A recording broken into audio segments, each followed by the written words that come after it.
Yo, hello, testing, testing. Hello, hello, hello, hello, hello. Chat room, can you guys hear me? Work? Okay, please.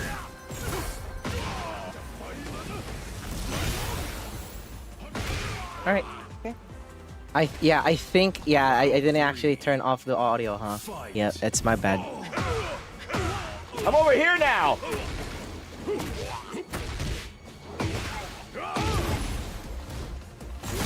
Oh, damn it.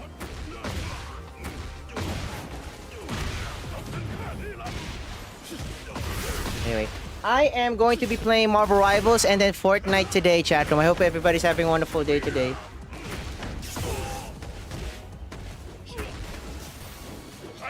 Hi, Draco. He went for it. Let me just boot up my Vtuber model and we can actually start. He was tired. He was like, nah, I want all of this momentum erased right now. I see funny. Ron in the chat. Will he actually be playing with us Tired of today? getting hit.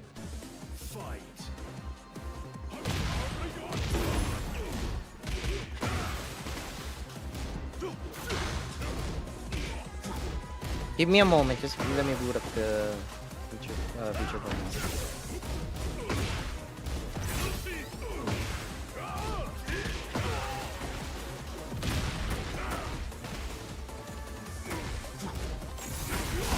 Okay.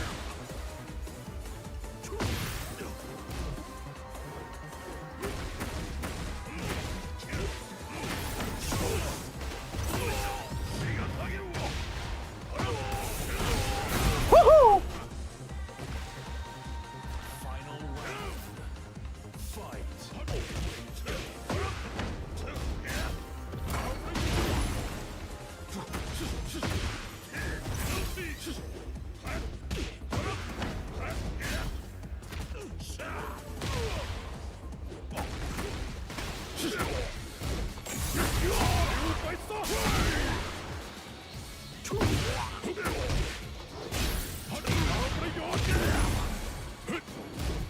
Ah! Fuck your stupid ass 38 wins!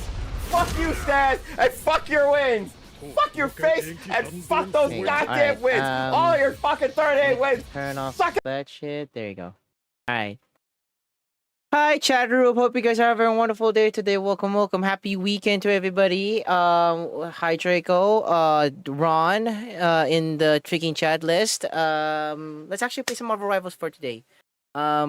I have no idea what to do, but I'm definitely going to be playing Marvel Rivals and Fortnite today. Maybe a little bit of yapping. Yeah, probably a little bit of yapping, but we shall actually see what is going to be the agenda for today. But all I'm saying is that we're definitely going to be doing some shooter games and yap and all that stuff. And let me actually get ready for the next battle. Thank you for the reason for 44 months, Ron. I appreciate it. Hi, how are ya?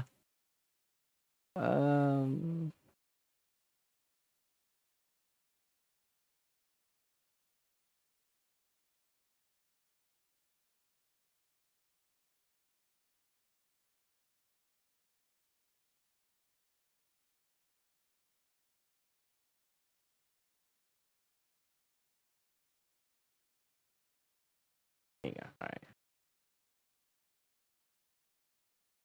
Think we're good? All right. I think we're good. Anyway, I'm gonna boot up Doing Good, just chilling. I'm gonna boot up Marvel Rivals for those who are wondering, or for those who are interested of playing with me.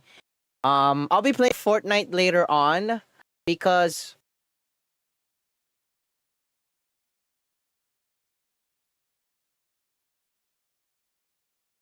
I'm dropping frames all of a sudden. I'm dropping frames. I'm dropping fucking frames. Are you serious? Chatroom, yeah. I drop a little bit of frame. Yeah, I dropped some frames, chatroom. My apologies for that. I apologize for that, chatroom. I dropped a little bit of frames there. That is not good. Yeah, okay. I think we're back. I think we're back. Yeah, I think we're back. Okay.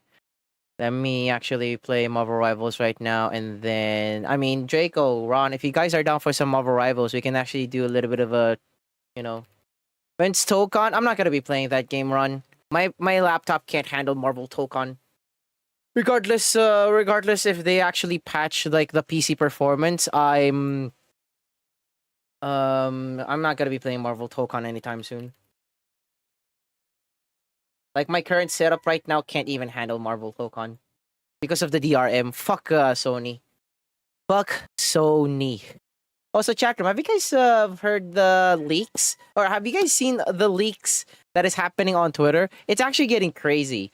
And when's actually like the freaking premiere for the GTA trailer? By the way, chatroom, isn't it like this week?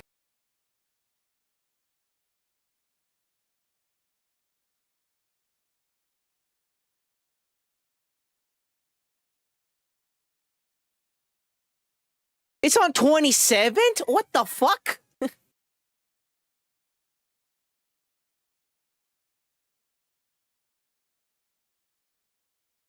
Bro, it's 27th, and and there's a leaker actually.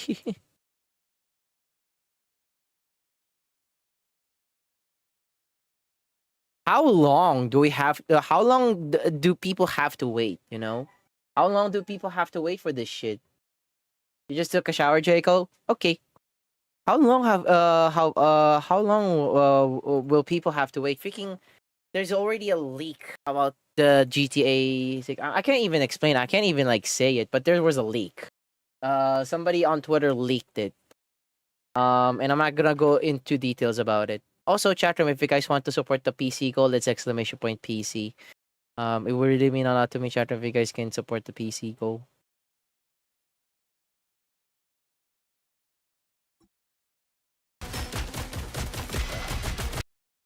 There you go. It's too long.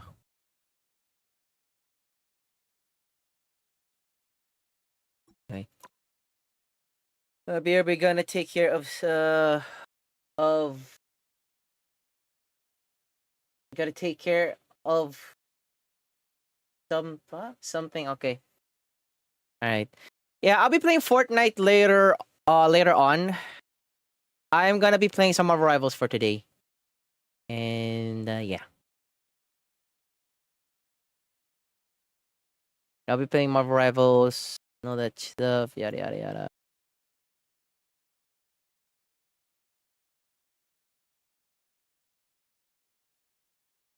Also, chat room, I saw somebody made a video of a particular person that we know in the UVG community. Yeah, I actually, chat room, if you guys know the like a channel called Mujin, he uploaded a video about a certain like a certain someone in the UVG community, like actually one of the, and I really don't want to dwell into it. It just popped out into my Twitter feed, and I'm like, and I'm not gonna make any. I'm not gonna make any assumptions or any. I'm not gonna make any assumptions. I'm not gonna make any. Yeah, I'm not gonna make anything particular on that individual. But goddamn, that was crazy.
Let's do a little bit of solos and then we'll continue or we'll begin.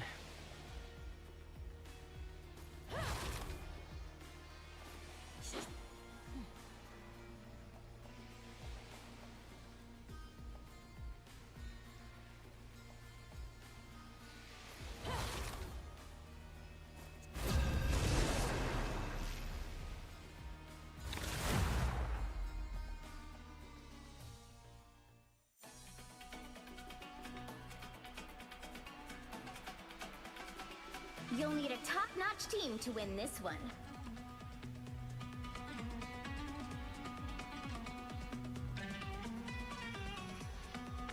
Agent F1. I'm going in.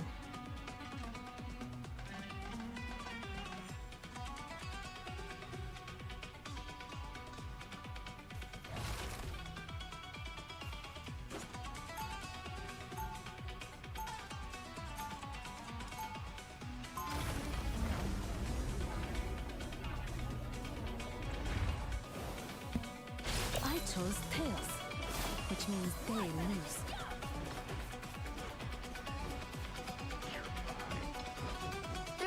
Before you attack, get ready. Hey, Jubes, ready to make with the pat? You bet. And you even got the automatopoeia right. Of course I did. I know exactly how annoying it is when I go quit and someone says I went pew. Wow. You really took that a lot more seriously than I expected. The battle starts in 5, 4, 3, 2, 1.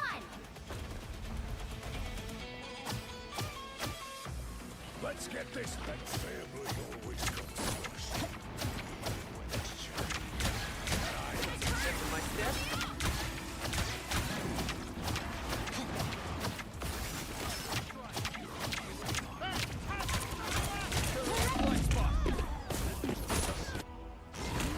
Wait. I think it's the stripes on the hood. How so? What does it represent? Why it looks racist for you, Draco?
Arabs have striped clothing. Yeah, but I'm pretty sure they're not the only ones or the only nationality that have striped clothing.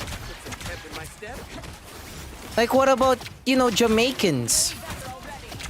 Target marked. Take them down. Like or Africa.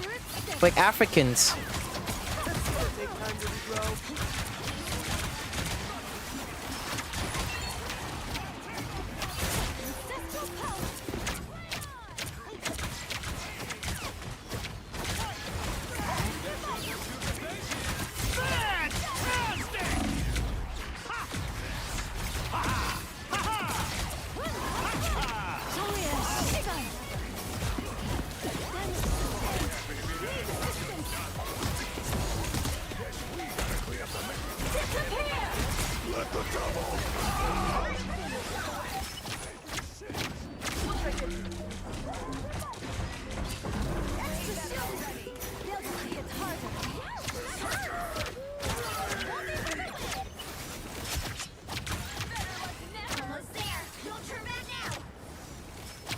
It's a Spanish-speaking guy wearing a hood and a suit. It's easy to wear. I mean, okay. I mean, it's gotta be your context about it. I mean, I know you have a Spanish blood in you, but you know. I'm so neutral about it, Jake. I can't replay it.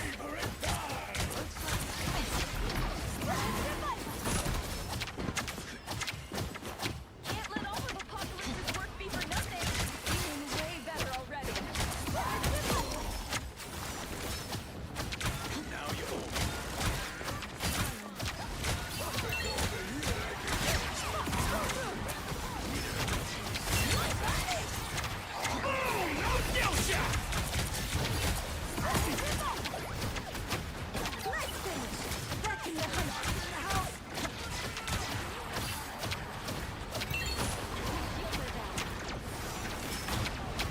You're halfway there. Keep going.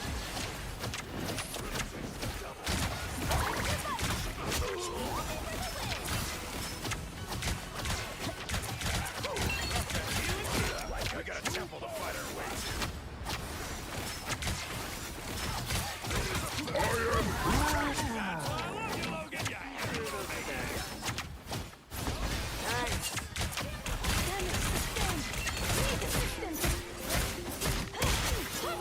Almost there. Don't turn back now.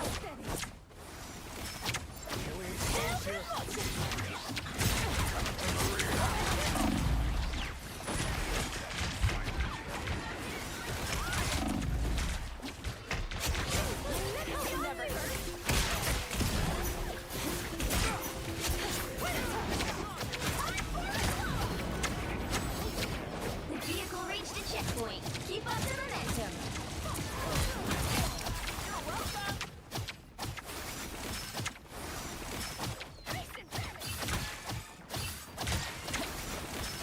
We need to go.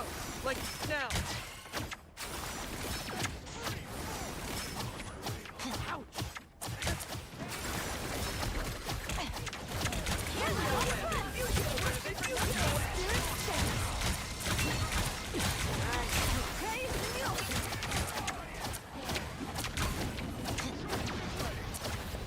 Damage sustained. Need assistance. That's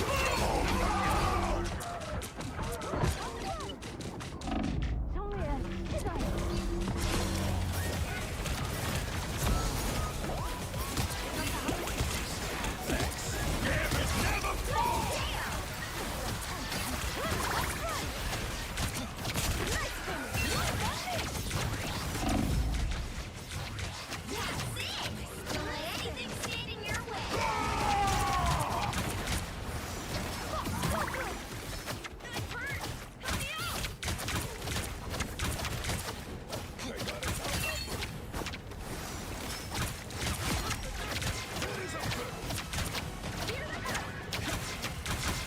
I'll praise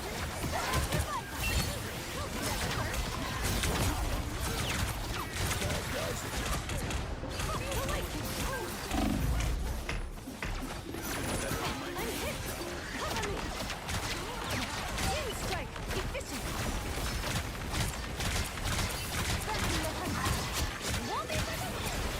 After my steps. So close. This is your big chance.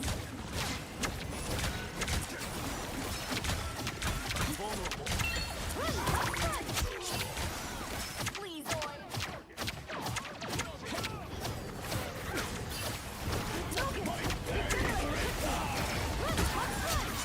Team strike. Efficient. There you go. Another epic victory. Big win.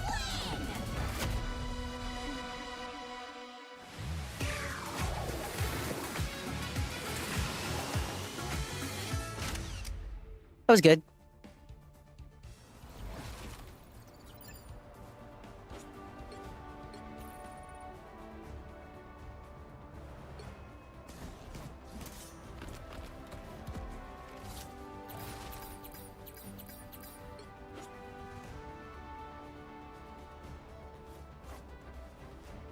Spidey guy.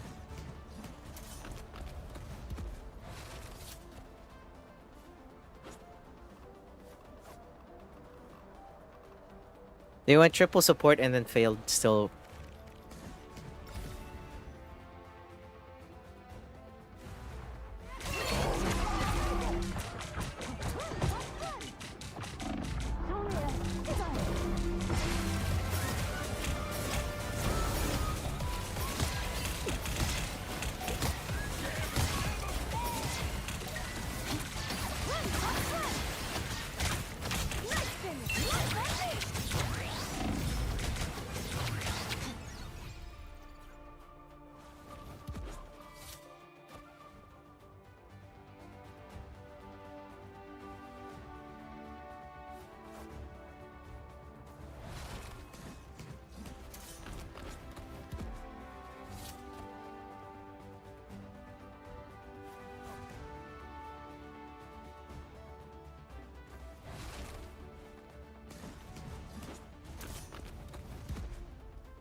All right.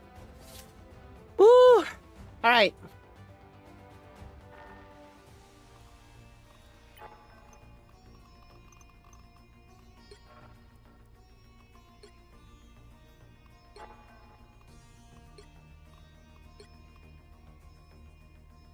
Ends in 4 days and 1 hour.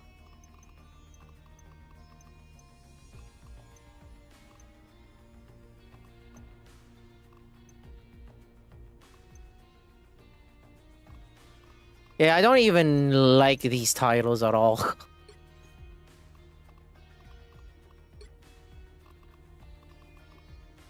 This one in particular, though.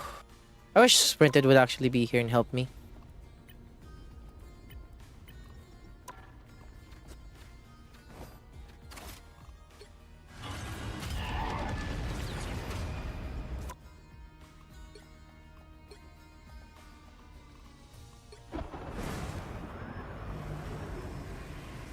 The frame rate for this MVP is crazy, chat room, I tell you.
You'll need a top-notch team to win this one.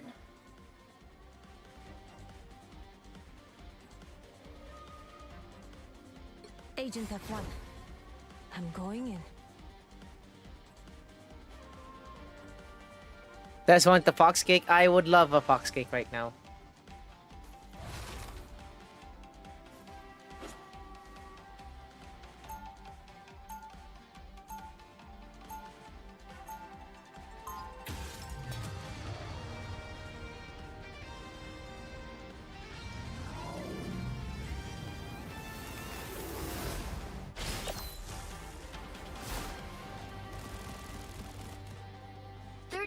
Before you attack, get ready. Hot gold, buddy. I recently emerged from a regenerative cocoon. You got to hook me up with one of those, bro. I could use a serious tune-up. Perhaps I should focus my cosmic power on more important matters. The battle starts in 5, 4, 3. We don't have a tank. Great. All you need to do is capture the We're not gonna win area. this. Got it? I grew up without a community. Target division has I hear become my Hulk. home. This time I need healing.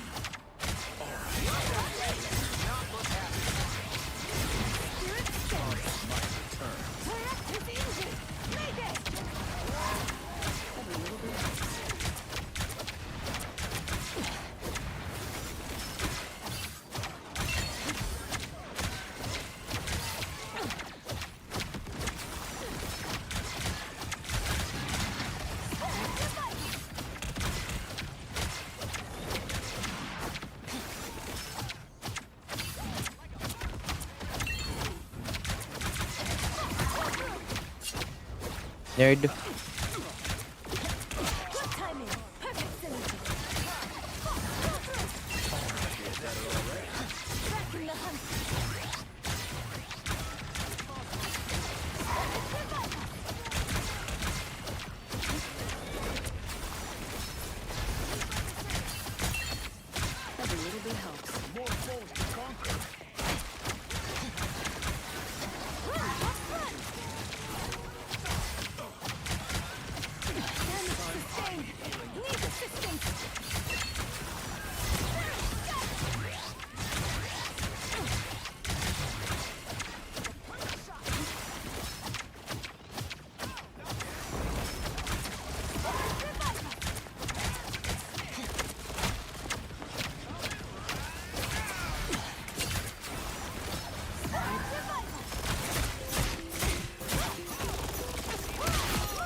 Damn it. Only 60 seconds left. My spirit pulls me back to death.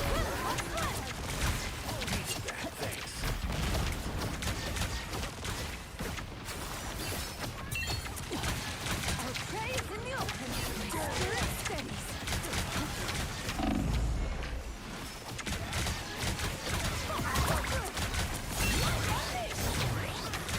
Down to 30 seconds.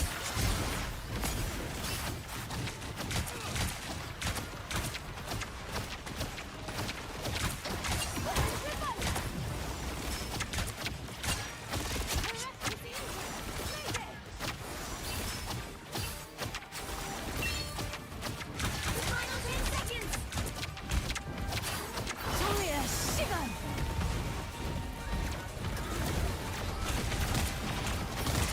Nowhere yet.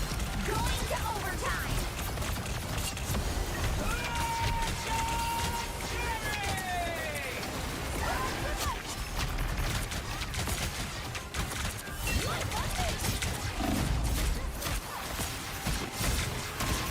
Target locked.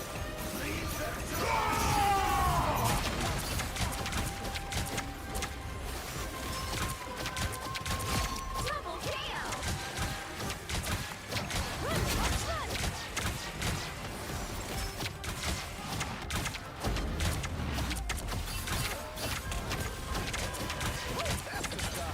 Let's get that vehicle to its destination. Jesus Christ. That was an intense freaking like capture point. I require some aid.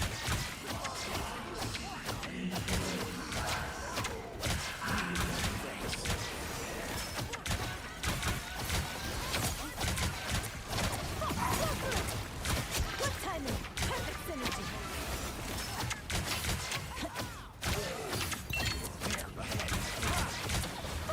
Halfway there. Keep going.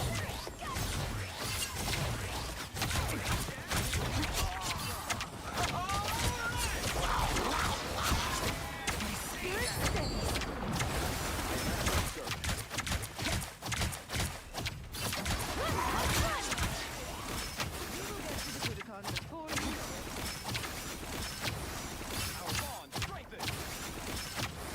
Almost there. Don't turn Oh, thank you, Rod Pods, Escape Pod. I appreciate it. Thank you for the kind words. The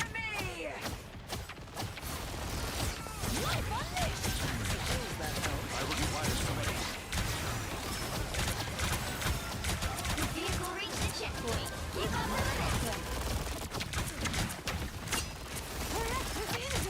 Mayday.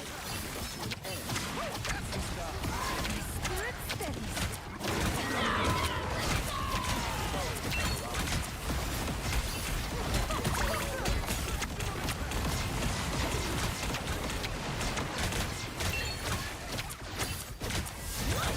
Hope you had a wonderful and, wonderful weekend today, Rod.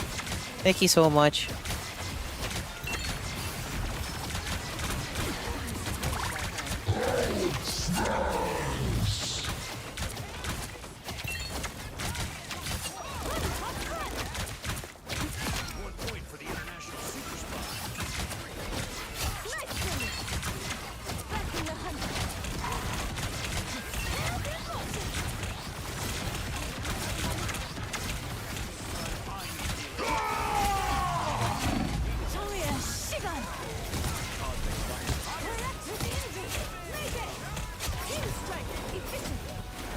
Oh, thank you. I appreciate it.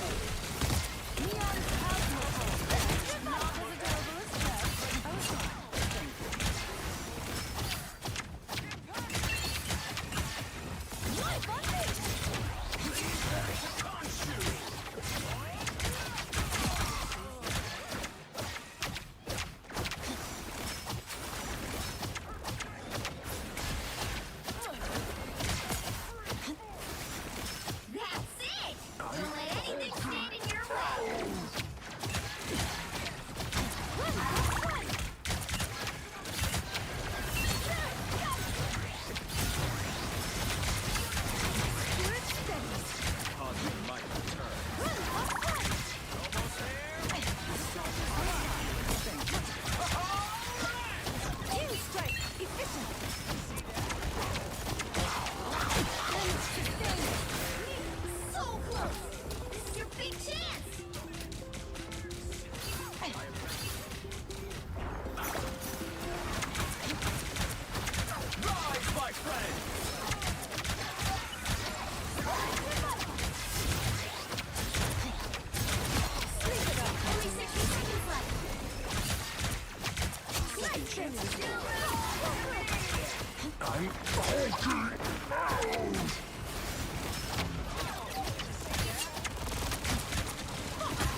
Jesus Christ, that comeback is real!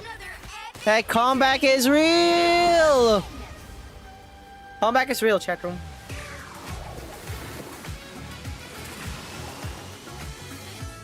That comeback is real, chat room. The comeback is real. And I'm level 90 now.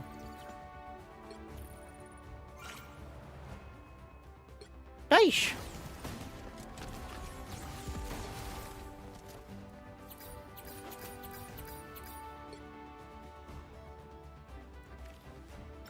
I want to see my highlight. I was cooking.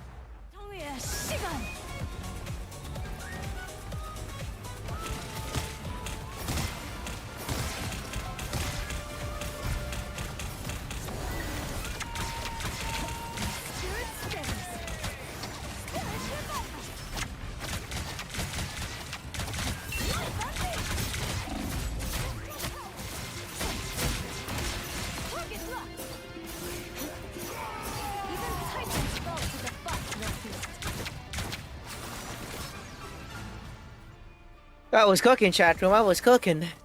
I was literally cooking. Yeah, 28, 18, and then 22k healing, chat room. I was cooking. Legit cooking. This guy has like 12 final hits, and I only got like 9.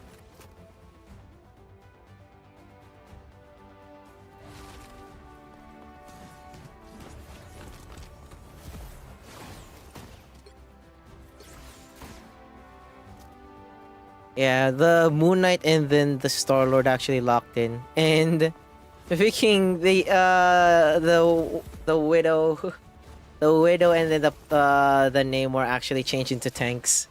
Like, bro, if that formation that we had a while ago of like a lot of DPS but no tanks, like we're secured with like 2 healers. The Adam Warlock is actually healing a lot, and I'm actually like very happy with that. But freaking the DPSs, they were not doing good until like they changed into tanks. And I'm like, okay. Their Jeff actually sucks. They didn't even change at all. Yeah, like their Jeff sucks, their Hulk sucks. Thank God. Their Cyclops is actually like okay. This Star Lord was like flanking. And it always fails. This Star-Lord always freaking fails to flank. 11 deaths.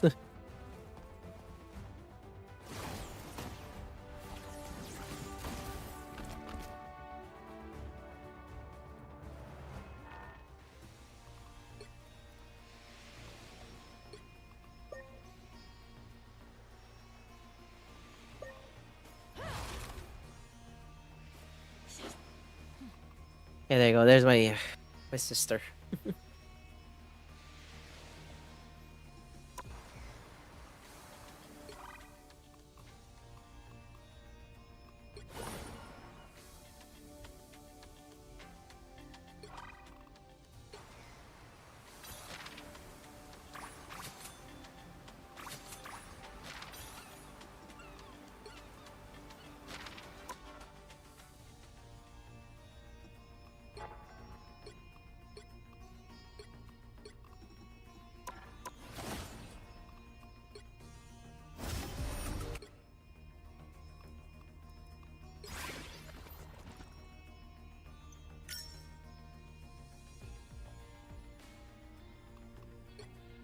There is 200.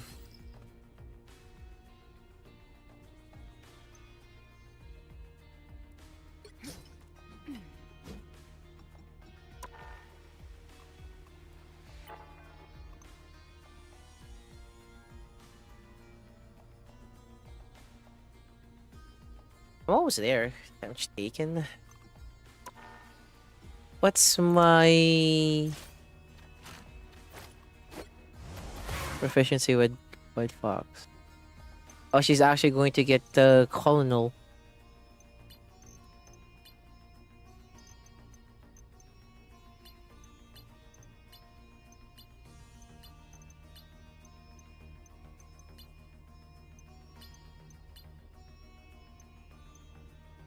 This is gonna be a warrior. Oh my god, chat, I need to be like level 23 for her proficient to be colonel, and then I still have like 40 levels to go.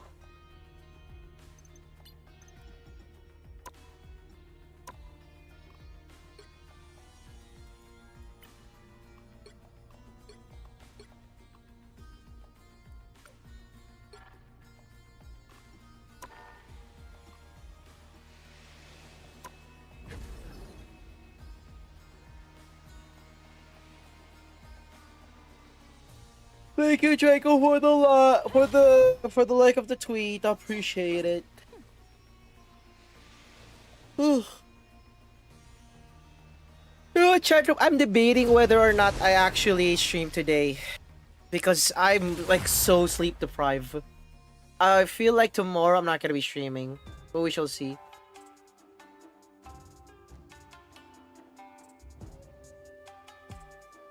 You'll need a top-notch team to win this one.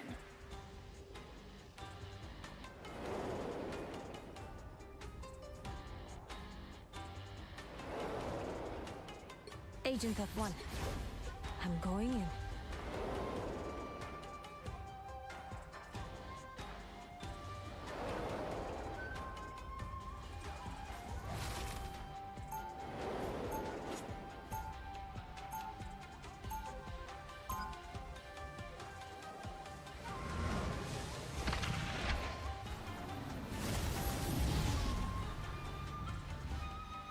I chose tails, which means they lose. 30 seconds before you attack. Get ready. Wish you force yourself. I'm not forcing myself. It's more of Hey, Doreen. So you gave your squirrels little shields and sticks? They're so cute, aren't they? But they're still tough. Right, Tippy? Oh, okay.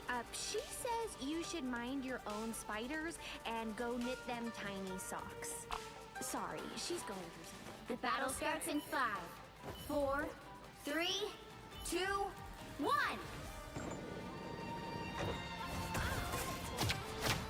Tippy, no spotted bad guys. Let's get that vehicle to its destination. I appreciate it.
like Draco. I would love to sleep. I would actually not force myself in my stream, but this is actually my safe haven. And at the same time, Draco, I'm really saving. I really want to accomplish this goal that I have.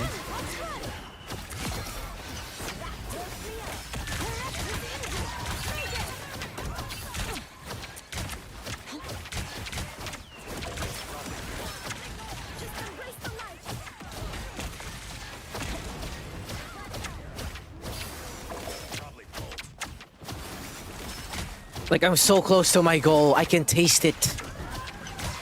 So I'm really doing my best.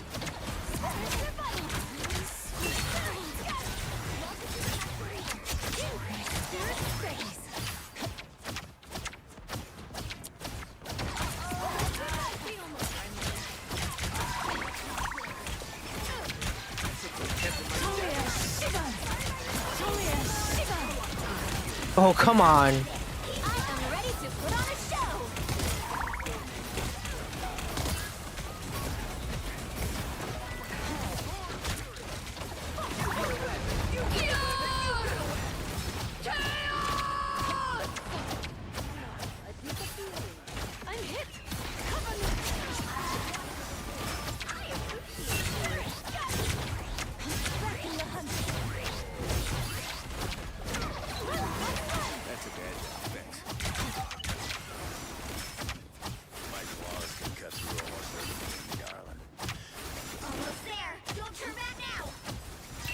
I'm glad summer is ending. I'm tired of sweating. Oh my god. For me, there's gotta be a typhoon that is coming in tomorrow. Assemble!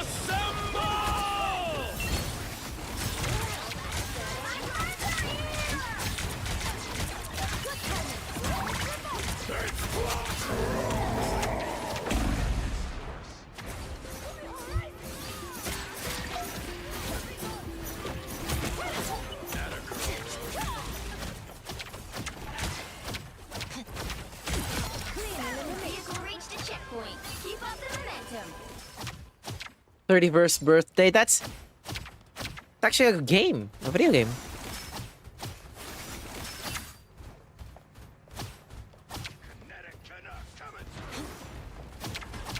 Shiro is my love.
Hey.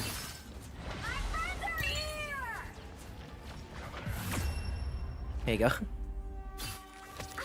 epic victory. Big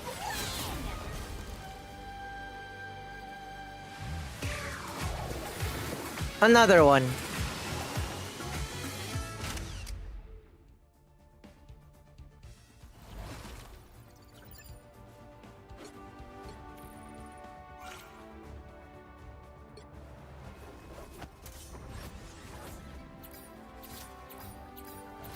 I gotta see the Spider-Man's highlight. He got a lot. He should have actually deserved that MVP. Nice. Don't mess with the amazing Spider-Man!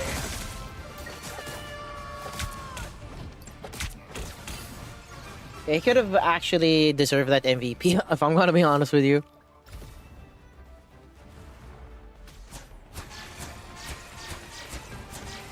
Lights out. Us against the world.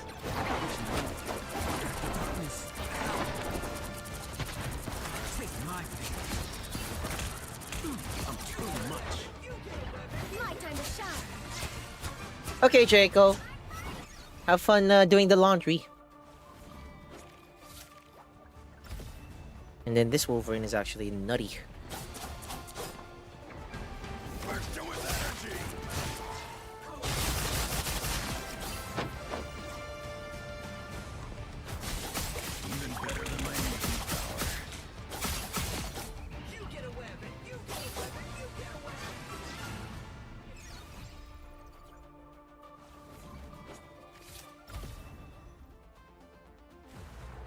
Oh, a touch of feelings.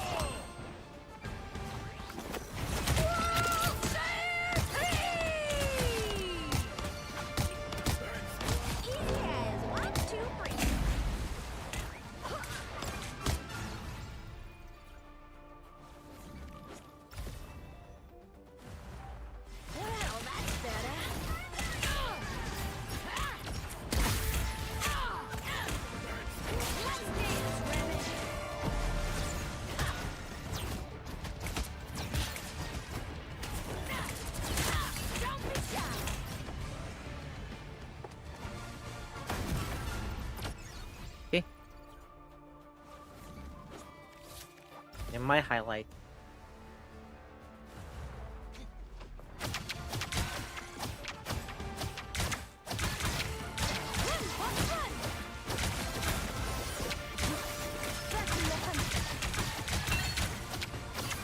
That was it. That was my highlight. I just killed the...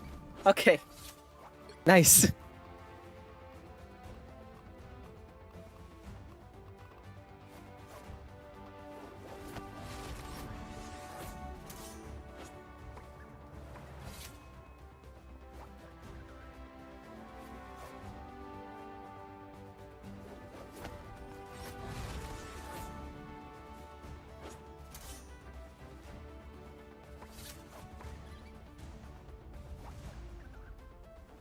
Oh my god, bruh. Hi. Hope you're doing well. Hello.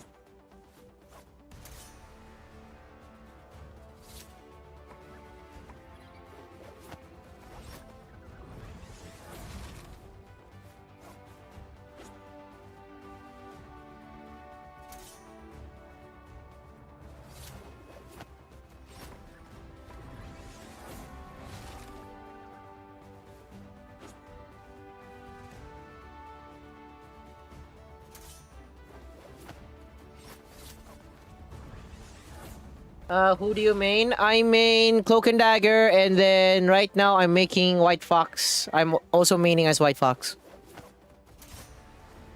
I'm trying to make White Fox into champion.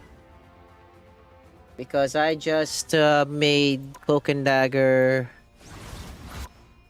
I just made Cloak and Dagger into level 70. So I'm done with the Cloak and Dagger situation. Yeah, I'm done with the I'm champion level 70. And I'm trying to make White Fox into champion as well. I'm like not really halfway there, but you know, trying. I even got a champion. This is actually like my very first champion as well. Yeah, I'm done with this. I got everything. I come back from time to time. I like from Cloak and Dagger when the going gets tough. Other than that, I'm okay. Yeah, this season Cloak and Dagger is like really good. I'm doing my best with White Fox.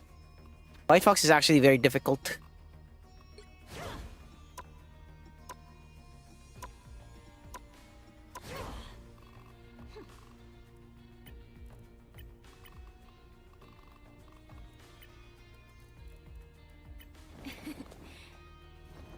Who's your least favorite to use? Oh, that's a good question. I don't like Loki. Loki is like very weird. If in terms of strategist, I don't like Loki.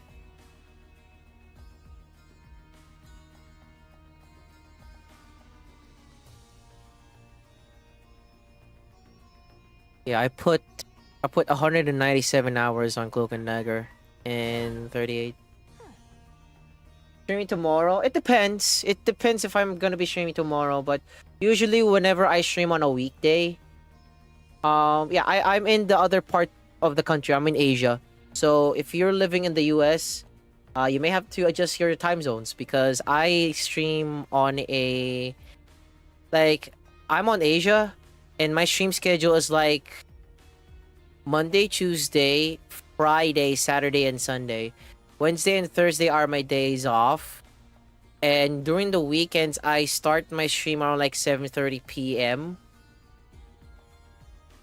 I guess you could say if you're East Standard Time, if you're East Coast, I stream around like 7:30 a.m.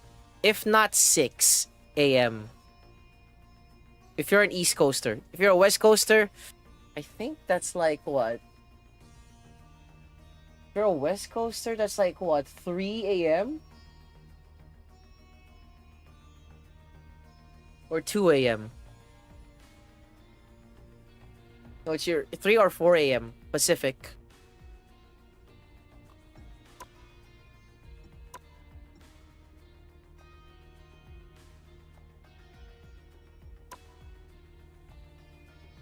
Okay, bruh.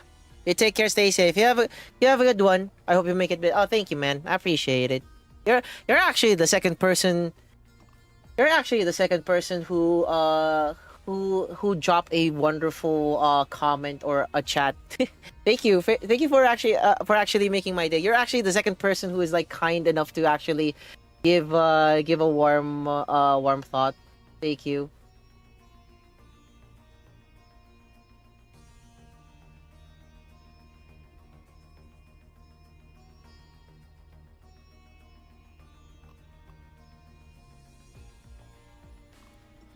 Hey, no, you're welcome, bro. Thank you. Thank you for actually for dropping by and actually giving very supportive like comments.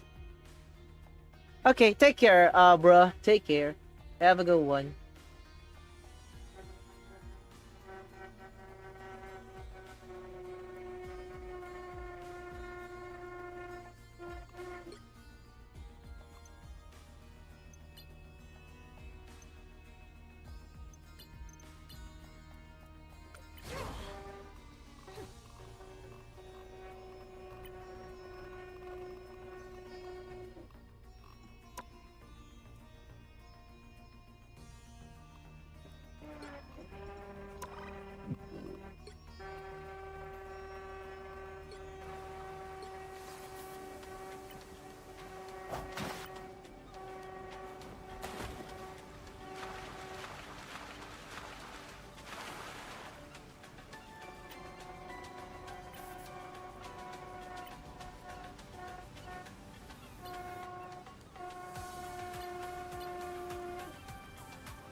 There's actually nothing. God damn it! All right.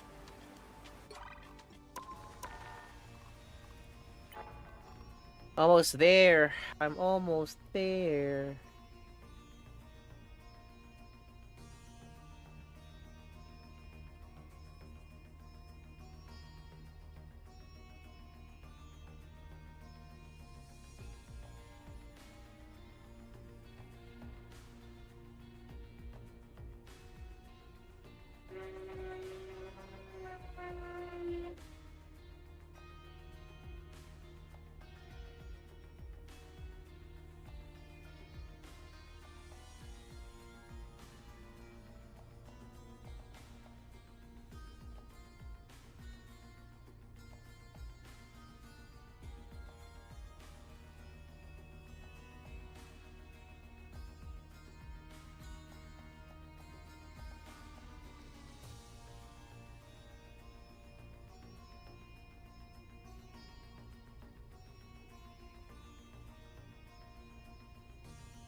Oh, Chad, I'm like looking at some things.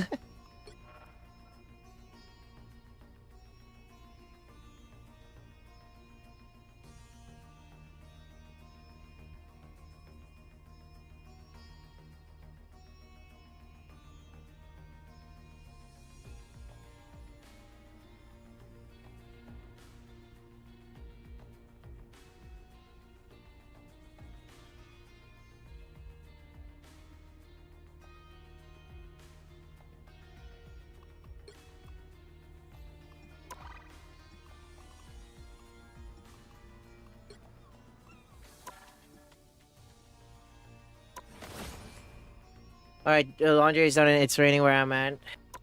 Did you actually cover your roof, Draco? Did you get everything, like, some parts of your house placed at the top of your, your cabin or something to avoid floods and all that stuff? Are you good?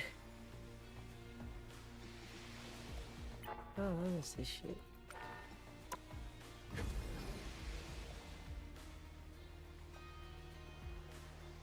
I've been streaming for like almost 2 hours now.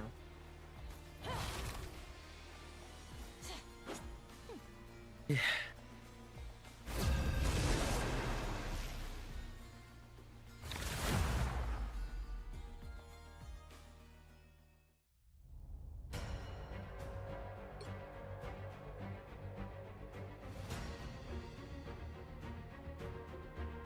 Pick your hero. Or villain. I'm not judging. Alright.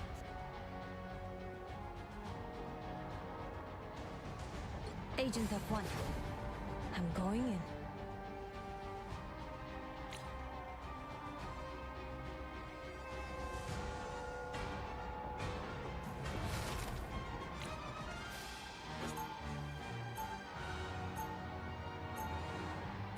Did empty the trash before the rain hit. Yep.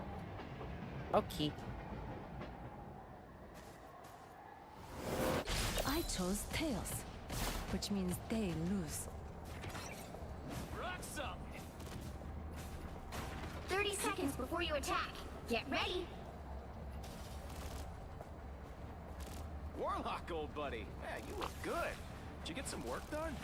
I recently emerged from a regenerative cocoon. You got to hook me up with one of those, bro. I could use a serious tune-up. Perhaps I should focus my cosmic power on more important matters. The battle starts in 5, 4, 3, 2, 1. All you need to do is capture the mission area. Got it? Intruders detected. Got something that needs to be blasted? You called the right guy. Pretty sure those are bad guys. Director's injured! Mayday! Perfect place! Oh yeah, baby, that's Watch out! They got a sniper! My spirit stands. Looks like the mission area is still capture now. I feel better already. Team strike for efficient.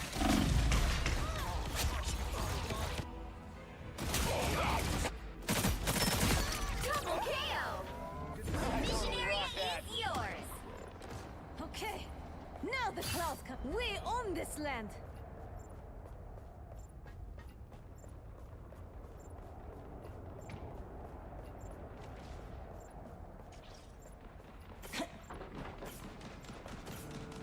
I have located a sniper.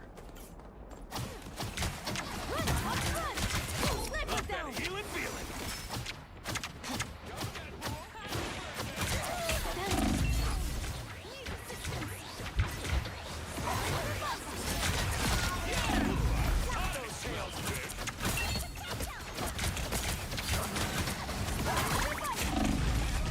Oh, come on.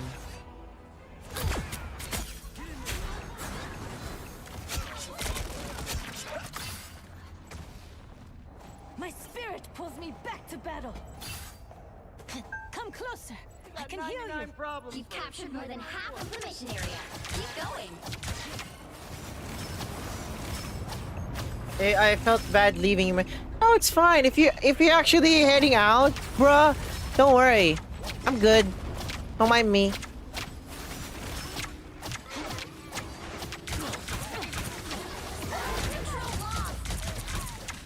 Sense them. Close.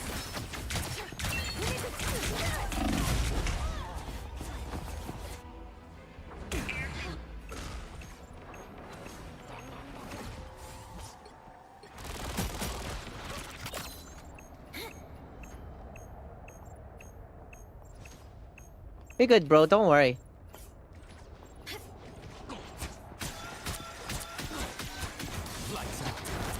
Let myself get hit.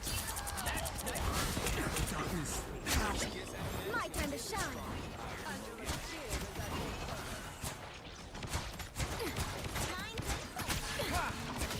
Lights out.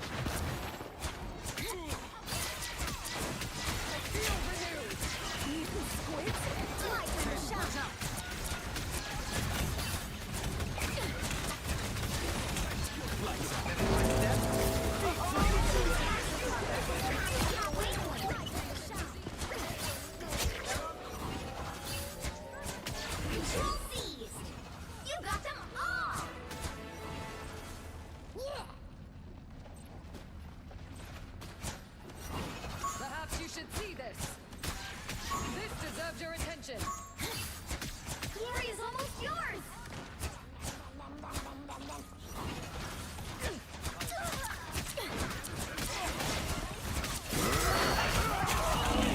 Feel renewed. My time to shine. Damn it, never fall! Us against the world. Nowhere yet. Going to overtime. Spider time! Us against the world. My time to shine.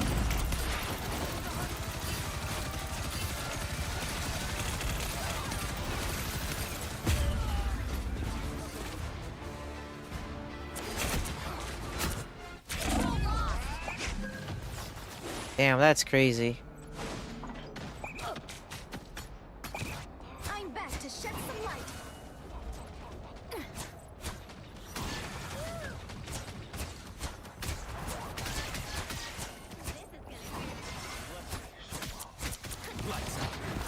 Take my pain. We lost their shield. My time to shine. They've almost got it. Lights out. Suffer in the darkness. Can't let myself get hit. My time to shine. Living fear. The darkness. Nowhere yet. Going to overtime. Lights out. My time to shine.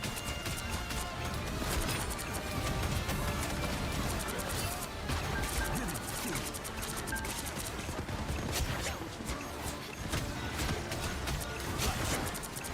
My time to shine.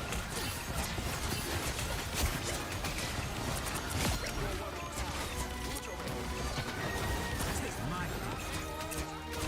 Lights out. My time to shine. Control seized. Judge, jury, There you go.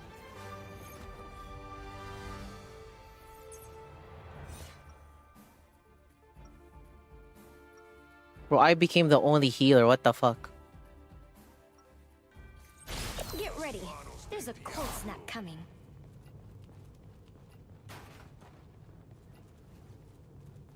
Right over here. Hit him hard. Yeah, we should run away now. 30 seconds before you attack. Get ready. Gotta power back up first. Yeah, I used to be a lot like you, kid. Willing to do whatever it took to make a name for myself. Too bad it didn't work. 'Cause I ain't never heard of you. Oh, well, I mean, kind of legendary, you know, out in space. But the point is, there are more The battle starts in 5, 4, Damn right. 3, Like, who's 2, your body count? 1. Now get out of my way. I got work. All you need to do is capture the mission area. Got it? I'll hand it to Hydra. They've built one hell of a secret lair.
the world.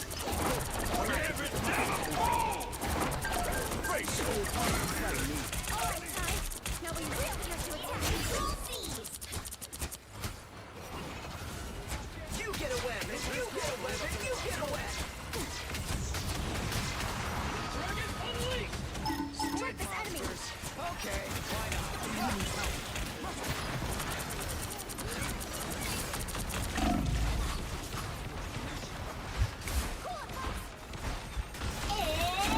spider time! Control lost. Back and better than ever.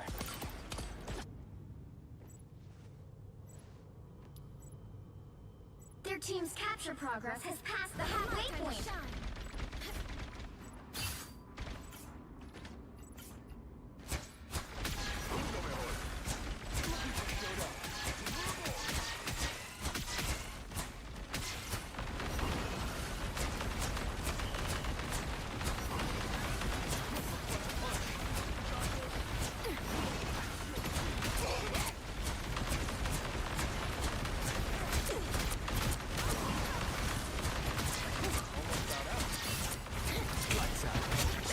They've almost got it!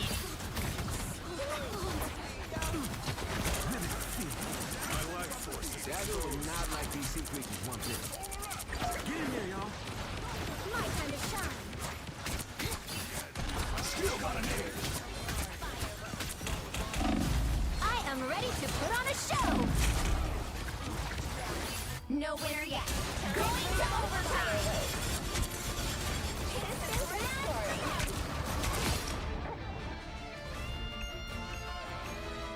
My time to shine. We only have like one healer too. Crazy.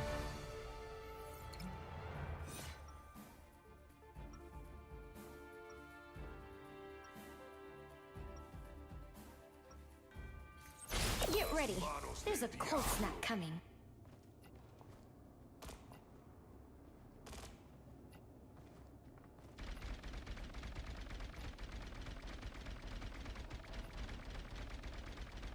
Seconds before you attack. Get ready. Sorry about that whole thing back in Central Park. We kind of blew it the first time. You and the Torch tried your best. Dracula was just too strong. But those lousy vampires got exactly what they deserved in the end. Oh, sorry. The battle starts in 5, 4, 3, 2, 1.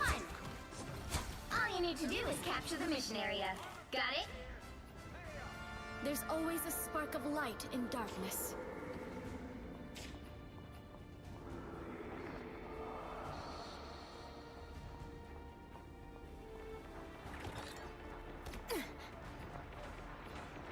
Pretty sure those are bad guys. Tandy needs help. Looks like the mission area is yours to capture now. We can switch? Can we switch places, Ty? Capture the mission area!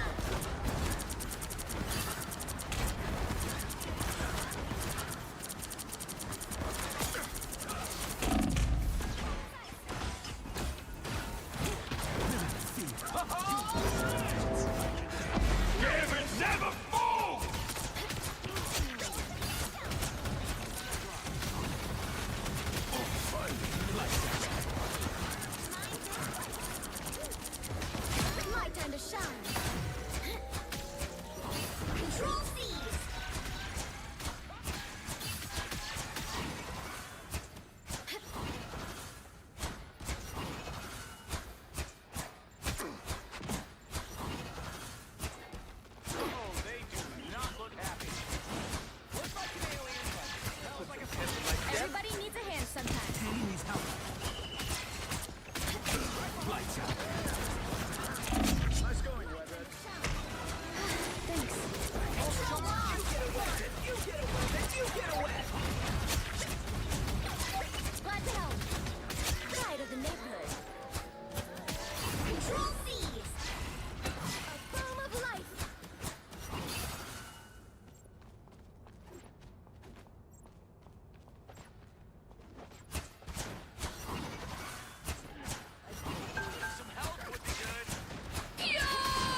Us against the world.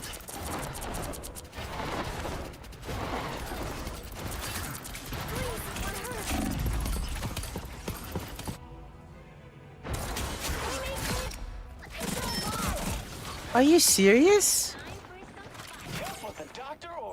Are you freaking serious? I didn't actually get the... Are you mad? Their team's capture progress has passed the halfway point. Put some pep in my step.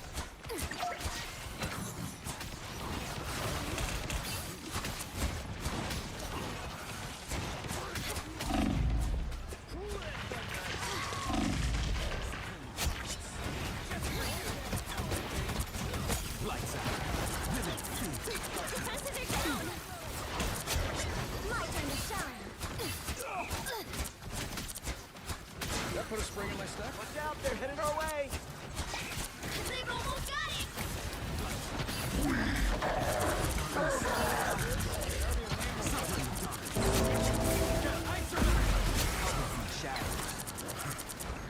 My turn to shine. Lights out.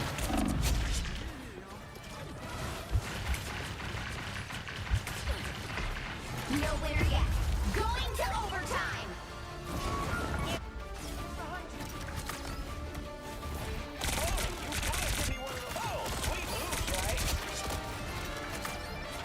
Control seized. My time to shine. Plant the flag, people. Target is captured.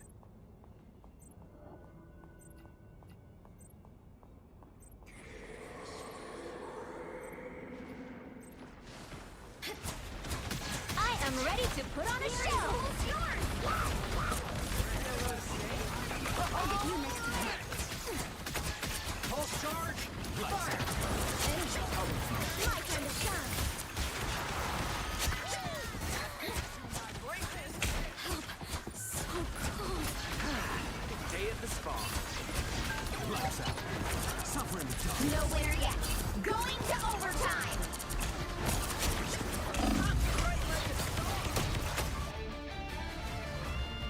You get a weapon, you get a weapon, you get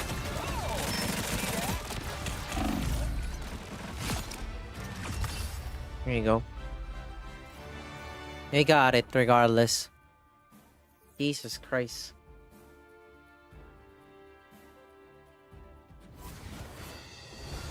Another epic victory. Big win.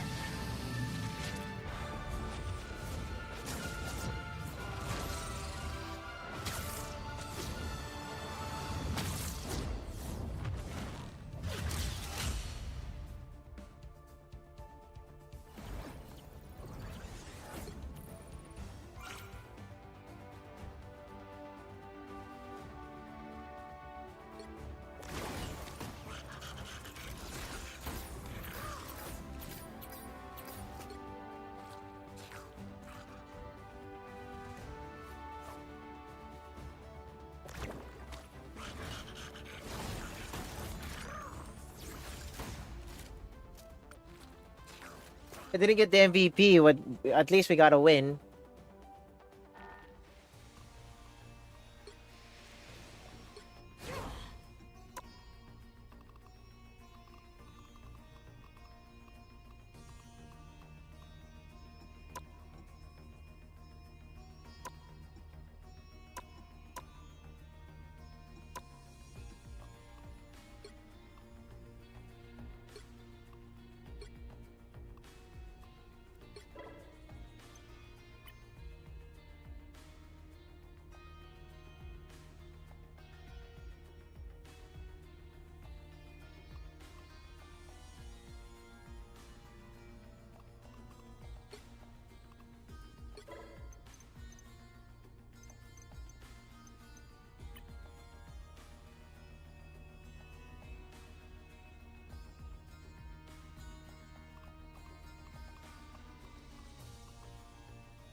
Yeah, there are interesting achievements.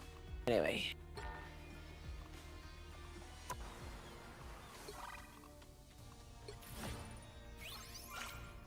Like 200.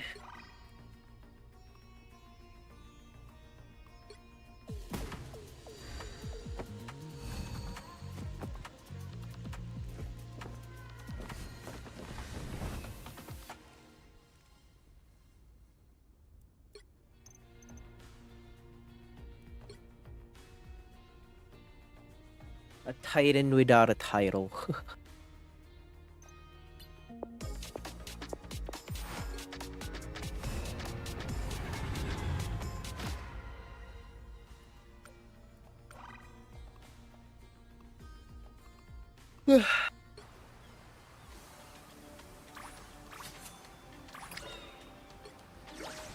Gotta go to the Hellfire Beach.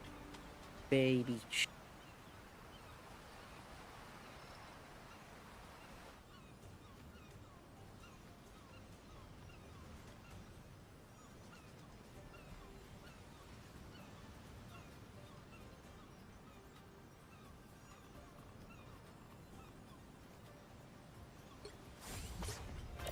I chose tails, which means they lose. Mantis is ready to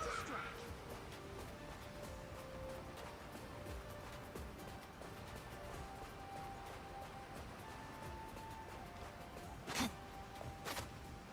Ordered a pimp sandwich. Bro.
Okay.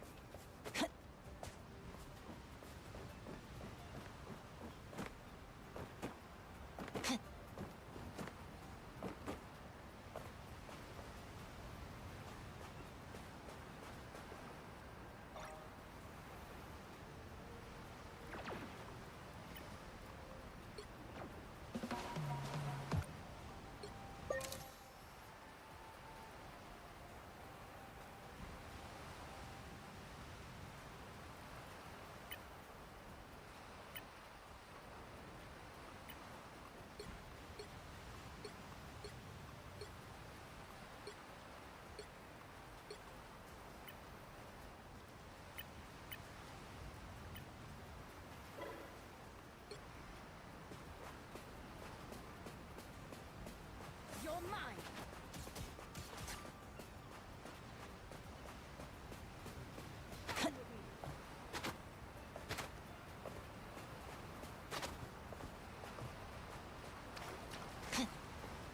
Oh, it is a platform. What the hell?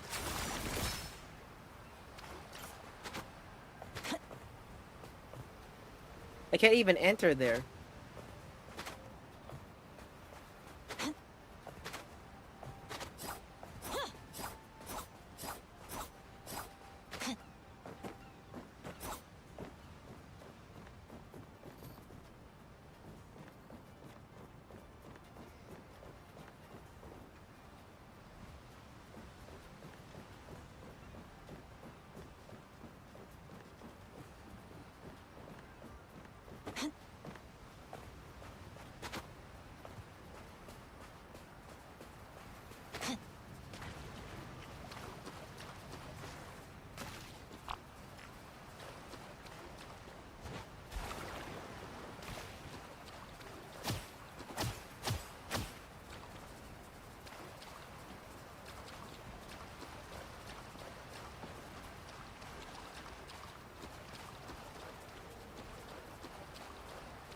Interesting.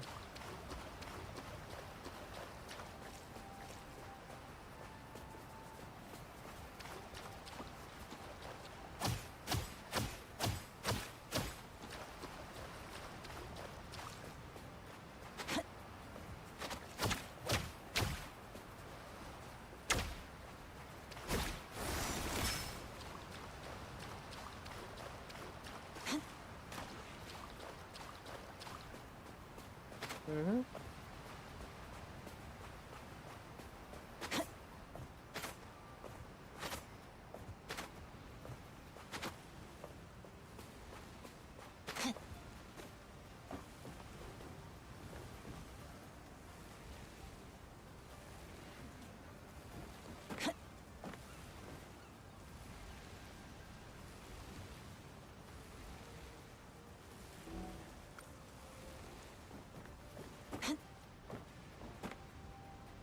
I want to canvas more on this area.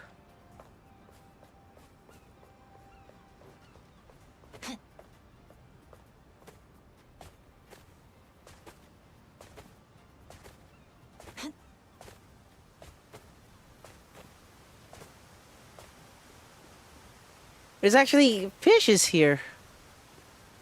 I think it's koi.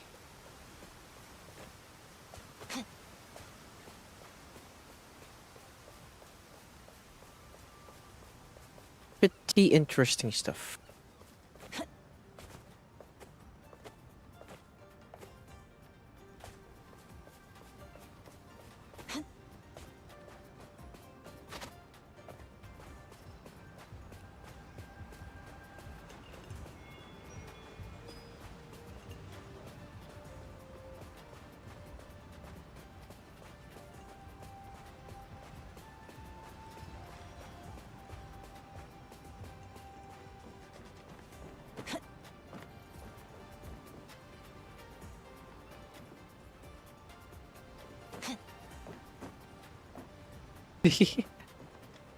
I like it how he has like a stand.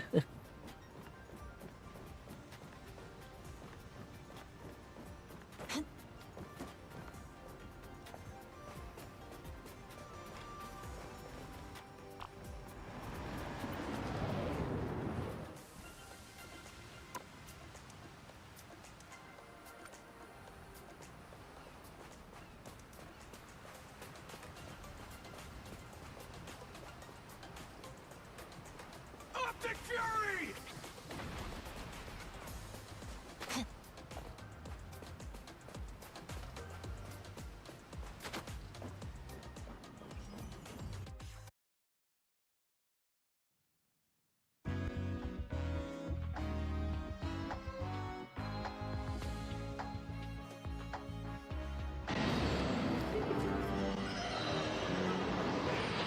I chose tails, which means they lose.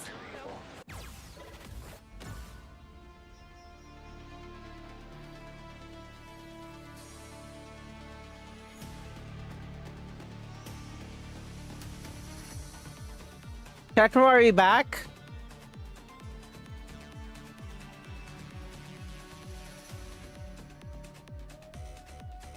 Are you back, chat room?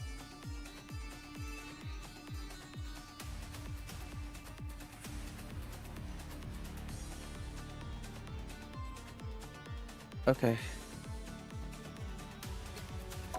What the fuck was that? I got disconnected all of a sudden.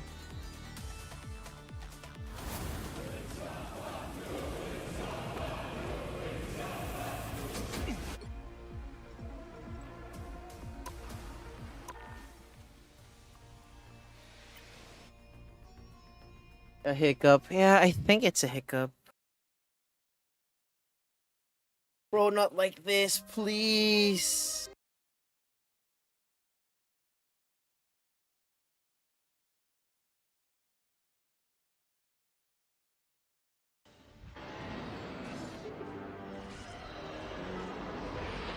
You have been sheltered by the I chose tails, which means they lose.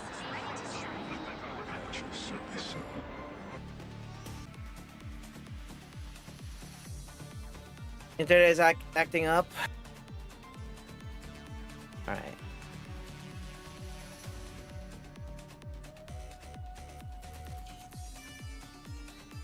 Okay, are we back now, chat room? Are we back?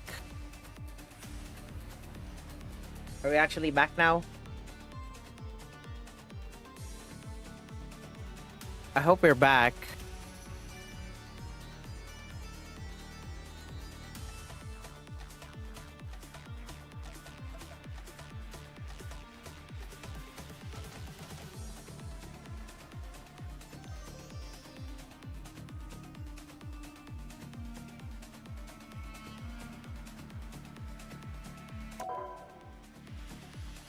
Yeah, we're back. Okay.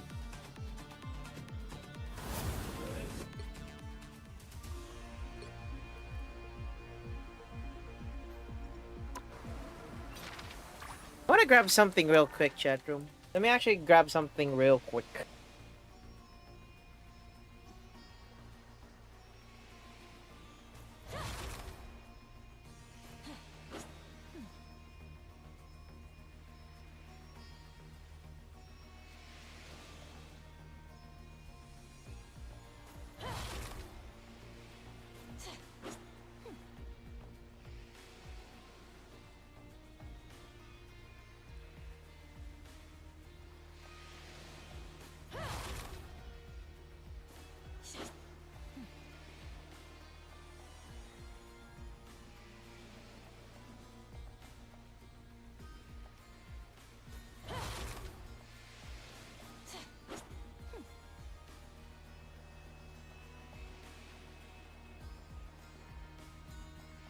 Alright.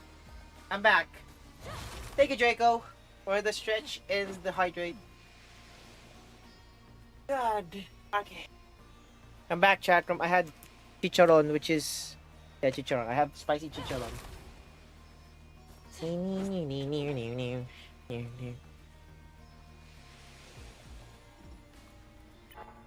Or I can actually... Chat room, are you guys interested of me reacting to some stuff? I want to react to some videos. I want to react to some videos, chat. I want to react to some videos.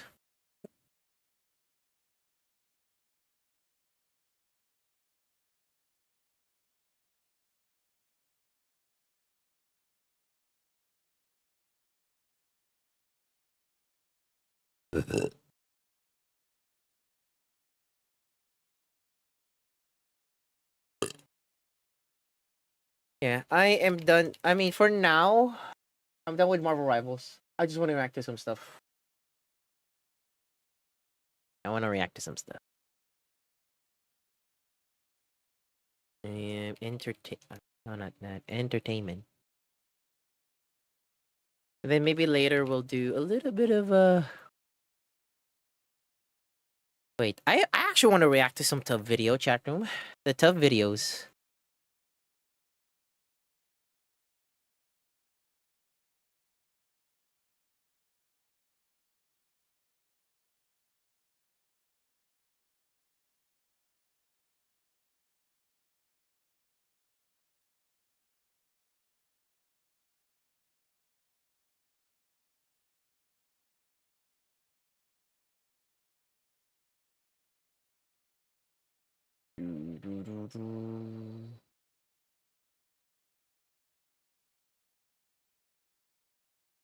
There you go, chat room. I want to react to some tough videos.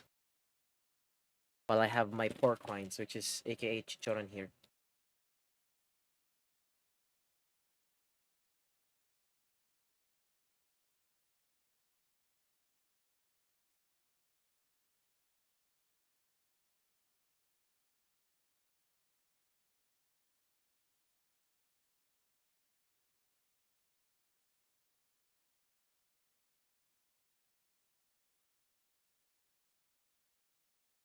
Oh shit.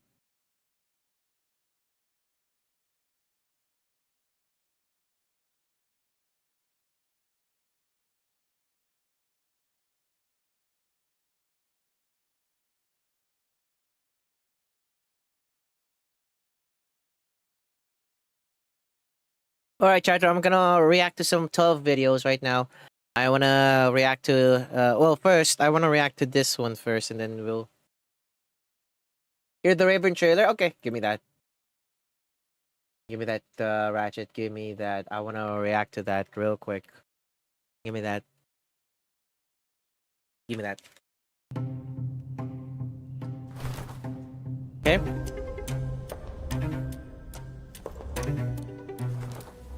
Let's fly.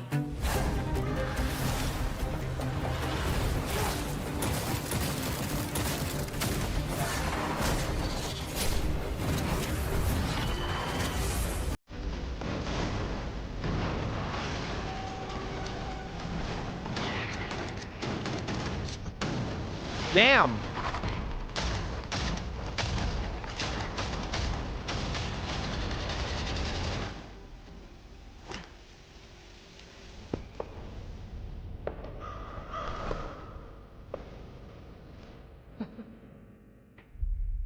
Playtime. Damn.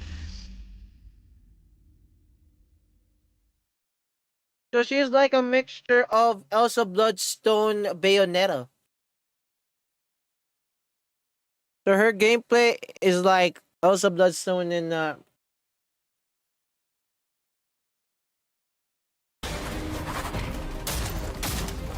yeah, she's like Elsa Bloodstone with a mixture of like she's goth Elsa Bloodstone and Bayonetta. That's her gameplay gimmick. Very interesting. I'm pretty sure she's difficult to get if you grind her. That's why people are going to purchase her. Anyway. The video. The most horrifying workplace accidents ever. We're going to react to it and watch it. Let me know if you guys can hear the audio too.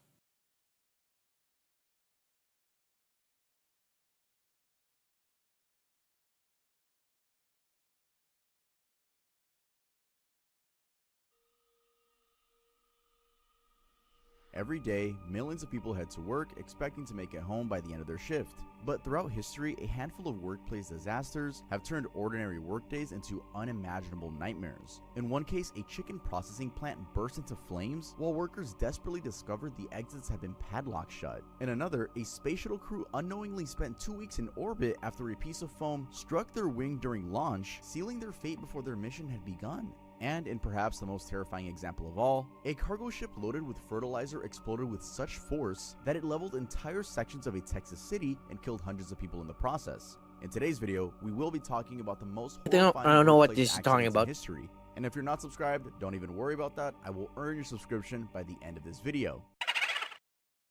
Washington chemical tank implosion.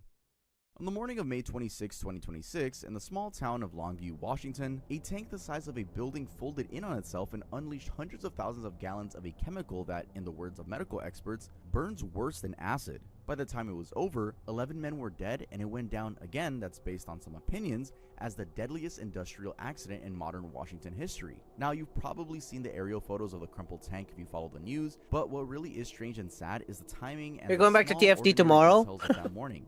So let's get into it. Good luck First, to you, a little Ratchet. context on what that place even is. Nippon Dynawave Packaging is a pulp and paper mill near the Columbia River, employing about 550 people, and every year it churns out roughly 300,000 tons of liquid packaging paper for cartons and cups, the equivalent of about 6 billion quart-sized milk cartons. So basically, the next time you pour a glass of milk, there's a decent chance the carton started somewhere in Nippon Dynawave. Now, the thing that killed these men was a chemical called white liquor. It's used to break wood down into pulp. It's made up of sodium hydroxide, sodium sulfide, and disodium carbonate. It's described as being like concentrated bleach that, when it touches your skin, destroys cells and can seep all the way down to the bone. It's kind of like a give off nuclear toxic fume called hydrogen nuclear sulfide waste. and wrecks your lungs. So yeah, in short, a big chemical plant with massive chemical tanks that would mean certain death if you came into contact with their contents. The implosion happened at the worst possible moment, right during a morning shift change. The day shift had started around 7 a.m. and a group of workers had gathered for a safety meeting to get their assignments for the day. And where did they assemble? Well, right close to that towering 900,000 gallon tank, which was about 2/3 full at the time. So you had this big cluster of people standing, rather unfortunately, near the one thing that was about to fail. And to make it even worse, the little details of that morning are just gut-wrenching. Take Jared Ammons, who was 35. He'd actually come in early so he could leave later for his wife's ultrasound appointment. They'd found out just the week before she was expecting their first child together. That morning, he texted her, telling her he loved her and that she was beautiful. Then there's CJ Doran, who was that's just actually 26, sad. who'd actually waved off his wife's suggestion to extend their Memorial Day weekend staycation because if he didn't go in, he wouldn't get his holiday pay. Anyway, sometime between 7:10 and 7:14 That's actually a.m., sad. the tank failed and collapsed. Actually freaking Thousands of gallons sad. of white liquor poured out, and anyone in its path either died or was badly hurt. The rushing force was so violent, it blew out cinder block shop walls and actually flipped the Nippon's The first 4x4 descendant, trucks like they were Draco. toys. Residents up to a mile away heard a boom, but they didn't think much of it because they're always hearing sounds from the mill. So when the autopsies came back, the coroner confirmed all of them had suffered alkaline chemical burns, and the manner of death for every victim was ruled an accident. Explosion at U.S. Steel Clairton Coke Works. Now it's a Monday morning, 10:47 a.m., and the largest coke-making plant in the entire Western Hemisphere suddenly lets out an ear-piercing boom that sends a black plume of smoke rising into the Pittsburgh sky. That was U.S. Steel's Clairton Coke Works in August of 2025, and the man I want you to meet first is Don Furco, a steel worker of 25 years and a former local union president. When that blast went off, he pulled on his flame-retardant jacket and pants, his hard hat and safety glasses, left his post, and ran straight towards the smoke. And what he found is something he can barely put into words. I can't even explain how mangled everything was. There were flames everywhere. Through all the chaos, he could hear a fellow steelworker screaming, buried under the rubble. Then there's Renee Hugh, a utility technician whose job was loading coke. By the way, when I say coke, we're talking about the essential raw material Yes. used in primary steelmaking, not cocaine. She was sitting in the cab of the plant's screening station when the explosion sent dust waves through the air and blinded her in the black Periodic dust. tables are Her weird. very first thought, I was dead. Then the flames came as the dust settled, and a voice crackled over the radio telling her that Battery 13 had just exploded. When it was all over, that blast had killed 2 U.S. steel workers and injured 11 others, including contractors. With that in mind, here's some better context to specifically answer, what is this place, and why is it so dangerous? First, the what. Clairton Coke Works is a 392-acre facility that opened more than a century ago, sitting about 20 miles south of Pittsburgh along the Monongahela River. Its ovens heat coal to around 2,000 degrees for hours to turn it into coke, which is a key ingredient in making steel. But the catch is that the process isn't clean and it isn't safe. This is like the thick of blue-collar work. Next, the why. Why is it dangerous? Well, heating the coal produces a flammable byproduct called coke oven gas, which contains hydrogen, methane, and carbon monoxide, and because of that high hydrogen content, the stuff is downright explosive. When you've got that around, you've got to be very careful. Very so cautious. From there, the story gets, honestly, a little maddening. The Federal Chemical Safety Board found that the explosion happened while the workers were down in a basement, closing and opening a gas isolation valve after pumping water into it. Now here's the thing. The company's own written procedure didn't even mention using water, but a supervisor directed the workers to pump it anyway. According to a U.S. Steel vice president, the workers ended up trapping 3,000 psi of water inside a valve that only rated for 50 psi. Yes, only 50 psi was holding 3,000 psi inside. There's no scenario where that was going to end well. And it didn't. The valve cracked, gas filled the area, the gas hit an ignition source, and it went up. What really makes you raise an eyebrow, though, is that this was far from the plant's first tragedy. Back in 2009, a maintenance worker was killed in a blast. In 2010, an explosion injured 14 employees and 6 contractors. In 2014, a worker was burned and died after falling into a trench. One workers' compensation attorney pointed out that since 2009, there had been 3 accidents resulting in fatalities, which he said is just not common in today's age of safety, calling it flat out a dangerous place to work. And current and former workers have a theory as to why. They blame poor management and underinvestment in an aging facility, with one former worker saying that when something went wrong, it was often because corporate wouldn't approve ordering the parts. US Steel, for its part, insists that safety is its core value. But for Furco, who's seen guys lose legs to rail equipment over his 25 years, nothing has ever hit him quite like this. That's such a very. At Hamlet Chicken It's kind of like a freaking nuclear attack if you think about it because of these chemicals. Damn, freaking! This is the reason why I don't want to go to industrial or like chemical plant, like working as a chemical plant, because these are hazardous. At the same time, you expect the unexpected. I guess be prepared. This one is from 1991, so it's older, and trust me, we're going to get into a lot of older ones, but it's the kind of story that stays with you because so much of it was preventable. It happened at the Imperial Foods chicken processing plant in the small town of Hamlet, North Carolina, and the detail that everyone remembers is the locked doors. But there's a lot more to it than that, and once you understand the why, it gets even more infuriating, so let me walk you through it. The plant was owned by a man named Emmett Rowe and run alongside his son Brad, who served as operations manager. Now, the Rows weren't new to this. They'd been in the chicken processing business since the early 1970s, originally up in Pennsylvania before they moved the whole operation down south. And why'd they do that? Well, partly because production was cheaper down there. But there's another reason that's a little more telling, according to one historian. Rowe came south looking for leniency after OSHA had fined his Pennsylvania plant for dozens of violations, and he found it. In fact, he never even registered the Hamlet plant with North Carolina's Labor Department, which meant it would never be inspected. Carolina. Because here's how it all went wrong. For months, a hydraulic line on a conveyor belt that carried chicken to fryers had been leaking. The plant's head mechanic had actually asked Brad Rowe for money to buy new parts to fix it, but that request got denied. Instead, the crew was told to improvise with spare parts, which was apparently a common money-saving move at this place. So, on the morning of September 3rd, 1991, right after a long Labor Day weekend, the maintenance crew was reworking that line. They decided against shutting off the nearby fryer while they did it, partly because the downtime would anger Brad, and partly avoid the hassle. Then, around 8:15 a.m., they turned the line on and the improvised connector failed. Hydraulic oil sprayed everywhere, some of it landed on the heating lines of the cooker, vaporized, and the fumes hit the open flame and ignited.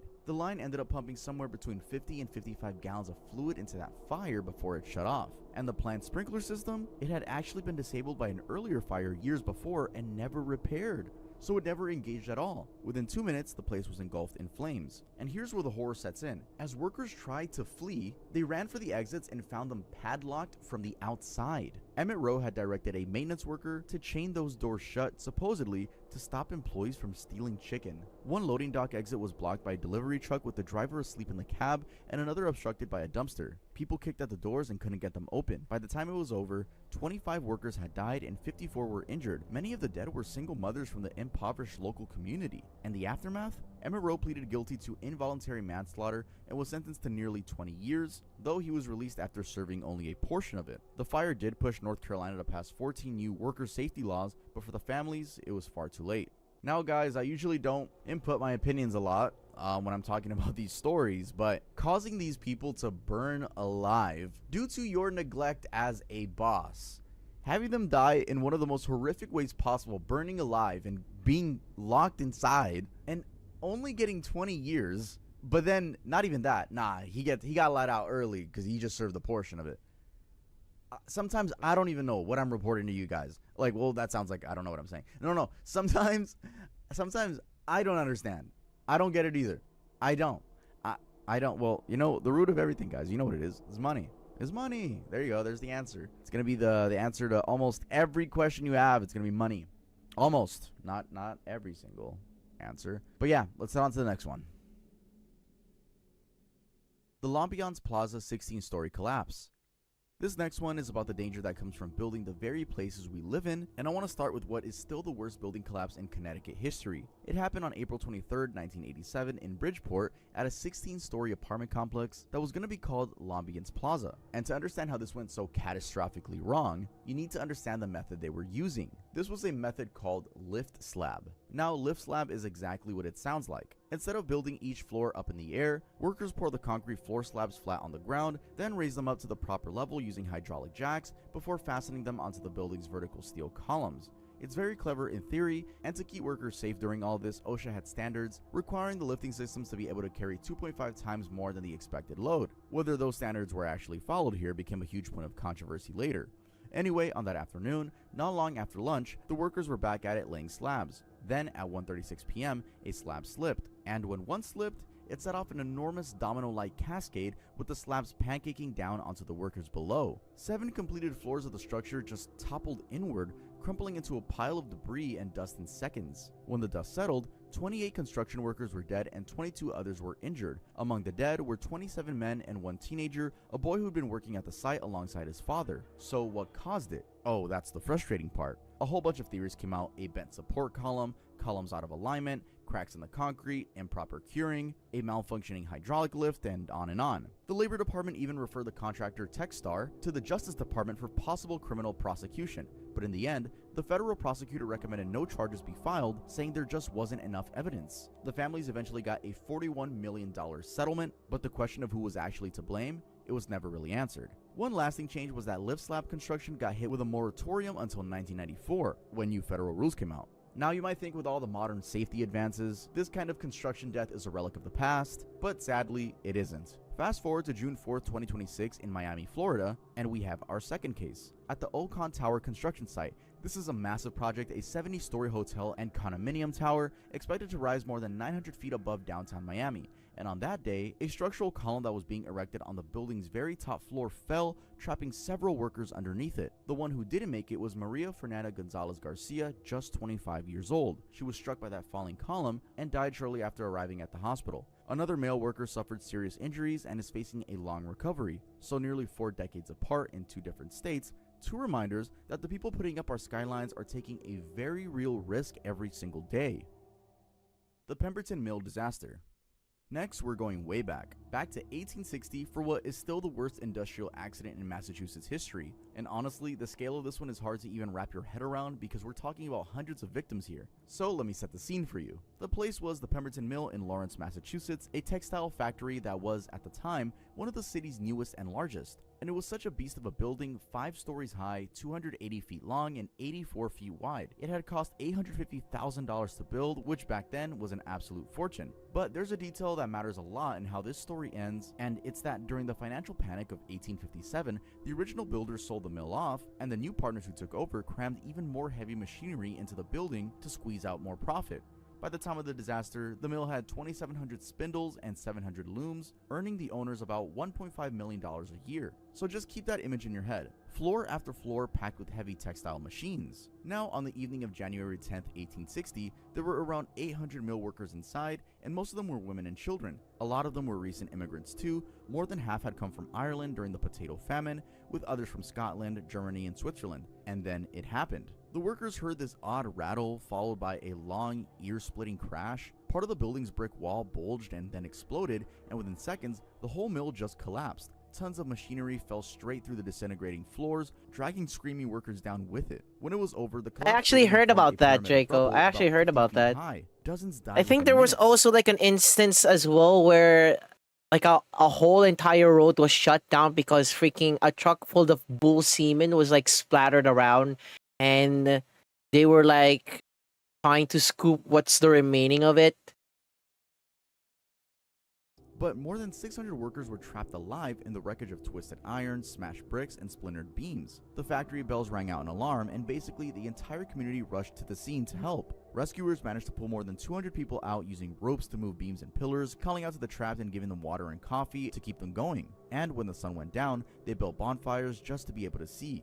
Then it got worse. Around 10 p.m., 2 men climbed a crevice with lanterns to rescue a young woman who was trapped. And then one of those lamps broke. The flames raced across the conways and the wood, some of which was soaked in oil, and the whole wreckage went up. The Boston Globe reported that 14 people were burned to death right in front of their loved ones, who could do nothing to help. One man, facing being burned alive, cut his own throat rather than face the flames. He survived that, only to die later of other injuries. By midnight, the screams had finally fallen silent. All told, somewhere between 90 and 145 people were killed and another 166 injured. But what brought the building down? Well, a jury found the engineer, Charles Bigelow, responsible because he'd allowed malformed cast iron columns to support the structure. Bigelow claimed he had no idea anything was wrong with the pillars, and despite hundreds dead, Bigelow never went to prison. In fact, no one received any punishment at all for what was a completely preventable disaster. The 1865 explosion at Mobile Ordnance Depot.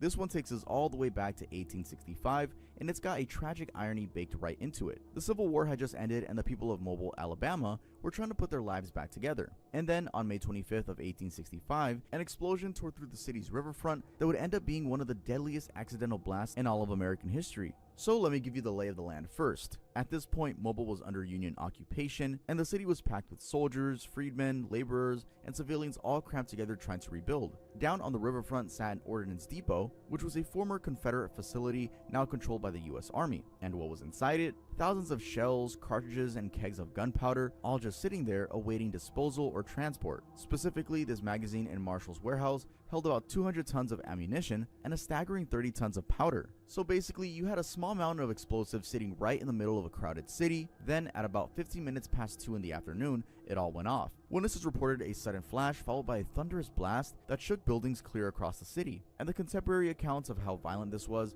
are honestly hard to believe. The shock made the city tremble like an aspen, shaking every building to its foundation, and the crash of broken glass was heard in every direction. Men were thrown down and seriously injured at a distance of half a mile away. A paroled Confederate soldier named John Kavanaugh was killed instantly aboard a nearby steamer purely from the concussion of the blast, with not a single mark visible on his body when they took him up. Now, this wasn't a one-and-done explosion either. The blast leveled the depot and then triggered a chain reaction of secondary explosions as the ammunition kept cooking off. Fire spread rapidly along the docks, consuming ships, warehouses, and homes. The scene was so dangerous that even as thousands of men worked to dig out victims, a shell would explode every 2 or 3 seconds with fragments and bullets whistling through the air, which kept even the bravest men from getting too close. On top of all that, somewhere between 8,000 and 10,000 bales of cotton went up in flames, making the whole waterfront one giant inferno. Entire blocks were just gone. When the fire settled, most historians estimate around 300 people were killed, including Union soldiers, formerly enslaved laborers, dock workers, and civilians, with hundreds more injured. And that puts it right up there with disasters like the 1917 Halifax explosion and the 1947 Texas City disaster. The frustrating part is that it was never conclusively determined what actually caused it. At the time, the commanding general, Granger, openly wondered whether it was the work of incendiaries or just plain carelessness. One dispatch suggested it was probably the accidental explosion of percussion shells being unloaded from rail cars and stored in the warehouse. But the men who would have known for sure, the handful of employees and the 30-some soldiers inside the warehouse at the moment of the blast, were all killed. So it'll probably never be truly known. No evidence of sabotage was ever proven. The collapse of Pittston Coal Company's slurry dams. After this next disaster happened, just when the Pittston Coal Company was facing the families in court, do you know how they described what happened? In their legal filings, they called it, quote, an act of God. And as you'll see, that label sat about as wrong with the survivors as you'd imagine, because there was nothing godly or accidental about it. This is the Buffalo Creek flood, and here's how it unfolded.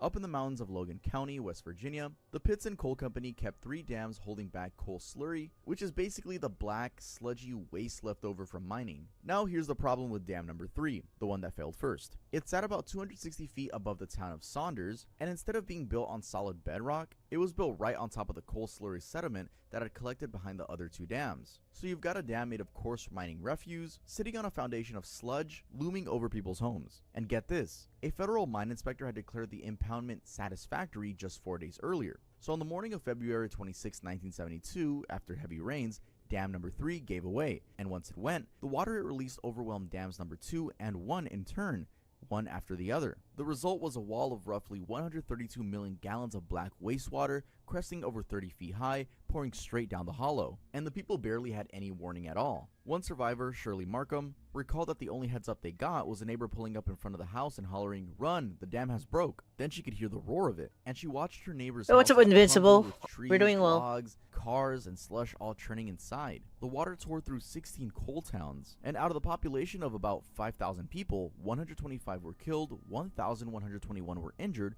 and over 4,000 were left homeless. A reporter named Mannix Porterfield, who covered it, said the aftermath looked like a battlefield, as if some foreign enemy had flown in and nuked the place with railroad tracks yanked up and twisted in what he called huge metallic pretzels. And what struck him most was that the survivors weren't even crying. They just had this blank stare of resignation, like people who were so used to being battered by hard times that this is just one more installment. Amid all that loss though, there's one little thread of hope worth mentioning. A baby named Carrie Albright became known as the miracle baby of the disaster. As the leading edge of the water came, his mother threw him just above the flood level moments before she herself drowned. He survived with few ill effects, and his survival ended up giving hope to other survivors. Now about the act of God defense. 2 commissions ended up investigating, and the second one, a citizens commission set up to counter the coal-friendly bias of the first, concluded that the Buffalo Creek Pittston Coal Company was guilty of murdering at least 124 men, women, and children.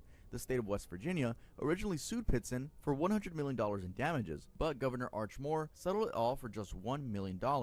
3 days before he left office in 1977. The survivors who sued separately settled for $13.5 million, which worked out to be $13,000 each after legal costs. Columbia Space Shuttle's explosion in space.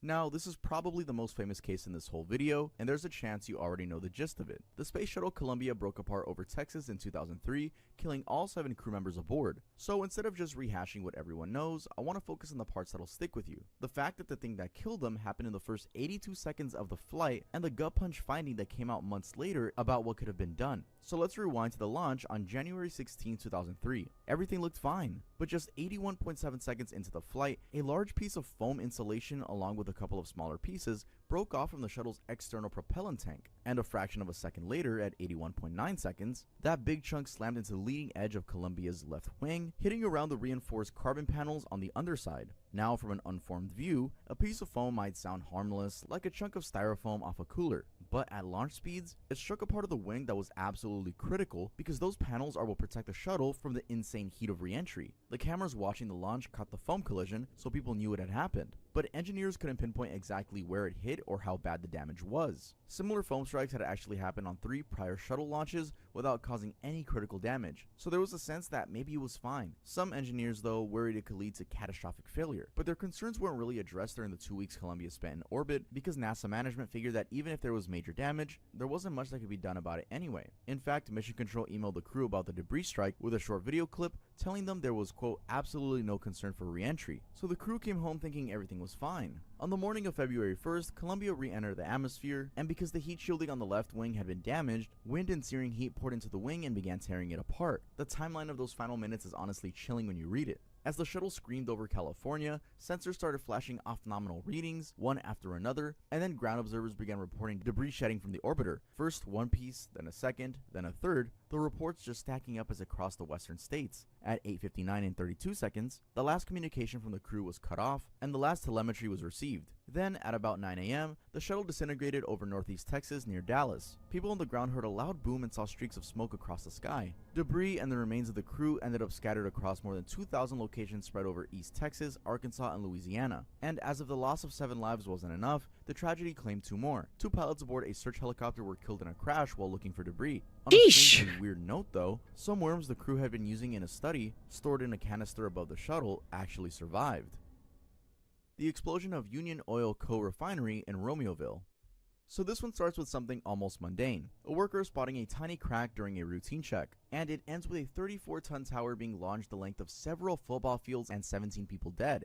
It happened on July 23rd of 1984 at the Union Oil Refinery in Romeoville, Illinois, just outside Chicago, and it remains one of the worst refinery disasters in US history. Let me take you through how a hairline crack escalated into a mushroom cloud over the suburbs. First, a bit on what the place was. The Union Oil Refinery employed more than 700 workers and processed about 151,000 barrels of oil a day. And at the center of this story is one specific piece of equipment, a towering vessel called an amine observer tower, which was used to strip hydrogen sulfide out of a stream of propane and butane. The thing was big, standing 62 feet tall and 8.5 feet across, built from steel plates about an inch thick. Now have that tower in mind, because there's a hidden backstory to it that's the real villain here. See, the vessel had been in service since 1970, and over the years it had gone through several repairs. Back in 1974, inspectors found hydrogen blisters and damage in the shell, so the refinery replaced part of the lower section using welding. But after that welding, no post-weld heat treatment was done, which is a vital step that relieves the internal stresses welding creates and restores the steel. And over time, something insidious was happening to that metal. The steel had been quietly eaten away by a process called hydrogen embrittlement,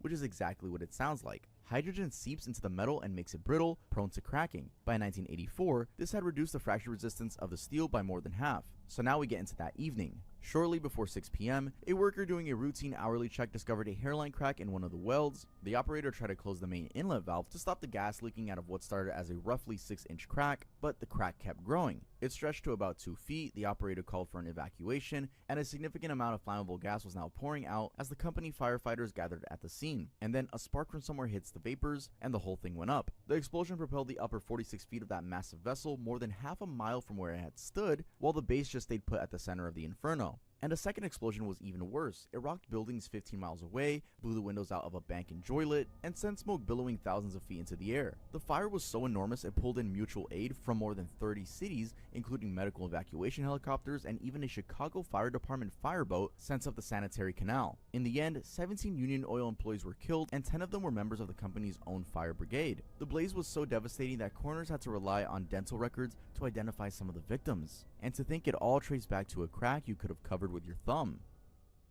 Fertilizer freighter Grand Camp's disaster.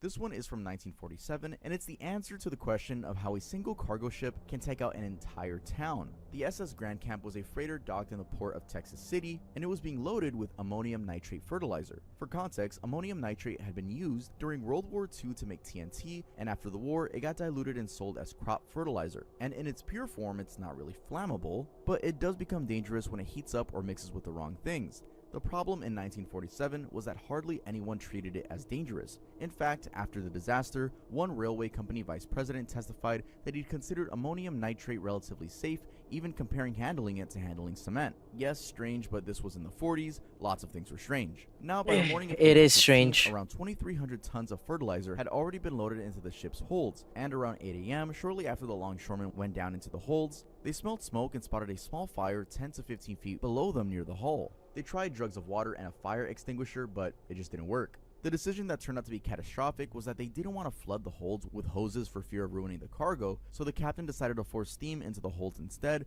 hoping to smother the fire without damaging the fertilizer. The issue, though, is they apparently didn't realize that ammonium nitrate doesn't need outside oxygen to burn, and the steam likely just made things worse, heating the cargo towards the roughly 850-degree point at which the stuff detonates. So as all this was happening, that dense, brilliantly colored smoke had been seen all over town, and because dock fires were pretty common in Texas City, residents actually came down to watch the spectacle, which is exactly why there were so many bystanders, and so many casualties when it finally blew. At 9:12 a.m., the Grand Camp detonated. The blast was heard 150 miles away, and the ship's 1.5-ton anchor was hurled 2 miles from the dock. It threw cargo 2,000 to 3,000 feet into the air, caused a 15-foot tidal wave that crashed onto the dock, and shattered windows in Houston 40 miles away. The shockwave even registered on a seismograph as far away as Denver, Colorado. The nearby Monsanto chemical plant, just a few hundred feet away, was destroyed, killing 234 of the 574 workers there, and the chief and 27 firefighters from the Texas City Fire Department were killed in that initial blast. But it wasn't over.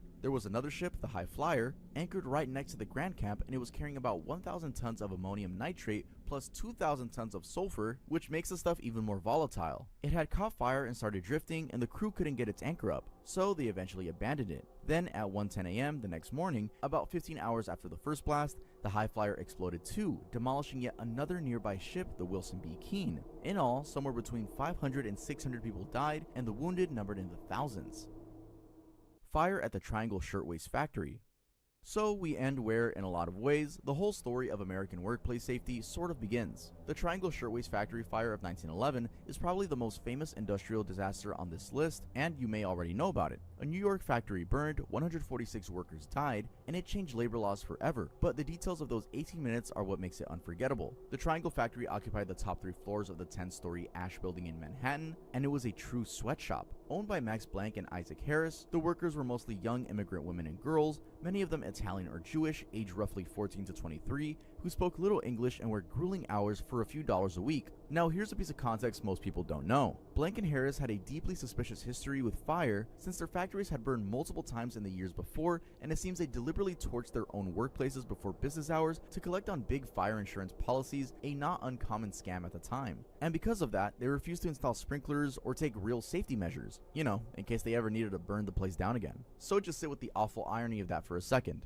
Now, on the afternoon of Saturday, March 25th, around 4:40 p.m., a fire flared up in a scrap bin under one of the cutting tables on the 8th floor, and that bin was the perfect fuel. It had 2 months worth of accumulated fabric cuttings, hundreds of pounds of scraps. A manager grabbed the fire hose to fight it, but it was useless because the hose was rotted and its valve had rusted shut. So right away, the one thing that might have stopped it failed. As the workers tried to flee, they found one of the stairway doors locked from the outside. And why was it locked? Because it was a common practice to keep the doors locked during working hours so managers could check the women's purses for stolen goods on their way out, and historians have also tied it to keeping union organizers out. You're just as confused as I am, viewer. I don't know.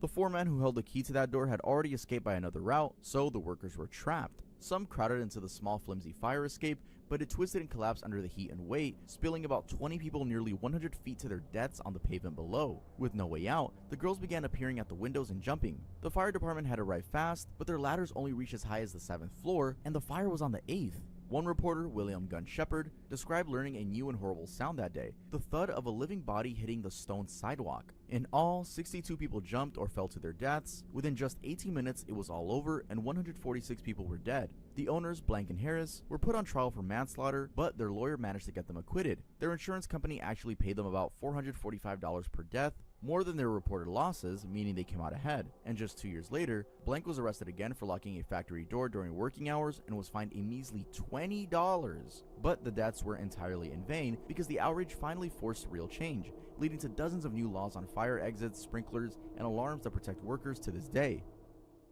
Alright guys, that's going to be it for this video. If you like the way I explain these stories, consider subscribing and leave a like on the video. The day that you're watching this, I think my album Dummy is already out on DSPs, so you could go check it out on Spotify, Apple Music, probably on this channel too, the album movie. If it's out, it's out. If it's not, then it's about to come out. Go check out my music, Dummy. This is gonna be the last I post about it on the main channel. I'm pretty sure I finally gathered a strong enough fan base for my personality to just completely go on my music adventure over on Tubington, which is my second channel. I mean, we sold out a theater. I think that just says a lot. So I'll update you guys in the next video about that. I always think it's inappropriate to talk about these topics or my personal topics in the beginning before we get into the mature topics.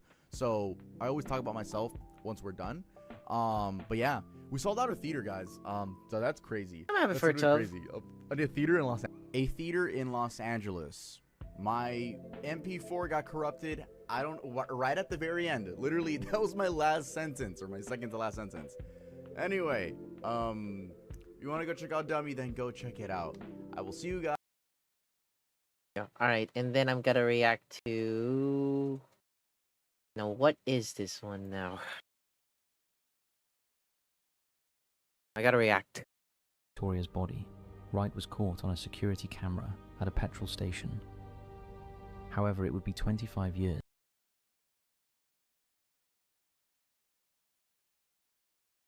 Give me a moment. There you go. All right. This is what Draco recommended me to react to. It's top 5s, actually. 5 disturbing moments captured on CCTV footage. Okay.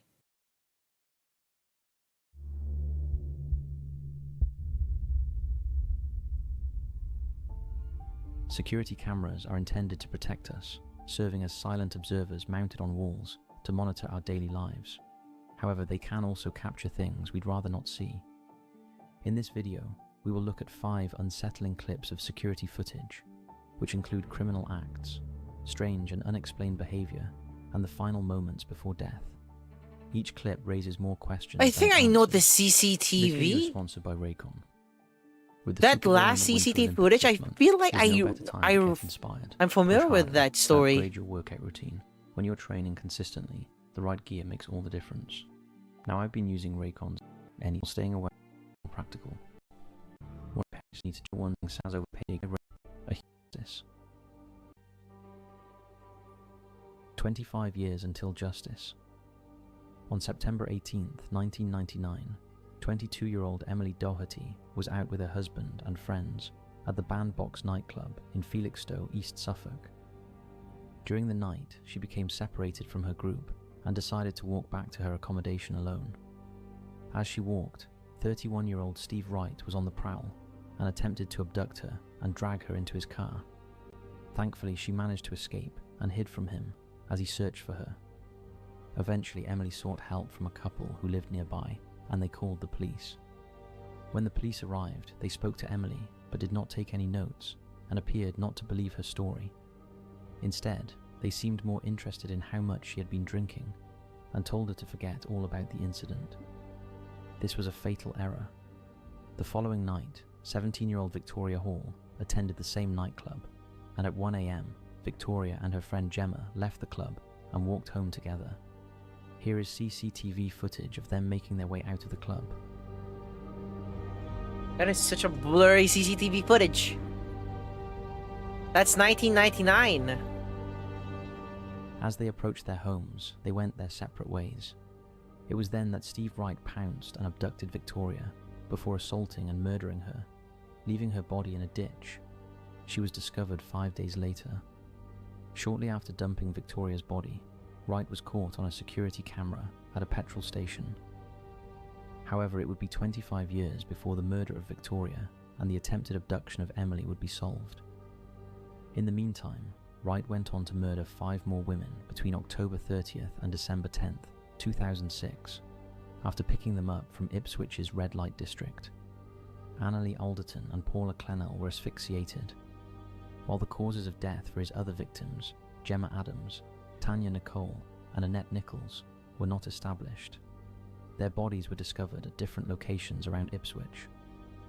Wright was arrested on December 19th, 2006, when tiny flecks of blood were found on the back seats of his car, which partially matched one of the victims. He was found guilty of all 5 murders on February 21st, 2008, and was sentenced to life imprisonment with a recommendation that he should never be released. On May 22nd, 2024, after a DNA breakthrough, Wright was arrested in his prison cell and charged with the murder and kidnapping of Victoria Hall and the attempted abduction of Emily Doherty. On February 2nd, 2026, he pleaded guilty to these charges, marking the first time he publicly admitted to any crimes.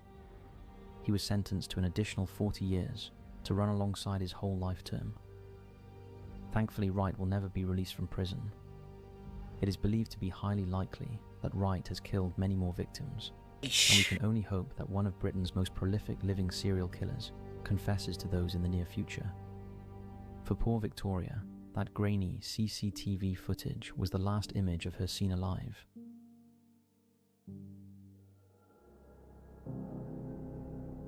Number 4.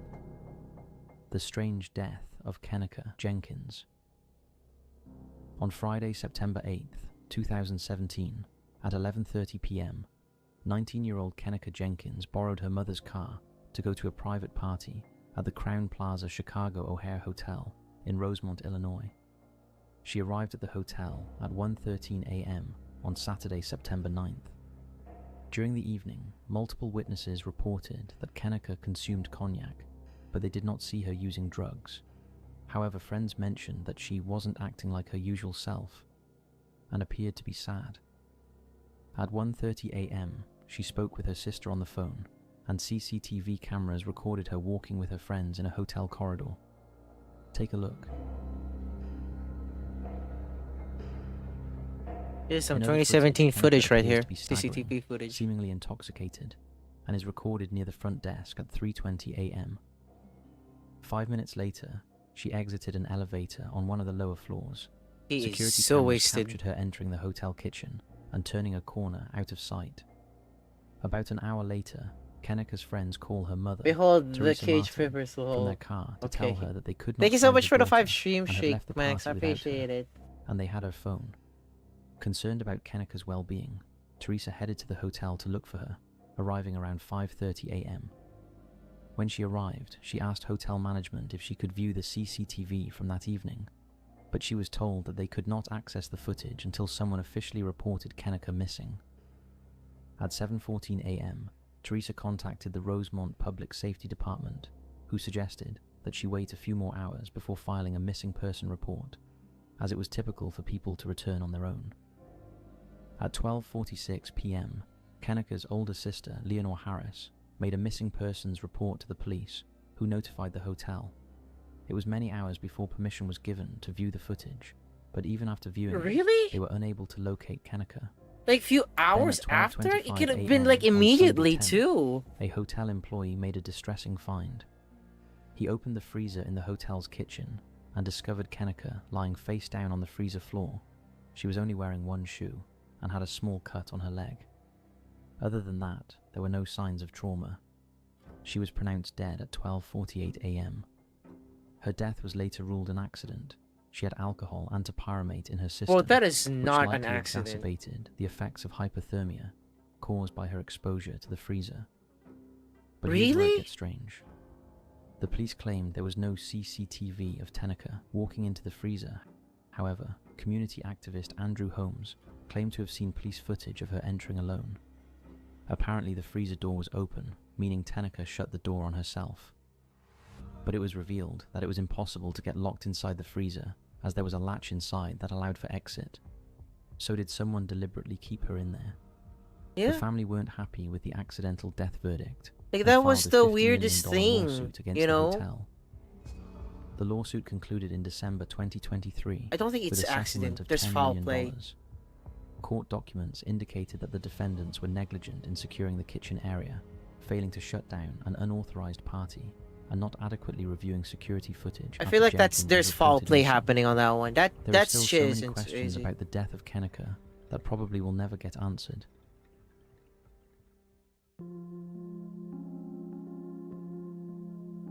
The odd behavior of Jack Wheeler. Well, we can't show it This next immediately story because is there's an more old chance one, of but one we finding haven't them. featured But before. where's the fun in that, eh? In a John nutshell. Jack Wheeler was an American veteran, businessman, and activist who dedicated over 50 years to various roles within the US government. He was instrumental in the creation of the Vietnam Veterans Memorial, and during the Oh. Vietnam War, he served in a non-combat capacity. Wheeler battled bipolar disorder, which contributed to his quirky habits and occasional forgetfulness. He was married twice and owned homes in Newcastle, Delaware, and Harlem, New York City. On December 24th, 2010, Wheeler left his Newcastle home to celebrate Christmas with family in Harlem, but a neighbor noticed he had left the TV on and turned so loud that it could be heard from outside the property. Wheeler joined his second wife Catherine in Harlem, and she later said Jack seemed fine during his visit. The last time she spoke to him was on the 27th of December, the night before he left her asleep and set out in the morning to deliver Christmas gifts to friends in Washington, D.C. Catherine expected him back in a few days, as they had plans to attend a wedding in Boston the following month. On December 28th, Wheeler had lunch at the Metropolitan Cafe in downtown D.C. and was supposed to catch an Amtrak train from D.C. to Wilmington, but it remains unclear whether he ever boarded. Back in Newcastle, a man matching Wheeler's description was seen throwing smoke bombs, typically used for exterminating rats, into a house under construction across from his home. Over the past 3 years, Wheeler had filed lawsuits challenging the zoning approval for this house, as it blocked his view of the Delaware River. Reports later suggested that Wheeler's phone was found outside the new house, although police have not confirmed this information. On the morning of December 29th, Wheeler sent an email to his family using a different phone than usual. He was later seen in Delaware at the Newcastle County Courthouse parking garage, where he displayed signs of disorientation and was wearing only one shoe.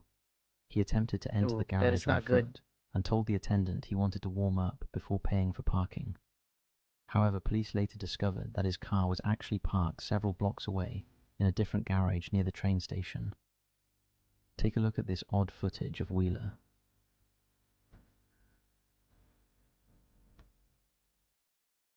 I mean, as someone who has as for him to be a war veteran and then a bipolar person, this is actually very sad. You can actually see At the 6 p.m., decaying Wheeler approached his moments of pharmacy his in Newcastle demise. and asked for a ride to the Wilmington train station. He appeared upset, and although the pharmacist offered to call a cab for him, he left the store. On December 30th, when he failed to send his usual emails, friends began to worry about him, and when they checked his home in Newcastle, it was found in disarray, with various items moved or overturned. However, nothing was missing. At 8 a.m. that day, Wheeler bought coffee at a Subway on Delaware Avenue in Wilmington, paying with loose cash from his pocket. The store owner noted that his clothes were dirty, and he wasn't wearing a coat despite the cold temperature.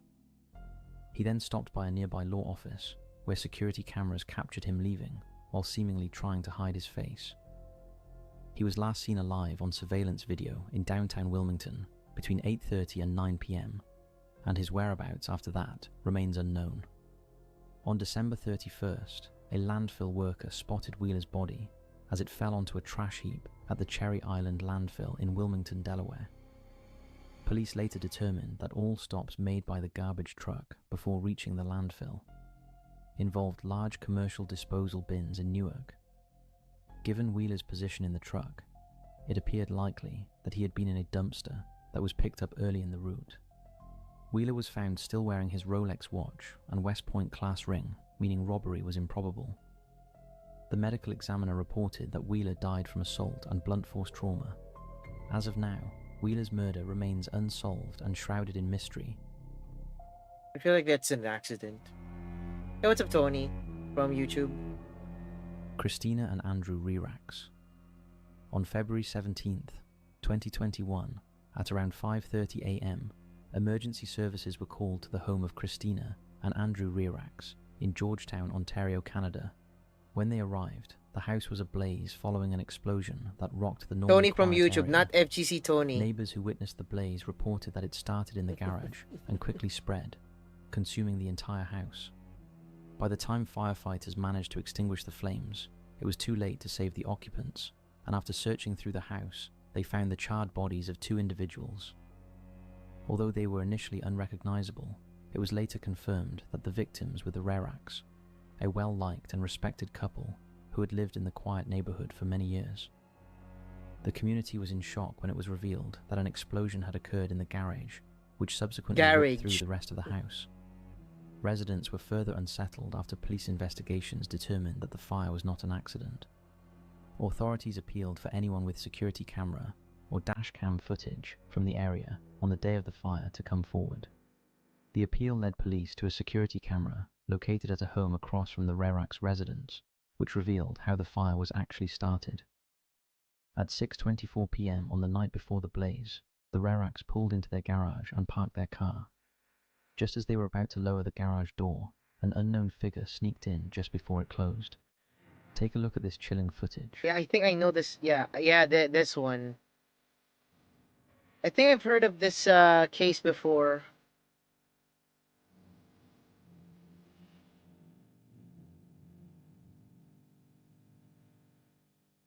About mask. This was happened during the COVID, like year in COVID, and I think this is the. I think this was also. The unsettling footage led investigators to a Yeah, I think like the woman survived, but the guy didn't. Mississauga man named Harrison Brown, who had business dealings with one or both of the Rerax. Yep. However, the exact nature of these dealings has never been clearly established. An investigation determined that the fire was set deliberately, and on March 26, 2021, homicide People really investigators can't mind their own arrested business, Brown can't they? and Yeah, I charged mean, him with it's 2 people. counts of first-degree murder and arson. Given the video evidence, it was difficult for Brown to deny that he had set fire to the house, and the 29-year-old pleaded guilty to 2 counts of murder in the Ontario Superior Court of Justice in Milton and received a life sentence in prison, with no possibility of parole for 25 years. The motive is not 100% clear, but it is believed to stem from a business deal that Brown felt so aggrieved about that he targeted the couple and killed them in an exceptionally brutal manner. Yeah. The bizarre disappearance of Nancy Guthrie. Nancy Guthrie is relatively unknown in the US, but her daughter, Savannah Guthrie, is a household name as the main co-anchor of NBC's morning show, Today, a position she has held since July 2012. I have no idea. So when 84-year-old Nancy was reported missing, potentially kidnapped, it made headlines not only in America, but around the world. On the evening of January 31st, 2026, Nancy went out for dinner with family. Her son-in-law, Tommaso Cioni, then drove her home, arriving at her residence in Tucson, Arizona, at approximately 9:48 p.m. After Cioni left, it was assumed that Nancy, who lives alone, had gone to bed. However, something happened between the time she was dropped off and the following day. Here is what is known so far. At 1:47 a.m. on February 1st, Nancy's doorbell camera was disconnected. Around 25 minutes later, the surveillance camera software detected movement. By 2:28 a.m., data from Nancy's pacemaker Them app nosy indicated people. that the device had been disconnected from her phone. By midday, Nancy's family realized she was missing after friends alerted them that she had not arrived on Sunday morning as expected to watch virtual church services. When a family member checked Nancy's home and found her absent, she was reported missing. Investigators arrived at the house just after midday and have been present ever since. Since her disappearance, several alleged ransom notes have been sent to various US news outlets, but 2 deadlines for payment have already passed. Authorities and her family are particularly concerned about Nancy's health, as she requires daily medication, and the family have made multiple emotional appeals on social media to her suspected abductors for her safe return. On February 10th, the FBI released disturbing surveillance footage showing a masked man outside Nancy's front door on the night she went missing. The porch camera footage revealed the suspect wearing a backpack, a gun holster, and a ski mask. Take a look. That is oddly creepy and disturbing. That's a Ring doorbell, that's for sure.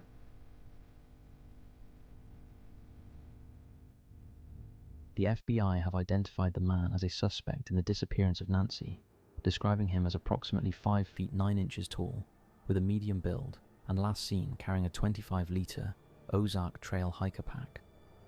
Since the abduction was made public, the FBI and the Sheriff's Department have received thousands of calls regarding the case, but they have not made any significant progress in locating Nancy. On Sunday, February 15th, Savannah shared an Instagram video appealing to anyone who might have information about her mother or know where she is being held. I wanted to come on and it's been 2 weeks since our mom was taken, and I just wanted to come on and say that we still have hope and we still believe. And I wanted to say to whoever has her or knows where she is that it's never too late. And you're not lost or alone. And it is never too late to do the right thing. And we are here. And we believe. And we believe in the essential goodness of every human being. And it's never too late. President Trump has also appealed for Nancy's safe return, threatening the death penalty to her kidnappers. As of now, Nancy Guthrie is still missing. Stay safe, everyone. Thanks for watching. Don't forget to give this video a like and subscribe to the channel. It really goes a long way. Thanks again, and I'll see you in the next video. When was this, by the way? This was 5 months ago, and she's still out. That's freaked up. Alright. Okay, I want to go back to the Tuv chat room. There's a, yeah, there you go. I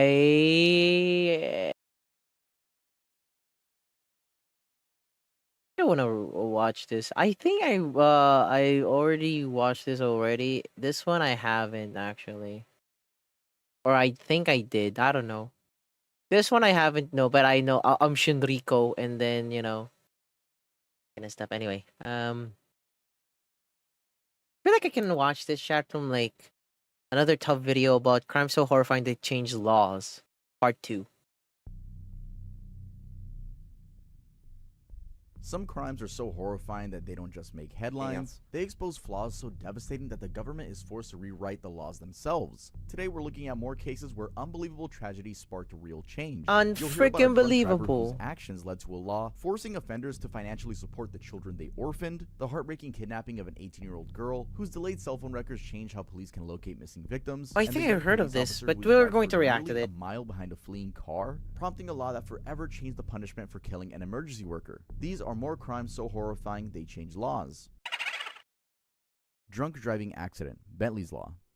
If a drunk driver kills someone's parents, who pays to raise the kids that were left behind? For the longest time, the answer was basically nobody. The driver might do a few years, sometimes just probation, and then walk away while a family is still grieving the loss of two people, especially a mother and a father. One woman, seeing how sad the situation could get, decided that this was unacceptable. Her name is Cecilia Williams, and what she did about it ended up changing the law in multiple states, and rather unfortunately, it had all begun with a not-so-random knock on her door on that fateful morning. According to Cecilia, it was around 12:36 in the morning on April 14th, and she jumped out of bed to find a state trooper and officer standing at her door. Her son Cordell, her daughter-in-law Lacey, and her 4-month-old grandson had been in a fiery crash, and they died in the worst way possible given they were basically physically unrecognizable. A drunk driver killed them. And just like that, 3 members of her family were gone. The crash happened on April 13, 2021 on a Missouri state highway. Extremely sad, but there was more. Cecilia didn't just lose 3 people that night, she also suddenly became the guardian of her 2 surviving grandsons, Bentley and Mason.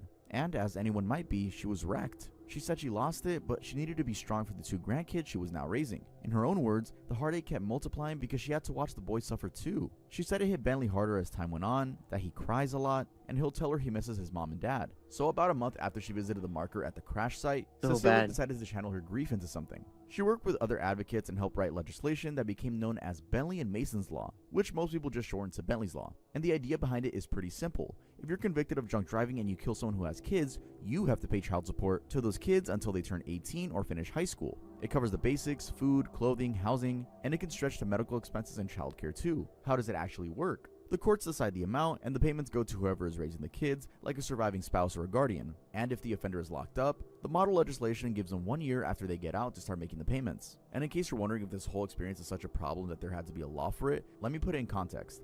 According to Mothers Against Drunk Driving, which is one of the big groups backing this law, every 79 seconds, someone in America is killed or injured in a drunk driving crash. And that frequency tends to go up around the holidays, like the summer. That's a lot of families that can end up exactly where Cecilia did. So, since 2022, at least 20 states have considered something similar, with a dozen introducing proposals in just 1 year. And for Cecilia, the goal is all 50. As she put it, it's the only way to actually make someone pay for the consequences of their actions, because at the end of the day, these kids have no parents anymore, and that's just unfair. Yeah, but freaking drunk driving is a common thing too. Kelsey Smith Act.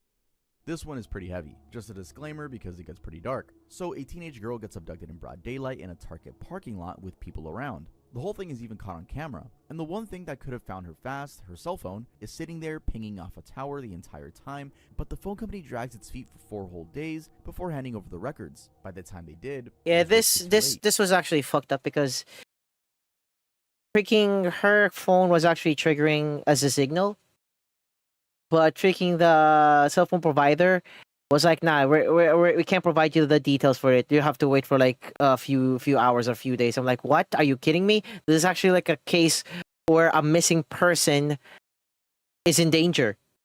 And the only evidence or the only way for you to actually find this missing person, like immediately, is like the cell phone signal that that emits from their cell phones.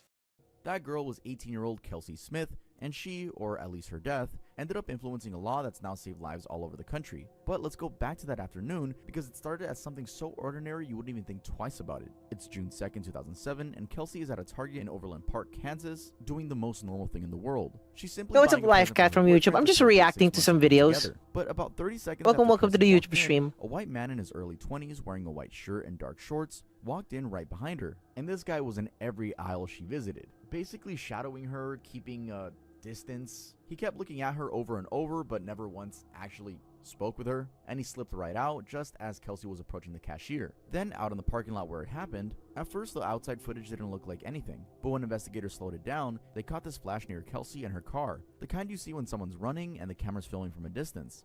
About 4 hours later, her car, a 1987 Buick Regal, turned up abandoned across the street at Oak Park Mall. Give me a moment, chat room. I'll be right back.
All right, chat. Now I'm back. I got me some chicken fries. I ordered chicken fries for dinner. All right.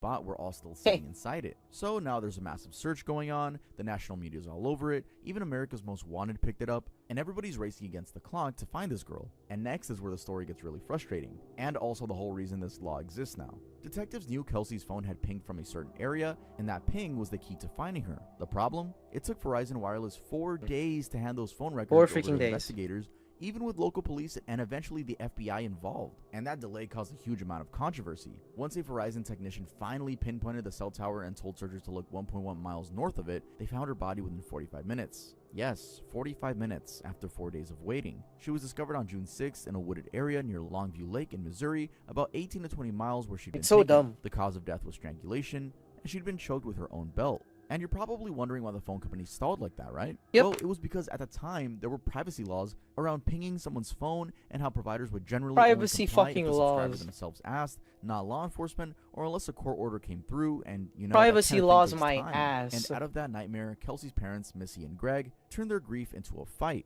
pushing for the Kelsey-Smith Act, a law that basically says phone companies can ping a phone when authorities determine the subscriber is in danger. It started in Kansas and spread to 23 states, and it actually works. In one Kansas case, a guy stole a car not knowing there was a 5-month-old baby inside, and police found that car within half an hour by pinging the mother's phone, which was still in her purse in the front seat. Police got branded institutionally racist, Macpherson principle. Now, you'd assume that when an 18-year-old is stabbed to death in the street, in a clearly racist attack, the police would move heaven and earth to catch the people who did it. I mean, that's the bare minimum, right? Well, it is, but in this case, that's not what happened at all, and that failure was so embarrassing that it forced an official inquiry which ended up branding London's entire police force with a label that shook them to their core. That teenager was Stephen Lawrence, a black British 18-year-old killed back in 1993, and his case became one of the most important in modern British history. But to understand why it mattered so much, you need to understand how badly everything was handled. Like I already mentioned, Stephen was murdered in a racially motivated stabbing in 1993, and right away the cracks started showing. His parents, Neville and Doreen, who were already devastated, had to watch the Metropolitan Police fail to bring a single charge against anyone, even after an inquest returned a verdict of unlawful killing. The family was angry, and understandably so, especially because every chance that should have led to justice just kept getting blocked or sort of neglected. Eventually, in light of the denied justice, to get to the bottom of what went wrong, a public inquiry was set up, and the man chosen to lead it was a retired High Court judge named Sir William Macpherson, and the Lawrence family wasn't thrilled about this pick due to his weird history as a judge. Macpherson was an establishment figure, a guy with a reputation as a hardline conservative, who'd allegedly shown insensitivity in cases involving race before. He'd refuse applications for judicial review in immigration cases, and he'd once ruled that a white mother could pull her kid out of a school class that had a large number of Asian students. So you can see why Stephen's parents were really nervous about this judge. But here's the twist that nobody saw coming. When the Macpherson report finally came out in 1999, it didn't protect the police at all. The report savaged London's police force for failing to deliver justice to the family, declaring that the investigation had been marred by a combination of professional incompetence, institutional racism, and a failure of leadership by senior officers. And that phrase, institutionally racist, was like a bombshell. It wasn't just saying a few bad cops messed up, it was saying the rot ran so deep through the whole organization, which didn't sit well with London police. But it was true because officers had, for example, failed to give Stephen first aid at the scene as he laid there. There had been a total lack of direction in the crucial hours after the murder, insensitivity towards his parents, a failure to arrest the suspects early, and inadequate searches of their homes. The report ran to 389 pages, pulled from 88 witnesses, and around 100,000 pages of documents, and it ended up making 70 recommendations, most of which got implemented within 2 years. And out of all of it came something now known as the Macpherson principle, which says that any complaint perceived as racist by the victim or anyone else should be recorded and investigated as a possible racist incident, so these crimes don't just quietly vanish from the official records. Oh, and in case you're wondering if anyone ever paid for Stephen's murder, 2 of the 5 suspects, Gary Dobson and David Norris, were finally convicted in 2012, nearly 20 years later. Disappearance and death of Skylar Neese, Skylar's Law. You know how everyone says you should be careful with strangers, watch out for the creepy guy in the van, don't talk to people you know, all that? Well, this case kind of throws all that out the window because the people that murdered Skylar Neese weren't strangers at all. One of them had known Skylar since they were 8 years old and even helped hand out the missing person flyers along with their parents, all while Skylar's parents had no idea their daughter was already dead in the first place. But let's go back to the night it all started. Skylar was a high school sophomore from the Morgantown area in West Virginia, and by all accounts she was a great kid. honor student, 4.0 GPA, worked part-time at a Wendy's, wanted to grow up to become a criminal defense attorney, and on the night of July 5th, 2012, she came home from her shift, told her parents she was tired, and went to her room. But then, around 12:30 a.m., her apartment's security camera caught her doing something sneaky. She climbed out of her bedroom window and got into a light-colored sedan that had pulled up outside. Now, at the time, nobody knew whose car that was, but Skylar got in willingly, like she knew the person that was driving. The two people in that car were Shalia Eddy and Rachel Shove. The two girls Skylar considered her closest friends. The next morning, her dad Dave noticed her bedroom door was locked, which she basically never did, so he forced it open and found that the bed hadn't even been slept in, so the family reported her missing. Shalia actually showed up at the niece home with her mom and gave them a story, saying that she and Rachel had picked Skylar up, driven around, gotten high, and dropped her back off near the house so she wouldn't wake her parents up. Sounds plausible enough, right? Except the family's own security footage told a different story. It showed Skylar coming home, and then it showed Shalia and Rachel coming back to pick her up again, which contradicted the whole timeline. So for months, this thing dragged on. Police actually treated Skylar as a runaway at first, which mattered a lot, and we'll get to why later. Tips came in, including one that she'd been spotted on a beach in North Carolina, but that went nowhere. Meanwhile, investigators kept noticing how Shalia and Rachel's stories were just too identical, word for word. The kind of thing that only happens when a story's been rehearsed. One officer said her gut was screaming that Shalia was acting wrong, and Rachel was scared to death. Then phone records placed both girls' phones miles away in the middle of the night, despite them claiming they'd been asleep at home, and surveillance from a Sheetz gas station caught Shalia's car heading in that exact direction. It took 6 months to know the full truth. When Rachel suffered a nervous breakdown, her mom called 911, and she ended up in a psychiatric hospital for 5 days. This reminds me of a story where a girl was killed by her so-called friends because they were jealous that she was pretty, and the messed up part was that the killers were passing out flyers. They were sent to jail, but they got out years later with name changes and shit. Oh god. That is so bizarre and weird. Creepy. When she got out, she went straight to her lawyer and finally told the real story. She and Shalia had stabbed Skylar over 50 times. They'd brought knives, plastic bags, and supplies, driven out to a remote spot near the Pennsylvania border, and attacked her from behind after counting to 3. The only thing Skylar managed to ask was a single word: why? The motive, as it came out later, traced back to a secret romantic relationship between the two killers and the tension Skylar's presence created. Rachel got 30 years, Shalia got life with parole eligibility after 15, and remember how the police first wrote Skylar off as a runaway? That's the whole reason no Amber Alert went out, because at the time you had to wait 48 hours and believe a child was abducted. So her parents pushed for Skylar's law, which now lets West Virginia issue an Amber Alert immediately for any missing child believed to be in danger, abduction or not. By the way, we talked about how Amber Alert came to be in part 1 of this video, so you can go check that out after this one. Yeah, the Amber Alert is still fucked up. That is still a fucked up case, which is unsolved to this day, by the way, chat room. It's so fucked up. Failed carjacking and murder of autistic Carl Stark, Carl's Law.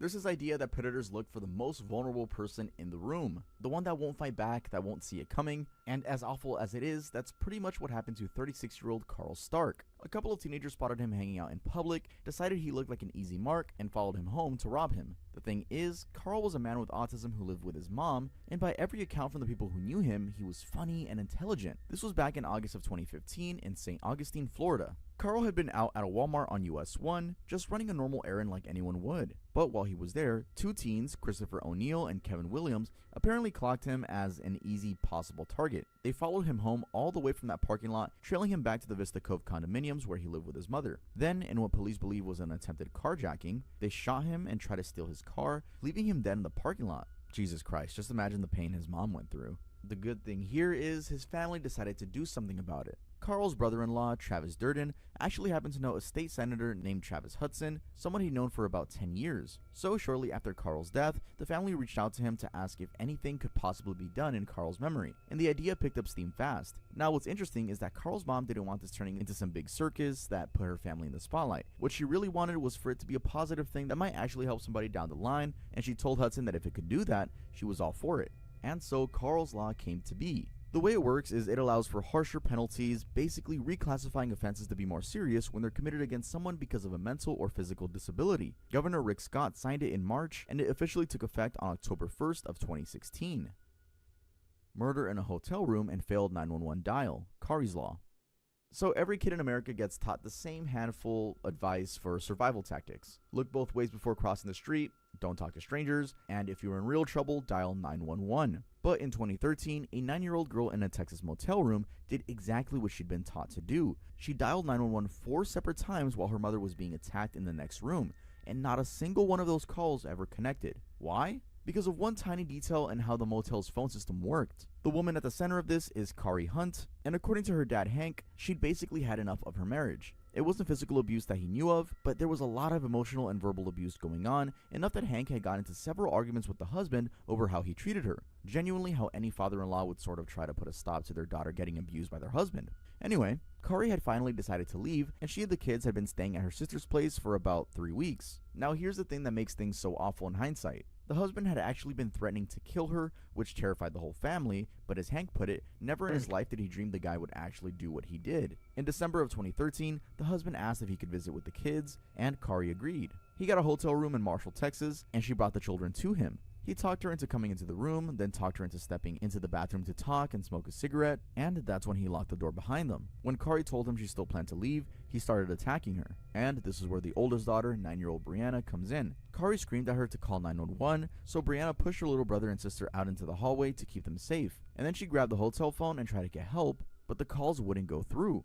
The motel system required guests to first dial a 9 to reach any outside line that included 911. The little girl had no way of knowing that, so she dialed and nothing happened, and she'd go kick and bang on the bathroom door screaming at him to stop, then try again. She heard everything that happened in that room. At one point, another hotel guest came over, banged on the door, and told him the police were on the way. But by then, he was apparently trying to clean up, and there was blood on his shoes, which Brianna saw. He came out, grabbed his 3-year-old middle child, Kylie, and fled, while Brianna hid her little brother and refused to go with him. Now, there's a small piece of grace here. About 4 hours later, thanks to an Amber Alert, they caught him roughly 60 miles north. A woman sitting at a red light had kept silencing the alert on her phone until she finally looked, saw the vehicle description, and realized the car was sitting in front of her. She called 911 and followed them until the police took over, and around 8 different agencies converged on the guy. Kylie was unharmed, thank God, but later at the police station, Brianna told her grandfather that 911 hadn't worked, and when a detective overheard it, they pieced together that it was the motel's dial 9 system. The detective went and tested it, and sure enough, it was right. She couldn't dial 911 because you had to click 9 before dialing any outside number. So right there, Hank made his granddaughter a promise. He told Brianna that he was going to fix it, even if he had no idea how, and he actually pulled it off. He started a Change.org petition, got connected with the right people, and after a years-long slog through Washington, Kari's law was signed into law on February 16th, which happened to be Kari's birthday. The law now requires that all multi-line phone systems, the kinds you find at hotels, schools, and offices, allow you to dial 911 directly without punching a 9 or any other prefixes first. As for the husband, he got 99 years, which means no shot of parole until he's in his 90s. Teens murdered Andrew Harper, a police officer. Harper's Law. A newlywed cop, just 3 weeks married, kisses his wife goodbye and heads off to a night shift, fully expecting to be back home soon so the two of them can finally leave for their honeymoon. That honeymoon never happened, because that night, while doing the most routine thing imaginable, answering a burglary call, PC Andrew Harper got caught in a tow strap and dragged behind a fleeing car for an entire mile down a winding country road. He was 28 years old. The way his case played out in court, plus the verdict that left his widow absolutely outraged, ended up forcing a brand new law onto the books of England. This was August 15, 2019, near Solhamstead in Berkshire, England. Just over a month earlier, on July 18th, Andrew had married his partner of 13 years, Lissy, and the two of them were expecting to head off on their honeymoon in mid-August. On the night in question, Andrew and a fellow officer named Andrew Shaw were finishing up a surveillance shift when a call came in about a burglary in progress and a stolen quad bike. The two responded in their unmarked BMW with Harper riding as the passenger, and pretty soon they spotted a car towing that stolen quad bike with someone running and climbing into the passenger seat. Harper jumped out of the police car and ran towards the suspects, trying to grab the passenger before they could speed off, but as he did, he got caught in the strap that had been used to tow the quad bike. The bike came loose, and the suspects floored it, taking off down the lane with Harper essentially lassoed to the back of their car. His partner Shaw lost sight of them, and as he gave them a chase, he came across Harper's stab vest just lying there on the road. And then a radio call came in warning of a body on the road, and Shaw had this awful gut feeling that the body was Harper's. Investigators later worked out that Harper was dragged for a full mile, which is about 1.6 kilometers, in just 91 seconds, with the car averaging around 42 miles per hour the whole way. The post-mortem listed his cause of death as multiple injuries, and he'd suffered a very severe brain injury. He likely lost consciousness the moment he hit the ground. He was pronounced dead by paramedics at 11:45 that night. 3 teenagers were behind it: Henry Long, who was driving, along with Albert Bowers and Jesse Cole. But when the case went to trial at the Old Bailey, the jury cleared all 3 of them of murder. Long had admitted to manslaughter, and Bowers and Cole were convicted of it, but murder didn't stick. Long got 16 years, while Bowers and Cole each got 13. The Attorney General even tried to challenge the sentences as being too lenient. Bro, that's too low. Understandably, Harper's widow Lissy was outraged by all of this, and she went on to make a victim impact statement and write an open letter begging the Prime Minister and Home Secretary to allow a retrial for a murder verdict. But instead of just sitting with that anger, Lissy turned it into a 2-year campaign to better protect the people who run towards danger for a living. And it worked. In November of 2021, the government announced Harper's Law, which hands a mandatory life sentence to anyone who kills an emergency worker on duty while committing another crime. One bittersweet note though, Harper's Law didn't change the sentencing of the 3 men who actually killed Andrew. Custody battle led to murder. Caden's Law. There's a special kind of horror in watching a tragedy unfold in slow motion, where the mother is practically screaming that something terrible is coming, and the people with the power that scary man, thank you. waving it through anyway. That's what makes the story of 7-year-old Caden Mancuso so hard to sit with. Her own mother believed her death was completely preventable, saying that every single thing that could have stopped it at every point just didn't. Caden was, by every account, a special kid, a talented athlete, a good student who loved dancing and singing around the house, the kind of girl where everyone wanted to be her best friend. She'd even been the flower girl at her mom Kathy's recent wedding to her stepdad, Brian Sherlock, who fell head over heels for not just Kathy, but for Caden too. But there was someone else in the picture, and that was Caden's biological father, Jeffrey Mancuso. Now, Kathy had met him years earlier on the Jersey Shore, and at first she found him charming and funny, but things took a dark turn fast, and she soon discovered she had a violent streak and a criminal record with multiple assault charges across several states. And when I say violent, I mean really terrifying. Kathy said Jeffrey would call her the worst names imaginable every single day, and the verbal abuse eventually turned physical. At one point, he actually strangled her, and she described it as the only time in her life she truly felt like she was gonna die, praying in his clutches as she thought she was about to stop breathing. The final straw came about 5 years before Caden's death, when Jeffrey was charged with assault for biting a man's ear during a bar fight. That's when Kathy packed up her whole house in a U-Haul and got out for good. Even so, she never imagined Jeffrey would hurt their daughter, so she set up an informal every other weekend custody schedule with him. But Jeffrey's life was so unraveling, and according to his own sister Allison, he hated seeing Caden so happy with her new family. Then, about 2 years before the tragedy, he asked Kathy for partial custody. His reasoning was that more custody meant less child support to pay. Kathy brought a mountain of evidence into that custody battle. Witnesses, including Caden's principal, a teacher, and her soccer coach, all testified about Jeffrey's disturbing behavior, which the judge's own order described as rude, belittling, abusive, and condescending. And a court-ordered psychiatric evaluation diagnosed Jeffrey with major depressive disorder and identified narcissistic and antisocial personality traits, even noting he showed no remorse and took no responsibility for his actions. A custody evaluator recommended his visits stay unsupervised only if he got mental health treatment, but the judge awarded him unsupervised visits anyway with no mandatory treatment. And then the unthinkable happened.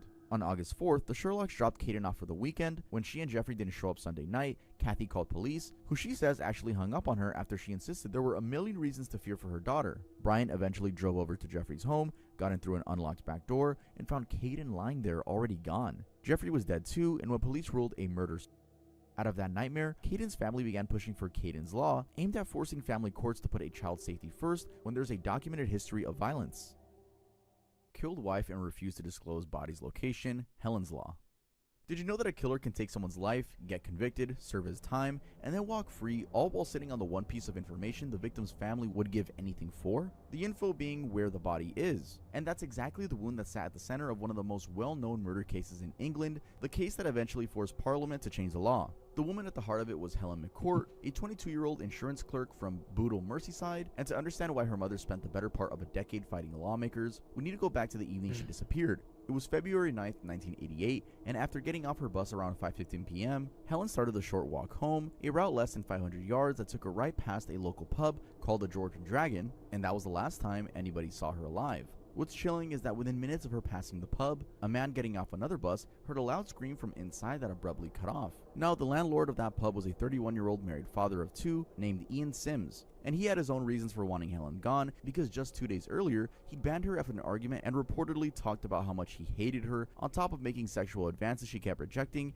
and believing she was gossiping about his secret affair. When police questioned him, he got so nervous they grew suspicious, especially with the fresh scratches on his neck, so they impounded his car and found spots of Helen's blood in the boot, along with an earring her mother Mary had given her for her 21st birthday. The damning part came a month later when her clothes turned up stuffed in a bin liner traced back to a roll inside Sims's own pub, bundled with electrical flex that had his dog's tooth marks and Helen's hair knotted into it. At his 1989 trial, Sims spun a ridiculous story about someone else stealing his clothes to frame him, but the jury didn't buy it, and the case made history because he was among the first people in the UK ever convicted of murder on DNA evidence without a body being found. Here's the heartbreak though, because Sims never revealed where Helen's body was. Marie was left searching for years with no success. Meanwhile, Sims was released in 2020 and died in 2022, having said absolutely nothing. So she poured her grief into a campaign that became the Prisoner's Disclosure of Information About Victims Act 2020, better known as Helen's Law, which forces the parole board to weigh whether a killer disclosed the body's location before release. Uncovered massive corruption, got tortured, and died. Magnitsky Act. So imagine you're just a guy doing your job, you're a lawyer, you're good with numbers, and a client hires you to look into some shady financial stuff. You dig in, you figure out exactly what happened, and you name the people behind it. And then instead of those people getting arrested, you're the one who ends up thrown in jail, beaten up, denied medical care, and eventually dead in a cell at 37 so bad. years old. Well, as absurd as it sounds, that's the real story of Sergei Magnitsky. What happened after his death ended up creating a law that's now used all over the world to go over human rights abusers. But let's go back to how the whole thing started. So Sergei Magnitsky was a Moscow lawyer and tax auditor, and back in 2007 he got hired to look into a really murky case of corruption where he uncovered that a group of Interior Ministry officials had managed to fraudulently take over 3 companies that belonged to an asset management firm called Hermitage Capital, and using those stolen companies, they pulled off something incredible. They obtained a $230 million tax rebate from the Russian state, basically conning the government out of its own money. Now, most of the Hermitage staff had already seen the writing on the wall and fled the country, but Magnitsky decided to stay in Moscow, and he's the one who actually pieced together exactly how the scam worked and who was behind it. But the officials that Magnitsky accused didn't exactly take the accusations lying down. They fought back hard in the form of turning the whole thing around on him, and as part of that they had Magnitsky arrested and thrown into jail. While he was locked up, prison guards beat him, and he was refused both medical treatment and visits from his own family. In 2009, after all that, he died in custody, denied the care that could have saved him, and he was only 37 years old when it happened. Now, you might think a story like this just ends there, you know, like most others do, where it's just one person who crossed the wrong people and got buried. But no, in this case, this is where it takes a turn, and it's all because of one guy named Bill Browder, who was the chief executive of Hermitage, the very firm at the center of the fraud. Browder looked at the situation and basically realized that there was zero chance that people responsible would ever be punished inside Russia, so he came up with a different approach. A lot of these Kremlin officials are extremely rich, and Browder figured if you couldn't put them in a Russian courtroom, you could still hurt them by freezing their assets abroad and ban them from traveling to places like Europe and the US, where they liked keeping their money and spending their time. And it worked. In 2012, the US Congress passed the very first Magnitsky Law, named right after Sergei, which slapped sanctions on a list of Russian officials believed to be responsible for human rights violations, freezing any assets they held in the US and banning them from entering the country. This thing infuriated Vladimir Putin so much that he retaliated in a pretty stunning way by banning Americans from adopting Russian children. Then in 2016, Congress took it even further with the Global Magnitsky Act, which President Obama signed on December 23rd of that year, and this one allowed the US to go after human rights abusers and corrupt officials literally anywhere in the world. And then a whole list of countries from the UK to Canada to the Baltic states have passed their own versions, all because one accountant in Moscow refused to look the other way. Bully to Bill C-13. Some of these law-changing cases come from one violent moment, but this one came from something slower and honestly more disturbing, the kind of years-long torment that follows a kid everywhere they go until there's nowhere left to hide.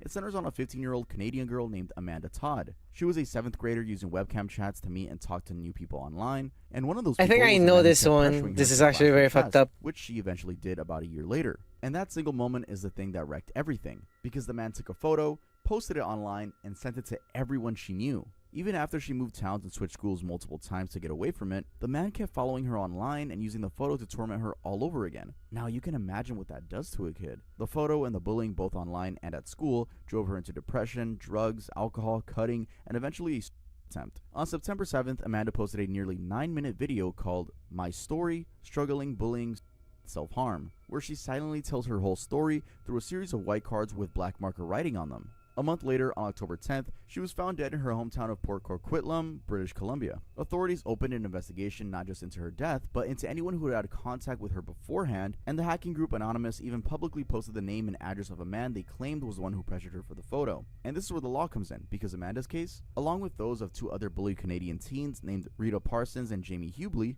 helped push the government towards Bill C-13, legislation aimed at protecting Canadians from online crime. The heart of it created a new offense of non-consensual distribution of intimate images, basically targeting the exact thing that happened to Amanda, while also giving police new tools to investigate that kind of abuse. Alright guys, that's going to be it for this video. If you think I earned a subscription, make sure to subscribe. If you enjoyed the way I told these stories, it would be awesome if you could leave a like. You could binge watch my channel. There you go. This is a part 2, so you could watch part 1. It'll be somewhere on the screen. But with that being said, hope you have a good day, and I'll see you guys next time I upload. Okay. Another one. Okay, I want to react more of tough stuff. I think this one, the most traumatizing cult initiations.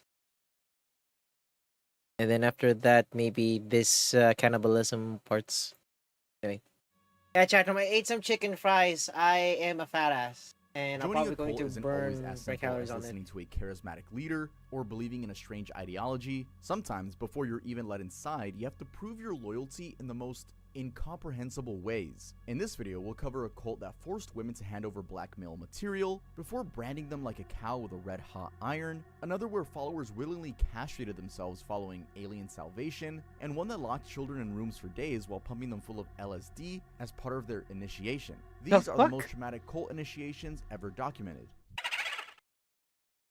Get branded and give nudes as collateral. NXIVM. I know this. NXIVM, pronounced NXIVM, a multi-level marketing company and self. This is such a weird freaking branded and give. Yeah, this is such a weird cult because I've heard of this because of freaking Wendigoon. Wendigoon actually made like a cult iceberg, and this was actually mentioned, and it was so weird. Nudes as collateral. NXIVM.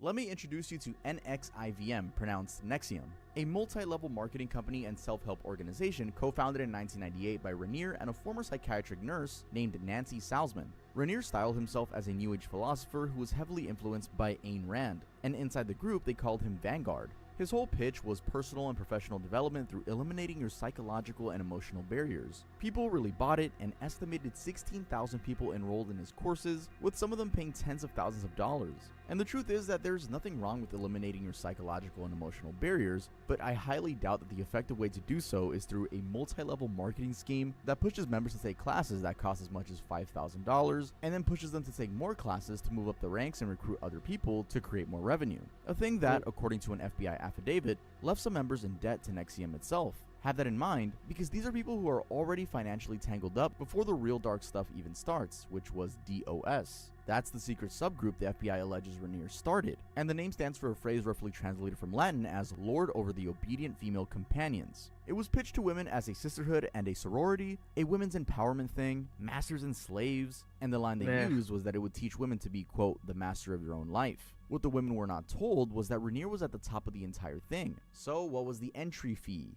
Before you were even told what the group was, you had to hand over collateral. And collateral is such a clean little word for what it actually meant. Lauren Salzman, who was the first line master and testified against Rainier, described it as information that was so damaging that she would rather die than have it released. She detailed how she and her mother Nancy had allegedly worked with Rainier and others to give a woman Valium against her will after the woman started acting erratically at an NXIVM event. Rainier wanted the woman to be able to sleep, so Nancy tried to give her the drug, and men eventually had to hold the woman down and force the pill into her mouth.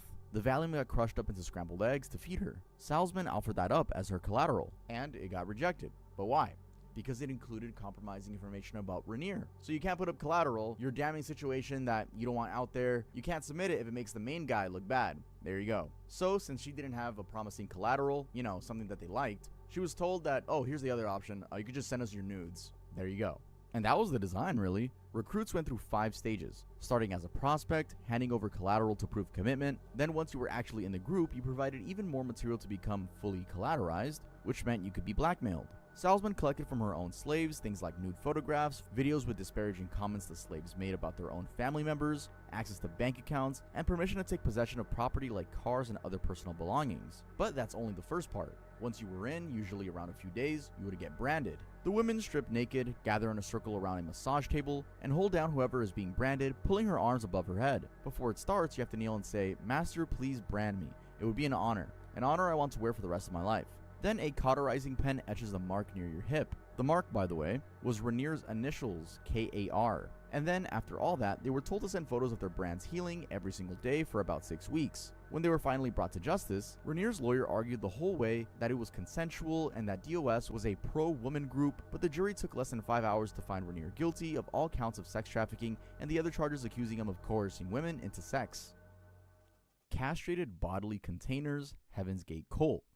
Alright, so Heaven's Gate, probably the most popular cult out there, and I know that this has been talked about to death, but as much as it has been talked about, on this specific channel, we've only talked about it 2 times. This is the 3rd time, and the first one was just visiting their website about 4 or 5 years ago. But yeah, if you know everything about Heaven's Gate cult, don't be shy to skip through the video and just skip this segment and go to the next chapter. I really don't mind. So back in 1997, everyone was horrified by the news reporting on 39 people in matching black tracksuits and Nike sneakers lying dead in a mansion in San Diego while waiting for a spaceship behind a comet. Word quickly spread about a cult called Heaven's Gate that believed the flying saucer was traveling behind the Hale-Bopp comet, leading them to choose to leave their physical bodies behind to find redemption in an extraterrestrial kingdom of heaven. However, what they were asked to do to prove they were serious about following these leaders to the literal end often gets left as a mere footnote to the mass.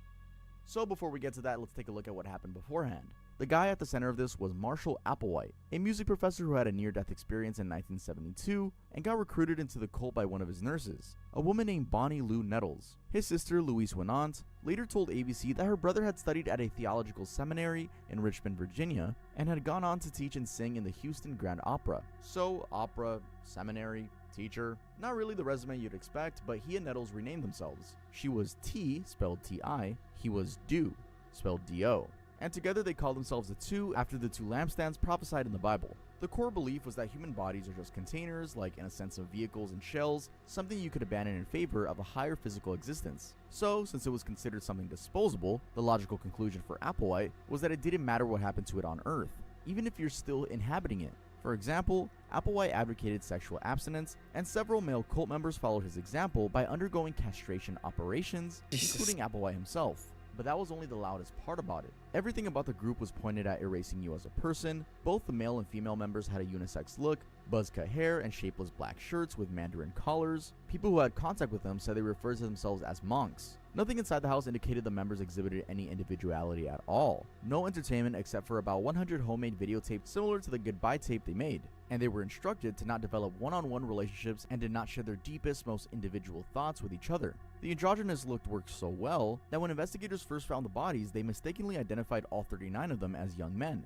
They were 21 women and 18 men, ranging in age from 26 to 72. So what actually pulled the trigger? In 1975, Applewhite and Nettles persuaded a group of 20 people from Oregon to abandon their families and possessions and move to eastern Colorado, promising the spacecraft would take them to the Kingdom of Heaven. But guess what? The spacecraft never arrived and the membership shrank. Then in 1985, Nettles, who Applewhite called his sexless partner, died of cancer, which awkwardly was very hard to explain to people who'd been promised alien abduction. Then in 1995, the comet Hale-Bopp was discovered, and the members became convinced an alien spacecraft was on its way to Earth, hidden behind it from human detection. In October of 1996, Applewhite rented the big house in Rancho Santa Fe, telling the owner his group consisted of Christian-based angels. And in late March of 1997, as Hale-Bopp made its closest approach to Earth on a 4,000-year orbit, Applewhite and 38 followers drank a lethal mixture of phenobarbital and vodka. Did they reach the Kingdom of Heaven? We don't know that, but the 39 vehicles definitely remained in that house in California.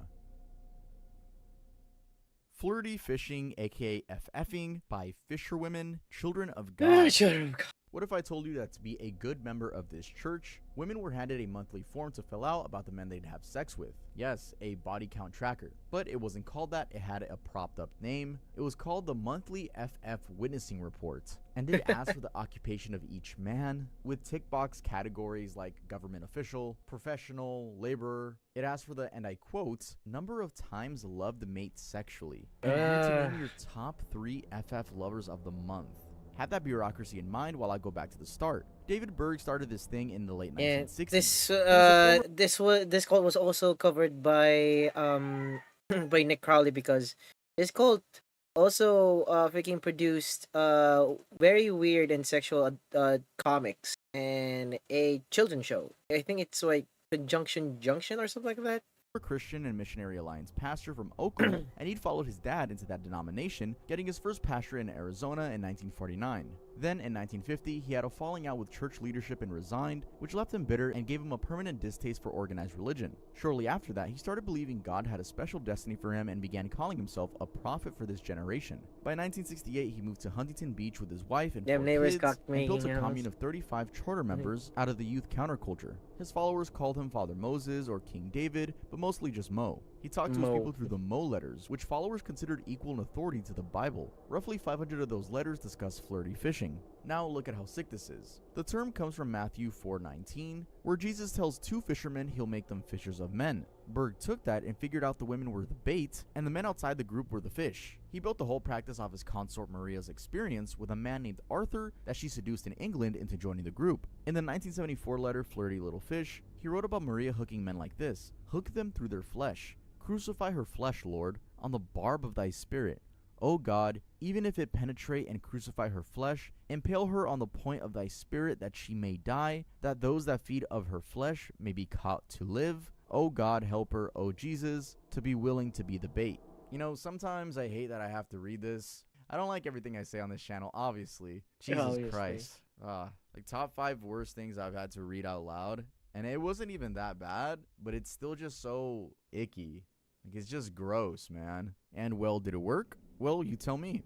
Between 1974 and 1987, members had sexual contact with 223,989 people while FFing, you know, flirty fishing. Almost all adult female disciples were involved to some degree, but the irony is that it barely worked as recruitment. It probably wasn't very successful at bringing new people in, but it was a primary source of financial support and political protection. Women established long-term relationships with wealthy men who provided money, housing, legal advice, help with immigration, sometimes leaving their husbands and children for weeks or months at a time. Then in 1978, Berg dropped a letter called Make It Pay, advising the women to get money for their services. Escort work may have crossed the line, but they insisted FFing itself wasn't prostitution because the goal was always to bear witness for Jesus. Things got a bit complicated when STD started spreading due to the excessive amount of sex surrounding the cult, but then Berg published a letter called Afflictions, where he reasoned that Jesus had probably caught a venereal disease at some point too, so there was no shame in it, and the women should keep going even at the risk of afflictions. By the way, the Children of God cult got shut down in 1987, but not because of any of this, because of AIDS. Drink cult leaders' bathwater and blood, Aum Shinrikyo. You know how OF models turned their bathwater into a highly marketable product? Well, it turns out a man in Japan was way ahead of his time. The only real difference, I think, is that while those creators on the blue site are selling you a bit of pleasure, this cult convinced people that the end was near and that joining them was the only way to be saved, all for a hefty price and a ritual that involved drinking some very expensive blood. The man behind this is Shoko Asahara. He was born into a poor family in southern Japan and you have a picture of me, bro. What's up, Tony? Don't worry about it. Which is the thing that eventually turned into Aum Shinrikyo. It means supreme. Tony don't actually grow like this one. Group mixing Hindu and Buddhist ideas, then worked in bits of apocalyptic Christian prophecy. Oh, Asahara declared himself to be both Christ shit, Max is actually done. Enlightened one since Buddha. He got official religious status in Japan in 1989, spoke at universities, wrote books. At its After peak, this, I'm probably going to be playing Fortnite because it's actually like 6 p.m. now. His pitch was that his devotees could read minds and levitate. Yeah, I know this one. Of alienated young Japanese raised. This was not this was not him floating, by the way, chat room. This was actually him in a like it's like a photo manipulation trick. He actually just jumped and then freaking he took his camera and then the camera took him like supposedly floating, but not really. On comic book superheroes believed him. A lot of them were Sure, fucking gold hour kicked my ass, but everyone having a gun going was fun. Students at elite universities, young people from. Also, Jake, are you down for some Fortnite as well? Staring down equally pressured careers, and the cult offered them something more meaningful. But let's define that more meaningful. Because while Aum preached that its followers should renounce materialism. So this was also like a very dangerous group as well that created like a video game that actually enticed you to join their group, and they were also the one that actually were behind like the train station incident with the you know I'm not feeling okay Draco, it's understandable. He still handed them a menu. Yeah, like a lot of like YouTubers actually cover up like the Shinrikyo. But the leader of the Shinrikyo actually got killed. He was sentenced to death, and there's still some Shinrikyo like members still to this day in jail. when they tried to join. You're The down, blood Ratchet? Okay. initiation, where you drink blood said to have come from Asahara, ran $10,000. Bardo's Enlightenment, which was an intravenous injection of an unknown substance, Let me feel cost better, $3,000. Jacob. A small pin with their logo engraved on it was a relative bargain at $1,000. And a ritual where you gain spiritual energy by touching the forehead of a member with a higher spiritual level than you was $500. There was also a headset you could rent for $10,000 a month that would supposedly synchronize your brainwaves with the gurus. Oh, and the bathwater, of course. For $2,000, you could buy a 7-ounce bottle of the Miracle Pond, as he called it. The leaders used bath water said to have curative powers. Now what happens if you can't afford the menu? Initiates who couldn't pay for the services they received were encouraged to take more and then forced to join the cult, which immediately sent them down a downward spiral of debt. The bathwater was the friendly end of what they do to a body, by the way. Followers were starved, doped with LSD, and forced to undergo bizarre initiations. There was a ritual called thermotherapy, where followers got, quote, purified in a bath of scalding water. That one has killed at least one follower. And the cult used giant shipping containers as prisons and torture chambers for anyone who tried to leave.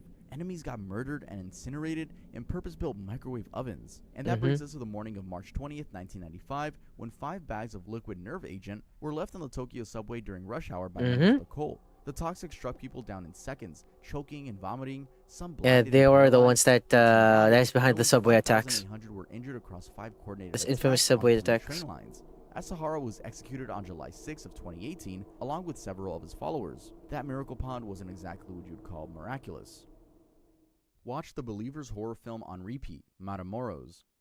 Now for this case, I bring you a recruitment method that nobody would believe you if you pitched it. Before you got let in, you had to sit down and watch a horror movie, and then watch it again, and again, and again. The film was The Believers, a 1987 thriller about a cult in New York City that practiced human sacrifice for money and influence. Sarah Aldry would show it to new people as the first step of bringing them in, and then Constanzo's members were forced to watch it over and over again, specifically to indoctrinate them into accepting that human sacrifice was necessary. But before we go too far into this, first, who were these two? Well, Adolfo Constanzo was a Cuban-American born in Miami in 1962. His father died when he was a baby, his mother took him to Puerto Rico and remarried. They came back to Florida in 1972, and then his stepfather died as well and left behind a large inheritance. His mother married again, this time to a man involved in drug trafficking and the cult. And that stepfather gave him a philosophy he carried for the rest of his life, which was that he should let non-believers, quote, themselves with drugs, while he profited off their foolishness. Around the same time, his mother decided he had psychic abilities and introduced him to Palo Mayombe, an Afro-Caribbean religion involving animal sacrifice. He worked his way up from Palero to Padrino, which is the high priest status. In 1984, he moved to Mexico City to be a tarot card reader, and it worked. He'd been a male model, he was charismatic, and his reputation for predicting the future and doing ritual cleansings made him popular with drug dealers, musicians, and police officers. Followers called him the Godfather. Sarah Aldry, meanwhile, is the strange part. She was a Matamoros native, an honors student, and a cheerleader at Texas Southmost College across the border in Brownsville. Students and teachers at her college remembered her as a friendly, studious physical education student with no signs whatsoever of anything wrong. Meanwhile, she was the cult's main recruiter, and investigators believe her charm helped her lure men into the group or set them up to be abducted and killed. Now back to that movie. The whole belief system was a protection racket with a religion attached. Constanzo taught that human sacrifice gave the people doing it strength, abundance, and immunity from law enforcement and Hey, what's up, injury. Marco? But then here's the reason any of us know the story Hey, at YouTube, all. hope you're doing well. Mark Kilroy. He was 21, a University of Texas pre-med student. At the time, he was on spring break with 3 friends. On the night of March 13th, 1989, they crossed into Matamoros on foot, along with about 15,000 other tourists on the main strip that night. Around 2 a.m., his friends split up for a minute, and when they got back, Kilroy was gone. What happened? Well, Constanzo had ordered his men to go find a white male to sacrifice. Kilroy got lured towards a pickup truck, 2 men wrestled him in, and when the driver stopped a couple blocks later to catch his breath, Kilroy broke loose and ran. He got intercepted by another car of their allies and taken at gunpoint. They drove him out to Santa Elena Ranch, and the next morning the caretaker fed him bread, eggs, and water, and the coppers told him he wasn't in any danger. About 12 hours after the kidnapping, Constanzo showed up. He tortured and sodomized him through the night, then walked him out to a field and killed him with a machete blow to the back of the neck and head. His brain was boiled in a metal pot Constanzo used to stew human and animal remains. And that isn't even the worst thing they did to his body, because they also ran a wire down his spinal column before burying him, so that once the body was decomposed, the bones could be pulled out of the soil easily. All because the cult members were gonna wear them as necklaces to ward off danger and injury. The police found the grave because the ends of the wire were sticking out of the dirt. By the time they finished digging on April 11th, they'd pulled up 15 mutilated bodies, all male, killed over about 9 months. People say life imitates art, but maybe let's leave thrillers out of this. alone and on LSD, the family cult Australia. No, hell, Hey let's guys, so see. before we get into this one, I do want to let you guys know that in case you guys ever wonder about my opinions on topics or my personality, I do have a second channel, and that is where I post my streaming clips. It's very difficult to promote stuff on this channel as I talk about very serious topics. It's very difficult to have my personality in this channel because, I mean, wouldn't it be weird if I'm like, huh, funny joke, and then I'm like, okay, 2 bodies were discovered. Like, it just, I have to be mature on this channel, and I feel like you don't get to see my personality. And so, in case you're wondering if I do have one, well, the answer is yes. Tubbington is the name of the channel. If you want to go see my opinions on topics, my reactions, you can do so over there. The profile picture is my head. Like I said, it's difficult to promote myself in these videos, but that's for anyone who cares about me. Now let's get on with the actual topic.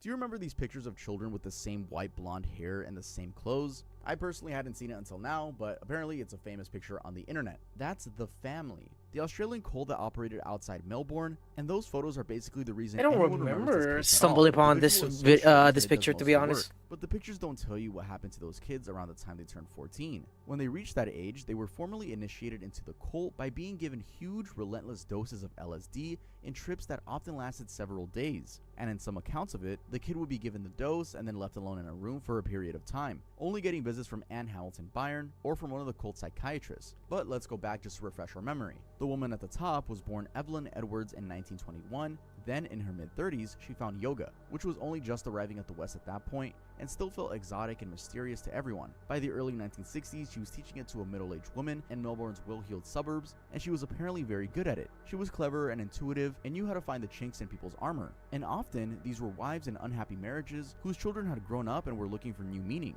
Divorce still wasn't really accepted, and she'd encourage the women to leave their husbands and join her. Her opening line when she met somebody she wanted was apparently, "I've been waiting for you. You are special." Of course they were special. She was building a religion. She recruited Dr. Raynor Johnson, a physicist from Melbourne University, that was completely, smitten by her. He experimented with LSD with her, purely in the interest of scientific research, he said, and wrote in his diary that her face became divinely beautiful with sublime authority. He later wrote that she was unquestionably the wisest, the most gracious and generous soul I have ever met. He went further than that, actually. He had declared her the new Messiah. That respectability is what let the whole thing scale, because with a Melbourne University academic vouching for her, she could pull in exactly the crowd she needed, which was wealthy, new age seeking professionals, doctors, psychiatrists, lawyers, and nurses, social workers. She'd give her sermons, or discourses as she called them, from a purple throne in a lodge that followers had paid for. She had preached a mix of Christianity, Eastern mysticism, and apocalyptic prophecy, and she put herself on the same level as Jesus, Buddha, and Krishna. Now remember the professions. Doctors, nurses, lawyers, midwives, social workers. Why is that? Because it was like a horrible little assembly line. Babies born in cult hospitals delivered by cult midwives, handed over to cult social workers, then cult lawyers would falsify the adoption paperwork. In all, 28 children ended up in the family, and all of them were told Hamilton Byron was their biological mother. Even their hair was dyed blonde to convince them they were actually all related. The kids were kept in a lodge at Lake Eildon. Day to day, they were raised by quote aunties, middle-aged female followers who enforced the punishments partly because they were scared of losing their own place in her affections. Kids got starved for days over things like getting their clothes dirty or forgetting to switch a light off. When Hamilton Byron was there and a kid stepped out of line, she'd often beat them herself, and her weapon of choice was a stiletto shoe. Meanwhile, they were being dosed with Valium and Mogadon daily to keep them docile right up until 14, which is when the LSD started. The whole thing came apart because of one teenager. In 1987, Sarah Moore, then 14, got expelled from the group for being rebellious towards Hamilton Byron, and she went to the police. And on August 14th, a raid was carried out, and the children were taken into protective custody. Hamilton Byron fled the country and hid for 2 years before being arrested in 1993 in the Catskills in upstate New York. She and her husband got a 5,000 Australian dollar fine and no jail time. She was never held to account for the child abuse or any of the rest of it. What the fuck? That's actually fucked up. No jail time, but he got like 5,000. God. Blood, Vampire Clan. Alright, so this one is different from the rest in the video because instead of thousands of followers, this is only about a handful of broke teenagers from Murray, Kentucky who thought they were vampires. But Damn, I like that guy's third the picture. initiation ritual was Scott. 2 kids at a tombstone with razor blades, this whole thing ends with 2 people dead on a couch and in a shower in Florida, which is why I'm telling you all about it in the first place. The way in, aka the initiation, was called crossing over, and the way it worked was you'd meet your sire, cut your upper arm with a regular razor blade, and then he'd drink your blood from you until the bleeding stopped, and then you'd drink from him. Rod Farrell did that, and the guy who did it for him was an older boy named Stephen Murphy, who went by Jaden.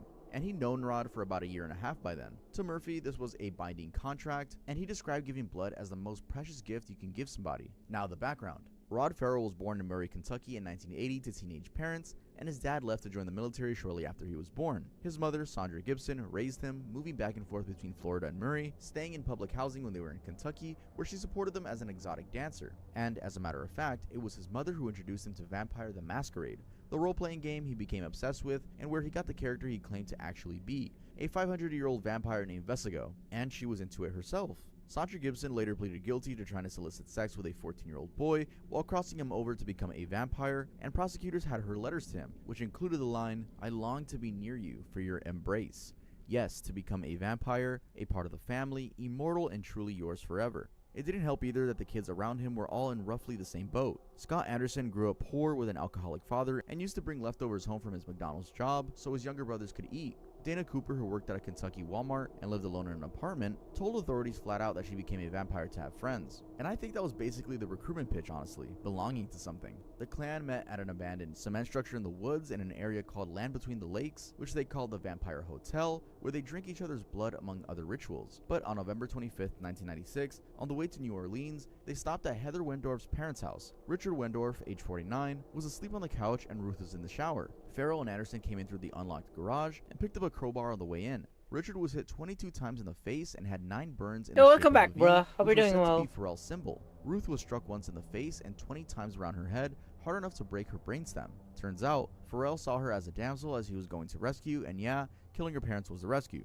They got caught 4 days later because one of them called their grandmother in South Dakota asking for money, and she called the police instead. Farrell initially What are we claimed doing the now? rival We're reacting vampire to some did it videos. and named Murphy, which Murphy kind of laughed off. He pleaded guilty in 1998 and became the youngest person on Florida's death row before that got reduced to life without parole.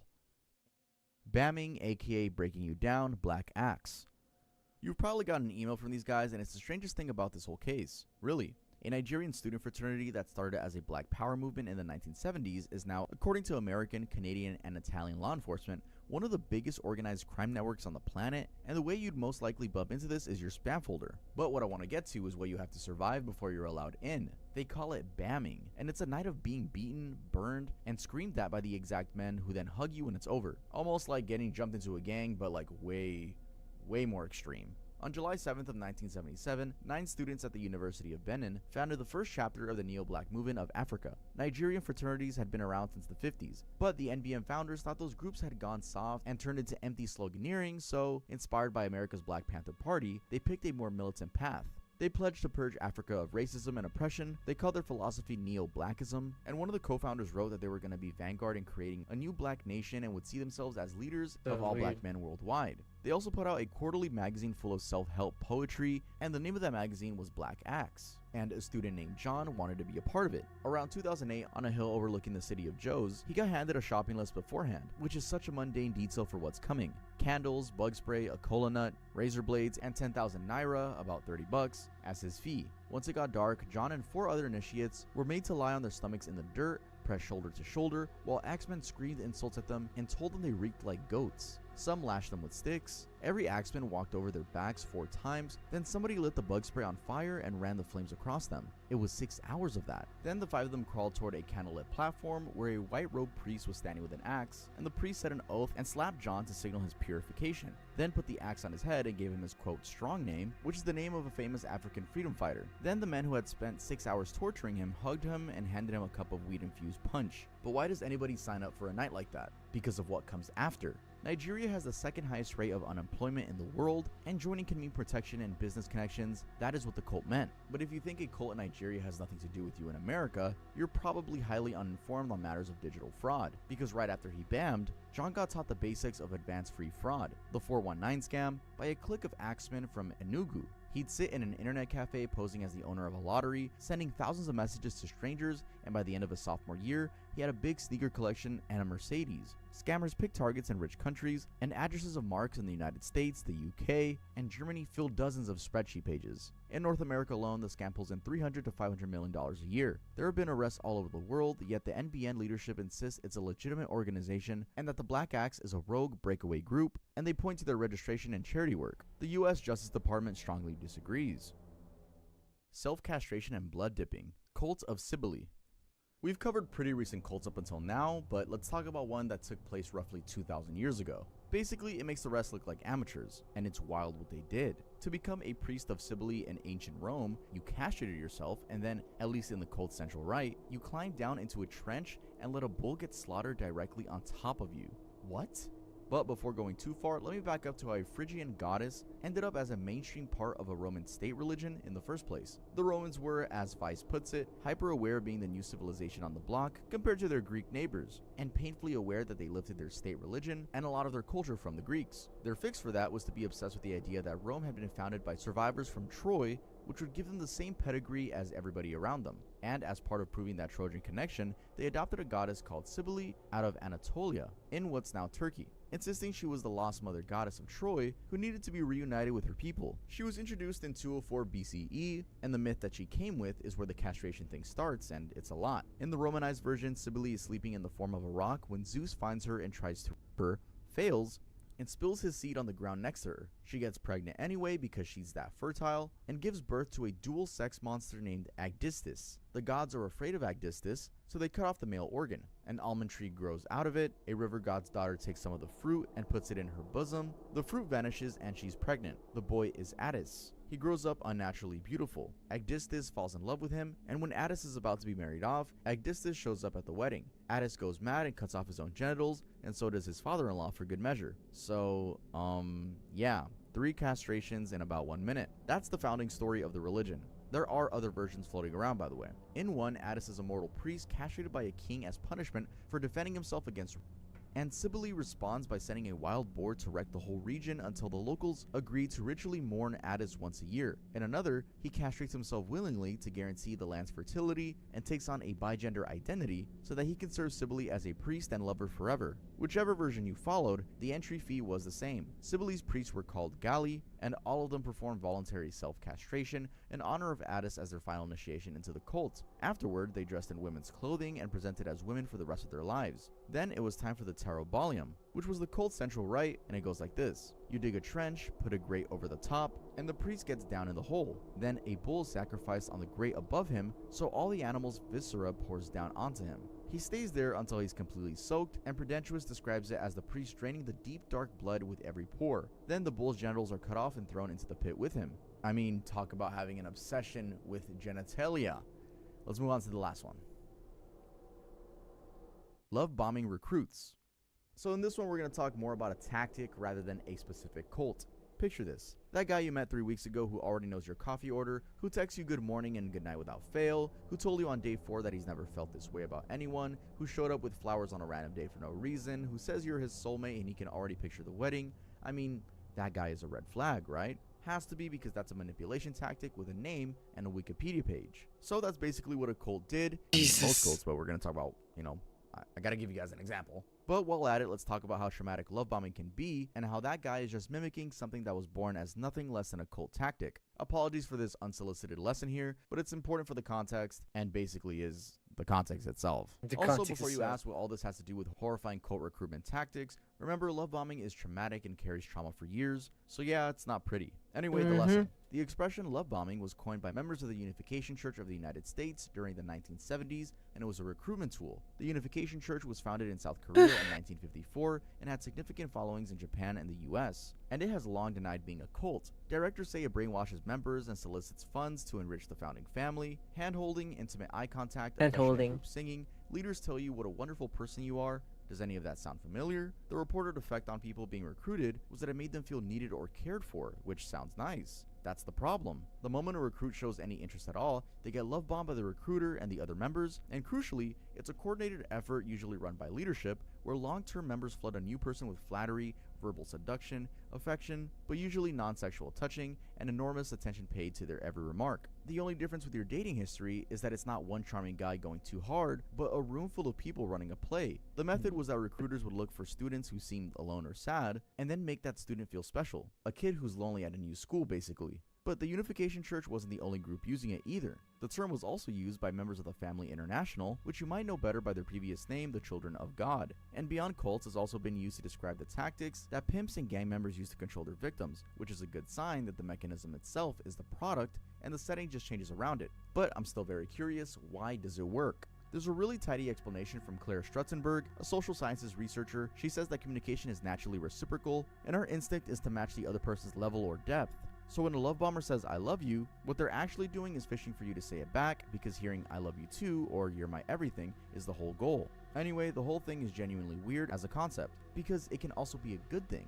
British psychologist Oliver James actually recommends love bombing as a parenting technique for struggling kids, describing it as dedicating one-on-one time to spoiling your child and, within reason, pandering to their every wish. A reporter on the Daily Express tried it on her son in 2011 and said the surprising part wasn't that affection improved his behavior, it was how much her own behavior changed, that it let her see her kid through a fresh lens and soften how she felt towards him. So the same technique is either a mother repairing her relationship with her son, or a room full of strangers on a college Hey, new campus, profile, picking new out me. the loneliest kid there and making him feel for the first time in a while like somebody's glad he showed up. I think ultimately it comes down to this. It's fine to seek out companionship, but please make sure that joining doesn't require you to take part in some crazy ritual.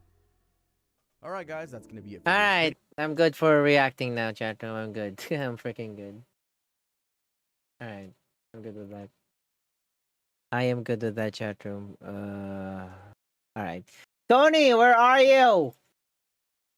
Tony, you want to get some games on? If you're still there.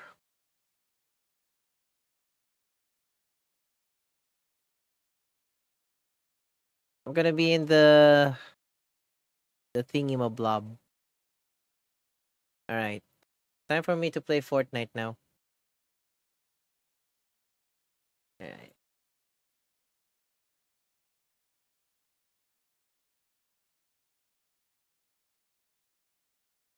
That was an interesting reacting to some of Hub's videos.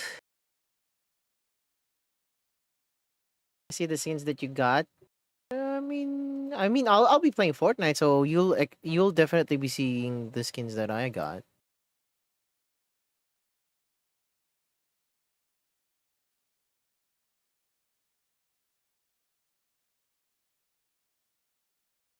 Damn, chat, I'm thinking next year is going to be like a decade for Fortnite now, huh? Okay. Tony, I'm gonna be in the Yapper's corner.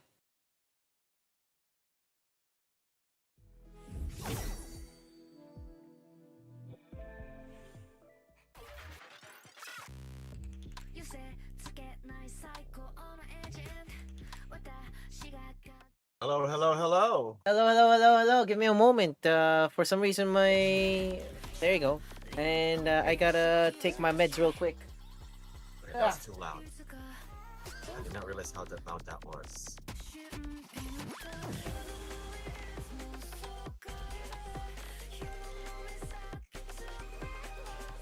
What the hell?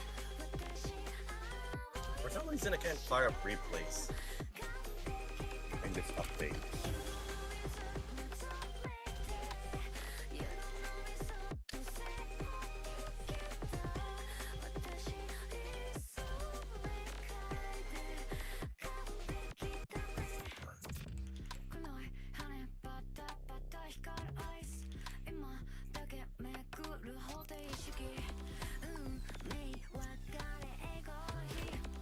Ratchet is also waiting.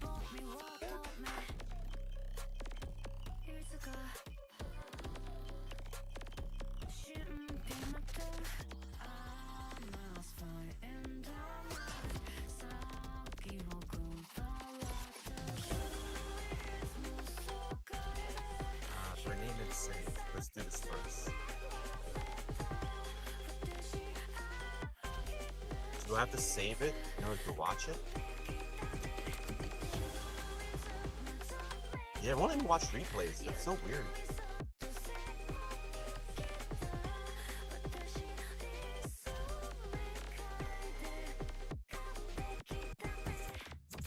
Oh my god, it's fun.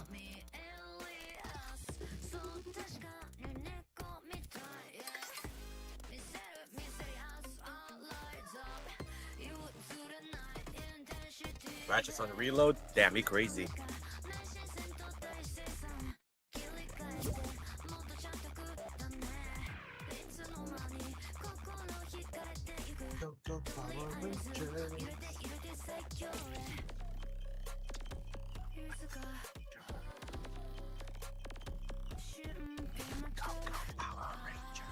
Sorry.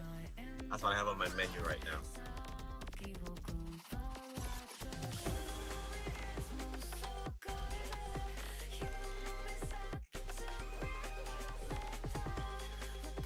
Is Stas setting up computers? Did he go on break? Did he leave? I don't hear him right now. I think he left. Okay. Hi everybody. Hola Draco with the yeet. Chat, September's about to start on August 28th. I think I have a plan for that. For a goal.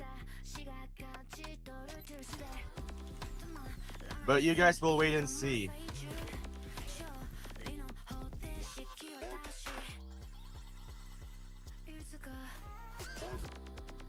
Mighty Morphin Power Rangers.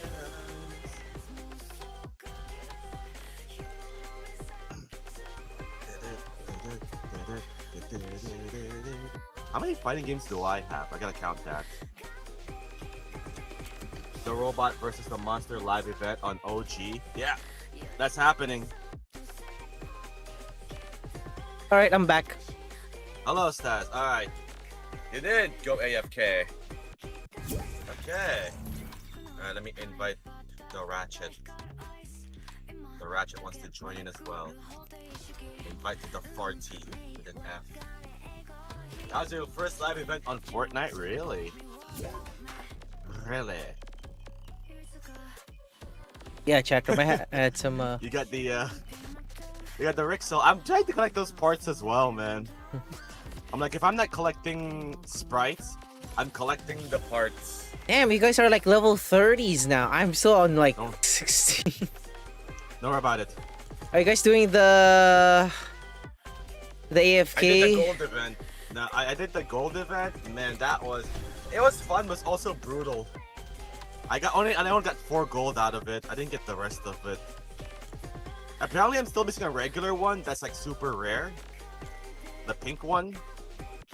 Playing Save the World. Yeah, I've been playing a lot of stuff as well. I got Gold Sanic, Gold Tails, Gold Shadow, and Gold Adventure. I didn't get a chance to do the other, what do you call this? I don't play Roblox, bruh. I don't. New. Wasn't that game almost banned in the Philippines? Yes. And now they were like able to solve it. I forgot what the implementation was. It's more moderation because that's the reason why freaking there was an unexpected freaking school shooting. And now they're blaming Roblox. They're blaming video games. And they're playing Roblox and video games. And you do realize, freaking, in the first place, freaking, how in the hell, freaking, those kids even got a gun in the first place, you know? I wonder how. I'm curious. Is it because of video games? So weird. So weird. We're not gonna say anything, but man, so weird. Like, how can a gun magically appear in front of their hands, right, chat room? I wonder how, right? Yeah, and then right? they blame it on the freaking video games, huh? It's the easiest scapegoat to blame. So weird. And there's actually like a government official or like a governor who is also a gamer. And he justified like, hey, freaking, I play video games, but we don't actually have this kind of, bullshit.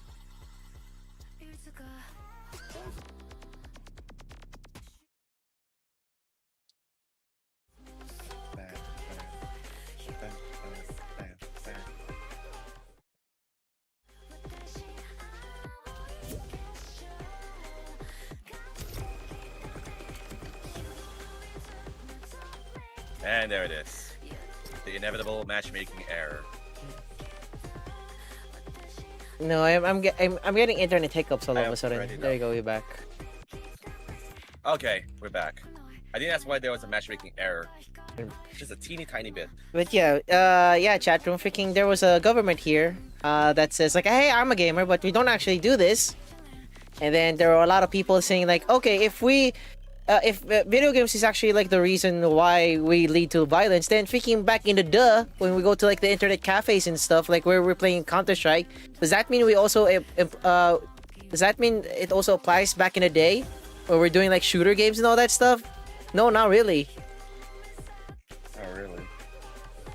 Also, chat room, freaking gun control in this country is not really a big. Sucks. It sucks, but at the same time, it sucks. Here's the key component. Chat room, nobody can't afford a gun here in the Philippines. Like, if you're a resident here in the Philippines, you can't afford a gun. And even if you afford a gun, freaking, there's a lot of paperworks. Wait a minute. So the loot packs that we get here, they go away every 2 weeks? What? I'm like, okay then, I guess. Like, the loot hack that we have now, apparently it's gonna go away until September 3rd. I'm like, okay then. That's just like my initial gut feeling with the argument, like, oh, freaking video games are leading violence and all that stuff. No. No. They just want to play the blame game. If video games is actually going to be like the cause of like these violence, then freaking the world would be in dystopian ruins. We would be in Armageddon right now. Armageddon. Blackheart. Like, you gotta understand, it's actually like the key components, like freaking how they raised you, the environment you're in, freaking the people that you actually interact. And two, sometimes they don't have to play just battle royale or shooters. They could just play creative levels and just chill there. After a long day at school, after finishing your homework, after doing your job, sometimes you just want to sit down and just move around and just decompress. Play games, do stuff. Doesn't have to be competition or rank anyways. Sad, you good? Yeah, I'm good. Okay. I'm sorry, chat. No, like when freaking video games are like the main source of like violence, I just freaking defend that with wholeheartedly. My counter argument is that there's always worse. There's something always worse. There's called drugs. Drugs. The influence of drugs when you go outside. It's good? Alright, that's a whole group. Nice. Like, you know, like you know what I mean? Like, drugs is a thing, and then freaking what? And partying. And being a rebel. Freaking human trafficking is a thing. Those are like those are like the most insane things. That's out there. That is out there. That gradually affects like every human being. Where the hell am I? I mean, violence is one of the key components, but bro. I'm at the underground of this place right now, and I'm like, what am I looking for here? Is there some secrets here? Like, hello? I'm sorry, chat room. That, like, as someone who grew up with video games in an outlet, I wasn't raised with that kind of violence. I played like Counter-Strike and all that stuff, but do you think I can actually incorporate that in real life? No. It is Narnia. It's the water of life. Gives you health and shield. I play fighting games. Do you think, chat room, I would actually do this those kinds of like fighting style against like people? Oh my god, someone has, I think there's one of my elders as well, that made that stupid logic of like, well, if you're into fighting games, why don't you just go train and fight? But do you hear yourself? You want me to go out there and fight people? I mean, for money, sure, as a sport, but come on, man. Imagine telling to a kid. Like I'm just getting sick and tired of like video games being the pinpoint of like violence.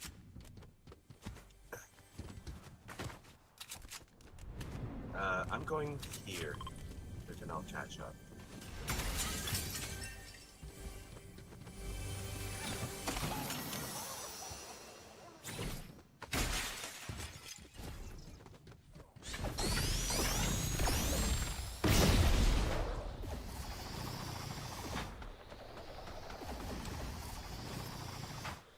Yeah.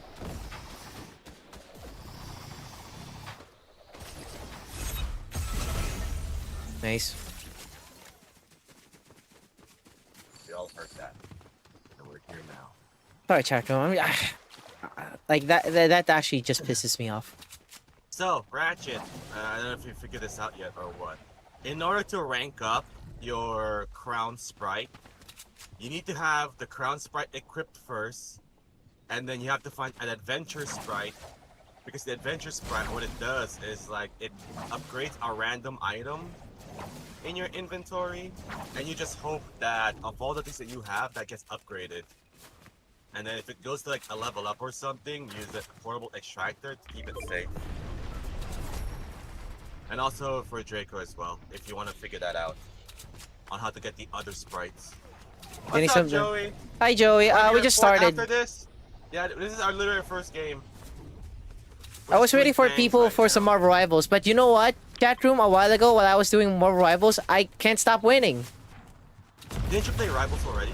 Yeah, I played Marvel Rivals and I got like 5 wins in a row. I can't stop winning. In a row. I can't stop winning. Let's go gambling. I can't stop winning. Like legit, I can't stop winning during my Marvel Rivals session. That was like 5 games that I'm in and I won. And most of those wins, I got MVPs. There it is, the adventure sprite. So you like collect the adventure sprite, and then you have to equip your crown sprite at the start. Just don't die, smile. Smile. And then hope that it upgrades or level ups as well. And when it level ups, you can just safely extract it. It does cost a portable, so maybe do it like once per day. So you don't get frustrated. You know, all that fun stuff. Oh, so Joey, how is the birthday? Wait, did he send the pics? The food pics? The boring rich people pics? He hasn't yet. Full of scallops and think that's gonna fill them He up hasn't for the whole yet. day? Hell no. I shall tell you a tale. Oh, come in the voice chat. I want to hear the tea. Spill it. Do I want the Mega Buster? I feel like I have good weapons right now. This Tails, Tails will never fail. You got that floaty on you. Chat room, today was supposed to be the day that I'm going to do window shopping to find a controller, and I'm like, you know what? I'll just wait for payday. Uh-oh, what are we getting? Infinite stamina! Oh no. Nice placeholder. Cartridge. And thanks, Epic. Man. But yeah, chat room, I'll just, I was like, you know what? I'll just wait for my payday. 7. My new got meds. Drugs. Meds.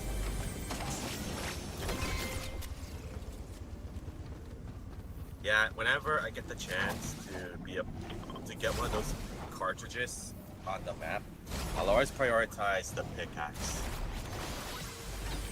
It could go against me, but sometimes you could just give them a good scare.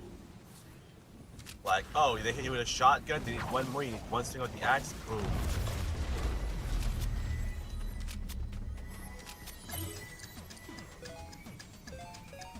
Anything good here? I think this place is looted. Oh, there's another Tails here. I think it's...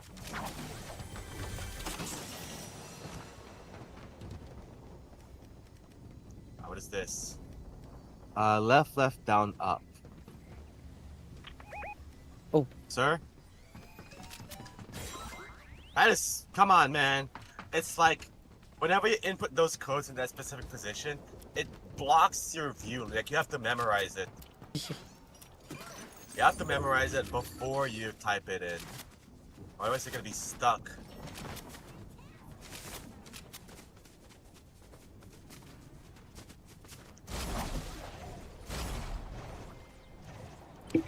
Daniel's over there. You don't bother us, we don't bother you, alright?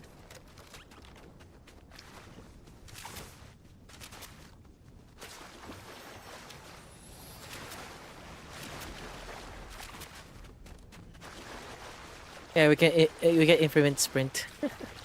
You get infinite sprint, we can run forever. I hope that applies in real life, sadly.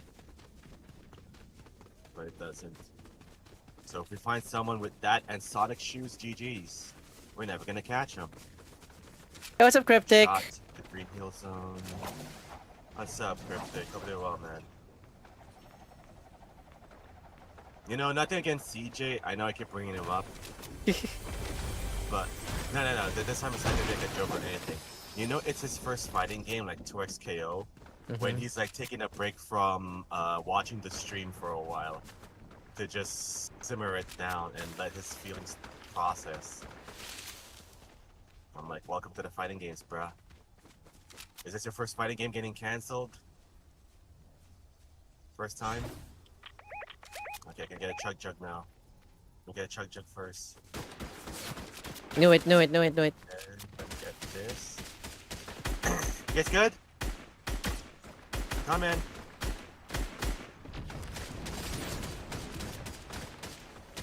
Red Ranger, come on! Someone's flying in.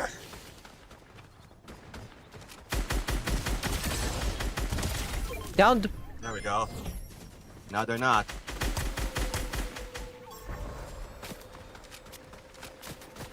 Find the rock over there. Okay, cool. Loading. Ah, god damn it. I need help. I got downed. Hang on.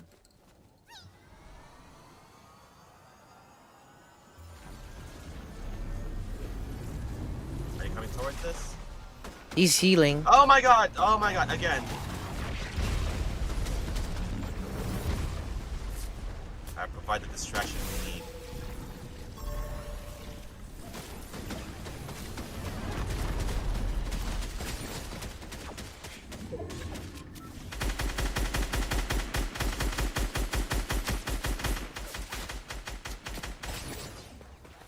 Always the Red Ranger, huh?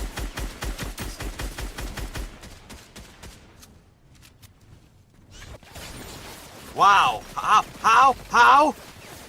God!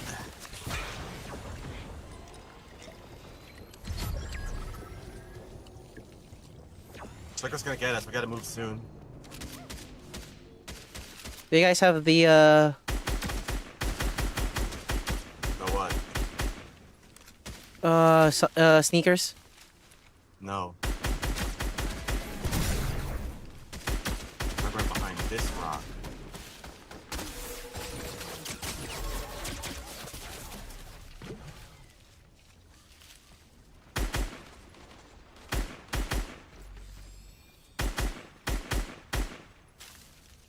We gotta move. Oh god, they're getting me over here! They're over here! They're trying to get me! Ah! Damn it.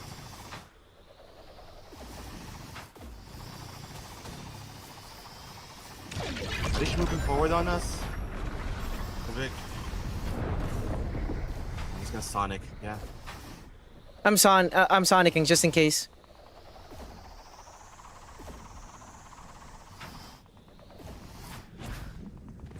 Dude, I need something. I'm like half of everything. I'm trying to find loot here. I'm using this.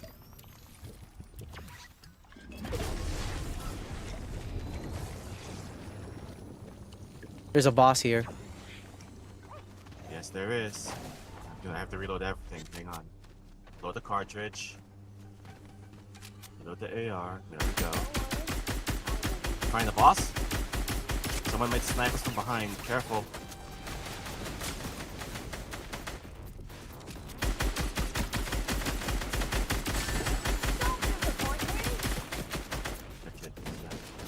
Do you need a ratchet? Okay.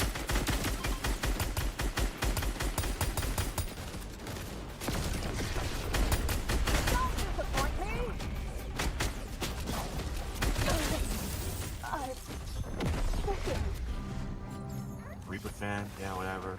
There's a Jackrabbit sprite.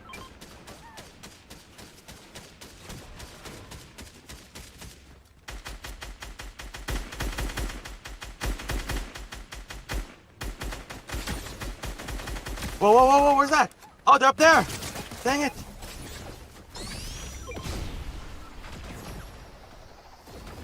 I should get over here. Over here, stay. Okay, never mind, we're gonna die. Oh my god. Of course I got stopped.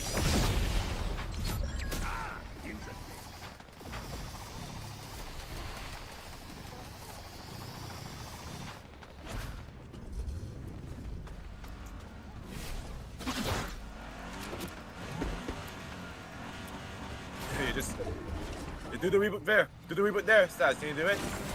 Yeah.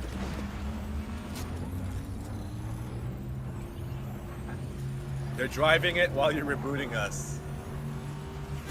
I'm not the one who's driving, by the way. Yeah, we noticed. Need a tail sprite. Come on, Ranger, you sticky fingers.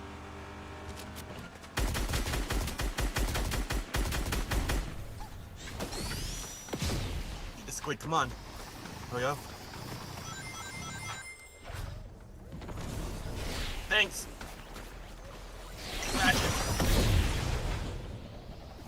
Circle's getting me. There we go.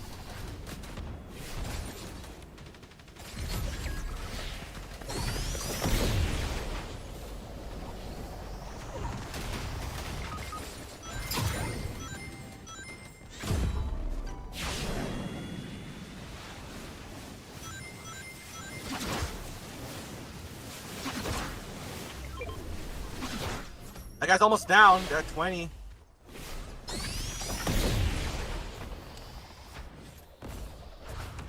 They're behind here. Please give me something, video game. What did you just drop? Oh, yes. Oh, and they rebooted. Dang it. Oh, that's me. That's me. That's you? Okay. Ratchet, come here. 7 people, 3 teams.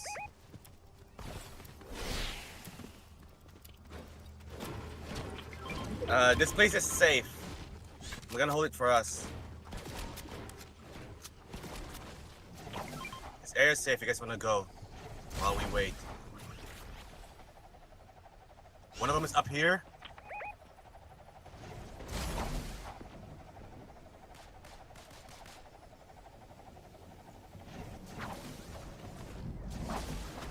Nope. No, there better not be anyone down there as well, you pieces Oh, of come crap, on! Man. Come on, man! I got a 1-up. Got a 1-up.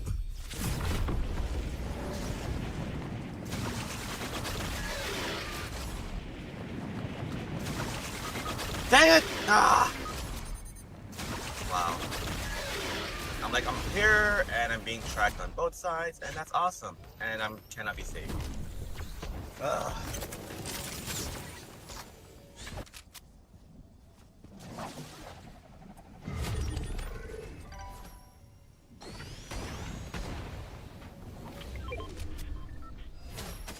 Let him fight, Stas. Let him fight. Fine. It's 1v1, v3. Once they start shooting that guy, you take advantage.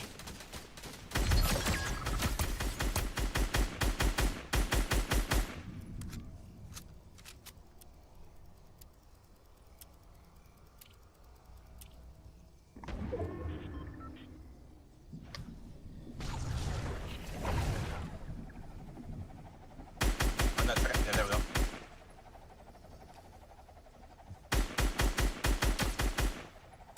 in my circle.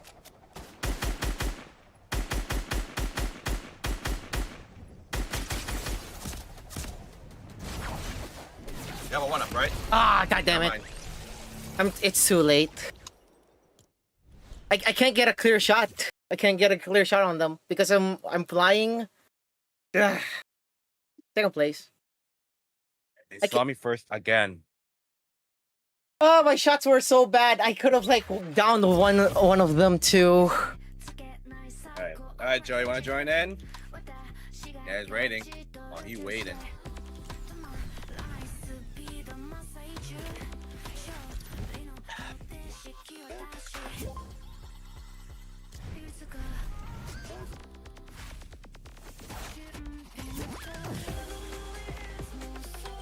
Squid.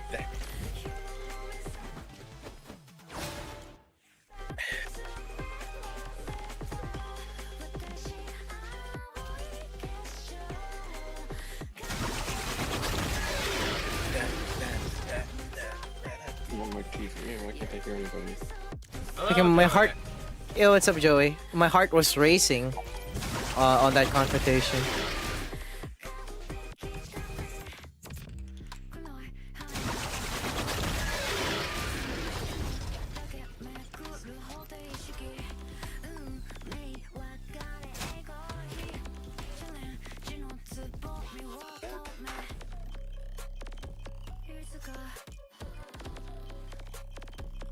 Gear up with Sonic. Wait, what's the ring? I forgot what the ring does.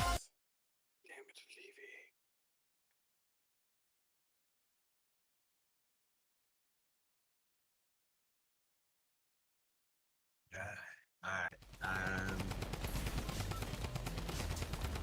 your output is screwy? I think it's the headset. Oh no. So, I can't hear you on the TV because for some reason it's only getting my microphone. Alright. But can you hear us and what it is from afar? Instead of like, you know, guess for your life, whether or not you have it or not. Spectrum, I'm so sorry if I keep getting disconnected. When it's like a foil or something, it's just almost the same. Yeah, let me fix this first. Yeah, yes, honey, I can't hear you. Let me fix this first. Alright. Have a shotgun, bozo. Drink it.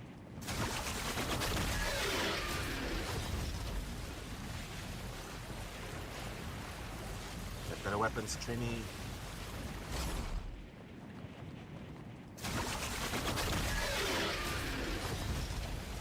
Come with me. Okay. Do that, I guess. Or actually this. There we go.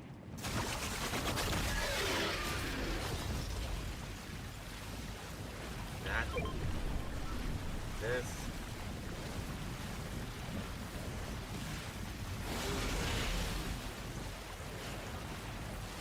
Careful, guys, there's someone here.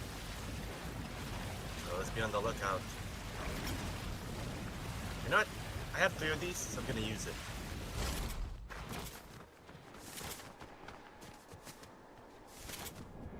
This better be good. Better not lead it to a trap or death.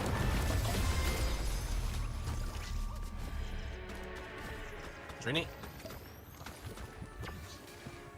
I didn't equip Sprite, goddammit. Who's shooting?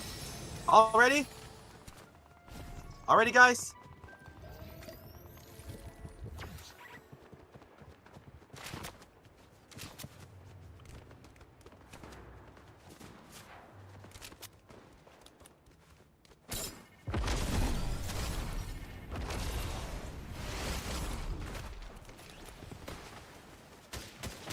There's one more here somewhere. There's one more here somewhere. What the heck? Why is it on the... What? Okay, what is this? It's on the grass and I can't see all of it. Up, left, right? It's up, left, right, yeah. Oh my god, and it's one I already have. Give me that. I'm looking for the gold ones, man. Keep an eye on the reboot van. I'm pretty sure if That's not all the teammates yet. One of them is gonna be there. Oh yeah, Joey, Tony, come here. I have a dog splash. There's a battle here as well, where I'm at. So you can use less of it.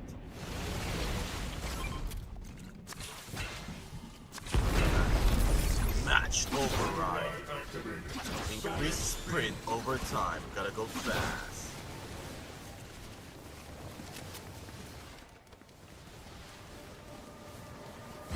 Oh, we have the Sonic the running animation now.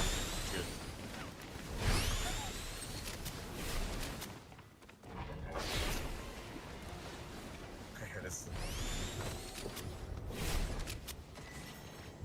Alright, there's some good getaway mobility. Ooh, hell yeah! Okay, here we go. Gold shotgun, only shotgun, and a drum gun. That's gold as well.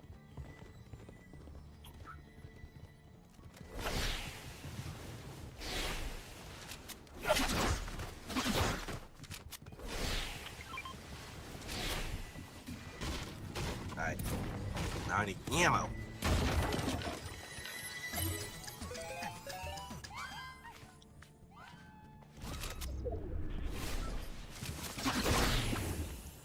Oh, that's Joey. I was like, oh, what's that sound?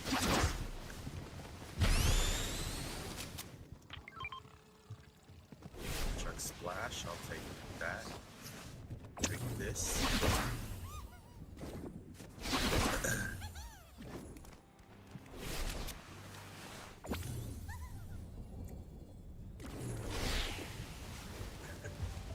The mission available now, even when you're holding a weapon. Oh yeah, it does, but it does cost stamina still. Oh, sorry, there we go. Someone's swimming. Man, how you doing? All right, I found their fort. We're good.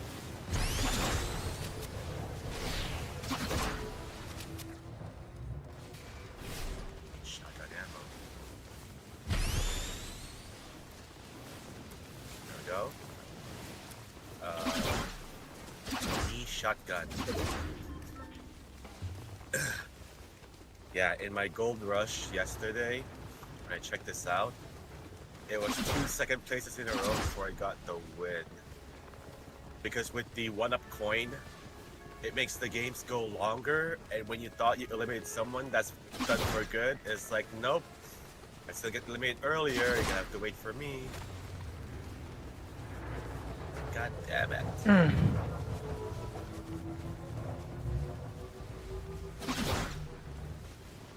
We're extracting?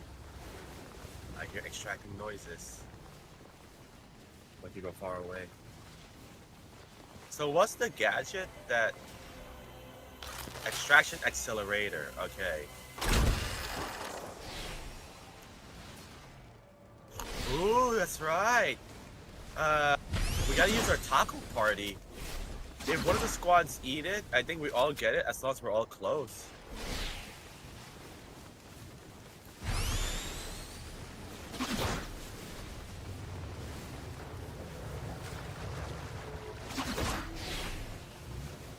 Cyanic.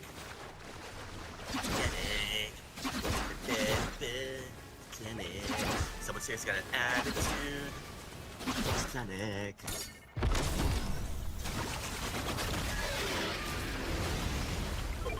Get away from me. I'm out of ammo! Oh my god. Hey man, give me ammo. All of it. I'm like, I have a shotgun ammo. I'm like, why am I firing?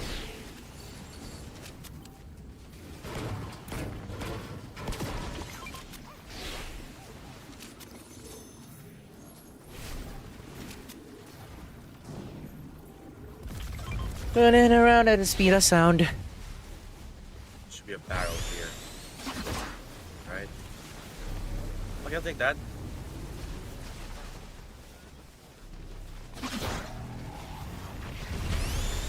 Do I want to extract the shadow?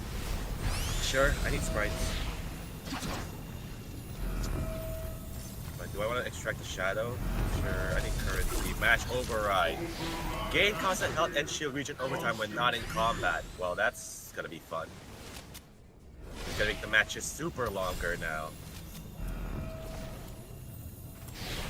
I guess you're coming with me for extra money.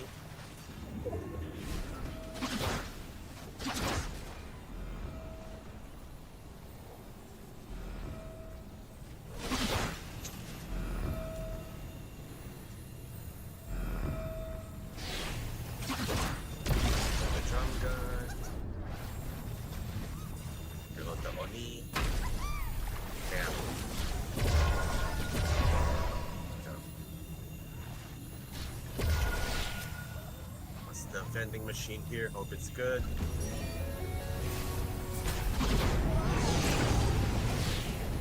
Base boost, sure. It is a shotgun. Pump shotgun. Ew.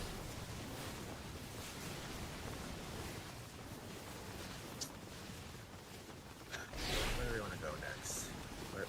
What's a good spot to hang out for a while? Maybe here? Or your car? You like my car? Send it. What's this? Jumping.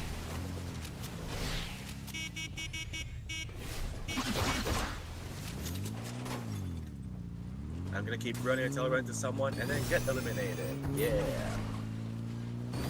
Bush sprite, sure. It's gonna come in handy.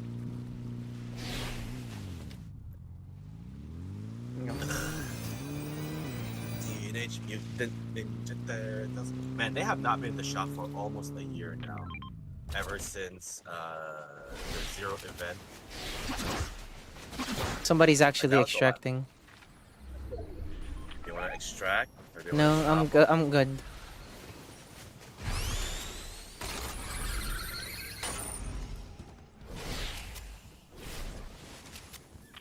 There we go. Bush. Saw someone?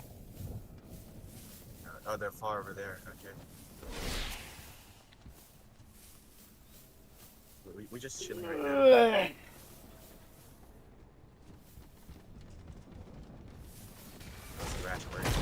Whoa.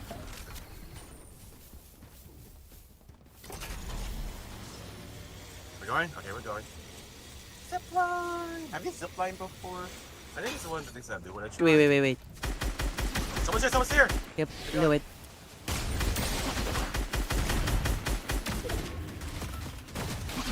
Really?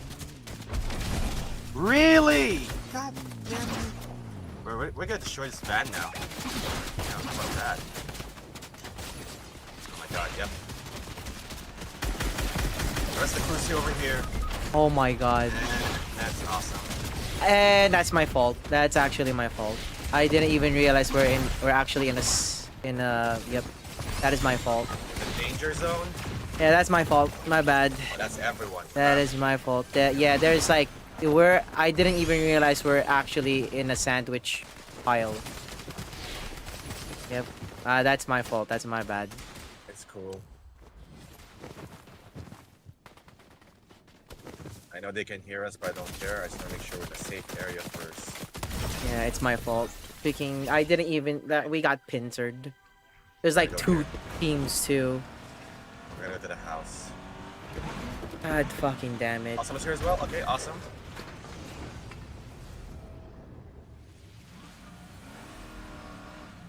Let me put this in a spot where they can't hit me. That is such a baloney. Freaking middle.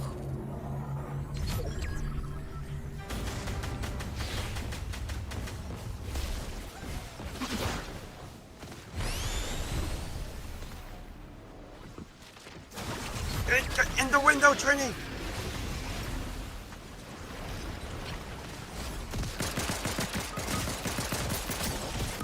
Ah, damn it.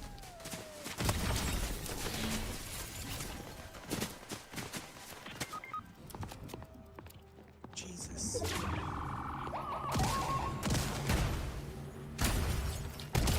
Nice. Why did you take that stupid gun? My god.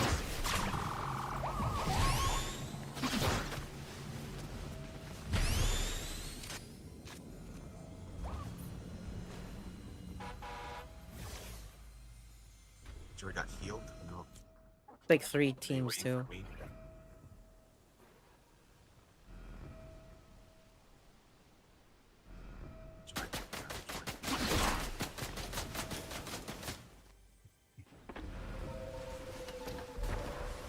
Okay, that's fun. Okay, now I can hear you guys.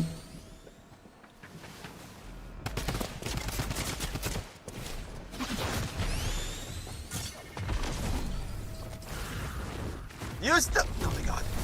Use the base jump, please. So, some tails up there. That's awesome.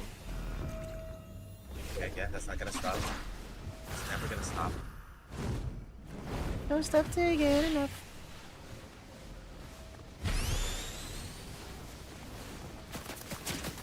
Nope.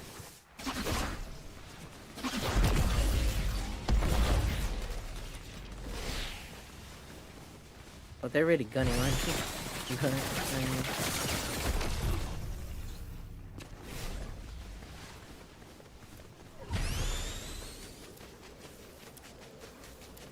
How bad is it? 2 ticks? Are you going to risk it? Yeah. Okay. I have all the stuff in the world. Oh wow! Y'all saw that? Yep. Wow! They knew it. Yeah, you gotta go. I think they're like down a team as well.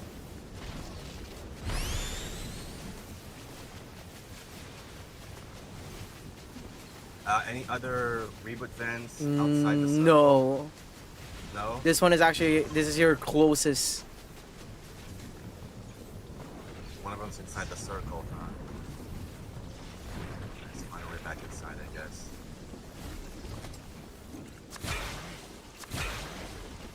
That was crazy. I can't believe that happened.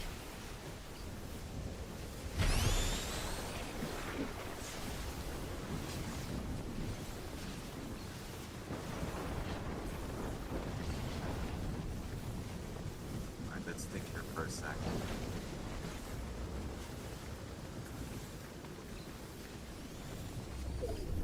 Okay, yeah, there's someone here.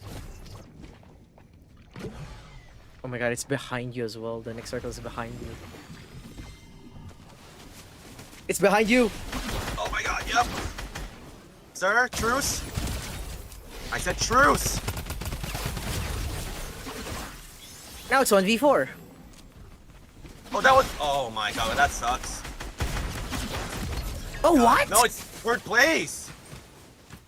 No, It because they were says- crawling, Staz. It says They were it's crawling. 5. No, it's 1v1v3. It's crazy. That was a whole team still. Jesus. They blew up the van. Yeah, that was my fault. Thinking I didn't even know that we are like in the middle of that situation. It sucks. Like, I have all the healing in the world to survive this, and it's like, nope. It didn't explode. I probably could have used it still. But if they heard it, they would have stopped me. I didn't even mastered tails yet. What the fuck? You see the crown above his head? Nope. Here, I have a mastered tails. I can just give you it, then you can extract it. Yeah, did you collect the gold? Joey, did you have the time to do that? Pardon? The gold sprites. When the gold hours happen. Oh, yes, I have one. I have a gold 8-bit sprite. You want it? Sure? I'm gonna put in the match. I'll toss it to you. We'll trade! Yeah. Like, gentlemen, I have gold tails. We'll trade. Sorry about the issues before. My computer decided that, yeah, your only input's gonna be your microphone, so I couldn't hear any... I could hear you guys on the stream, I couldn't hear you on my television. Yikes. Anyways, get to my tail now. Okay.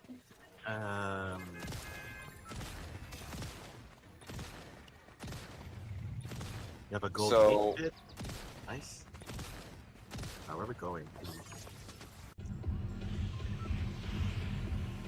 Let's go back here, sure.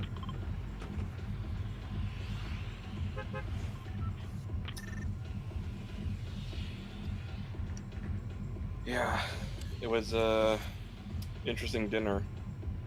How interesting. Did they talk about stuff you don't want to hear? Yeah.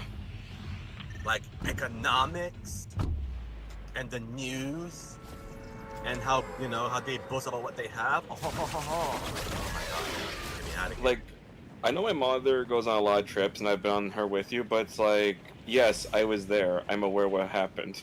Oh, it's one of those. It's one of those. Plus, she was telling the story wrong. She's like, oh yeah, we got surrounded by goats. No, we got surrounded by donkeys. They're the same thing, and I'm like, one They're is mammals. extremely bigger than the other. innate education. They're mammals. One you can approach from behind, the other you can't. How about that? Well, if it was goats, I wouldn't have freaked out. It was freaking donkeys. That's why I was freaking out. Joey. You wanna make the But trade? where you at? I'm here. But yeah, the food was abysmal. I just posted the pictures. Oh, thank you. There we go. And this guy's come with me. Did we just trade like it was Pokemon? Yep. Yes. That's how they want you to do. That's what they want this game hilarious. to be. Oh my god. That's funny. I'm gonna. I have. I think how many the- items do I have? I was gonna say, I think the weirdest thing that they served last night was the corn. Apparently, it had 8 different flavors in it. Corn? Yeah. Different flavors of corn? Do they have All my barbecue father flavor? asked was, "What's in the corn?" And then my cousin went on a list of what was in the corn, and I'm like, Oh, there's this. "Yeah, I think I'm not gonna have it." Yeah, I'm good. My plate was a piece of bread and some lettuce. What? Eh. I'm not kidding.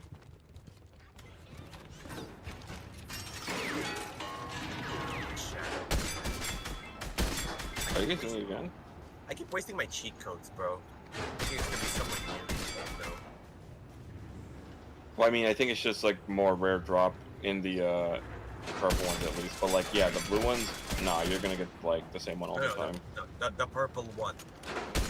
Oh, the purple one like will just be extremely rare if you get a gold one. I want the last one, the purple one. You know the one, right? Yeah. For that one. I can't find it yet. But there's nothing. They gave you nothing. Keep getting the same Tommy guns. It's the same Tommy guns every goddamn time. Push. Hi, Bam. Take the Mega Busters, one of guns. Guys, do you just want to use the Tetris Rift anyway? Because freaking. Oh, what? We don't have What any was full health right now. That was weird. I'm just gonna throw the Tetris Rift. You guys get over here.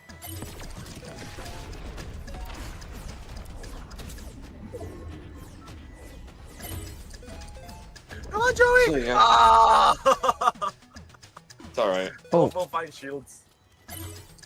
So yeah, that was the dinner. So immediately, like after I dropped off my aunt, my uncle, and my nana, they were like, "You want to come in for some food?" I'm like, "Thank God." Thank God. Real food. Because like we all went at the same time, so we all left at the same time. They just invited me over so we could actually eat and not what was served on that. They see that the stain from your face, dog. They're like, yeah, let's go give this guy real food. They're like, "I'm sorry, your cousin doesn't know how to cook. It's okay. Come have some real food." You guys ever have someone like that in your family where they're great at cooking? They think they're great at cooking, but the food... My god, your plate is so sad. Oh, you saw the picture of it? Yeah, your plate is so sad. Oh my god.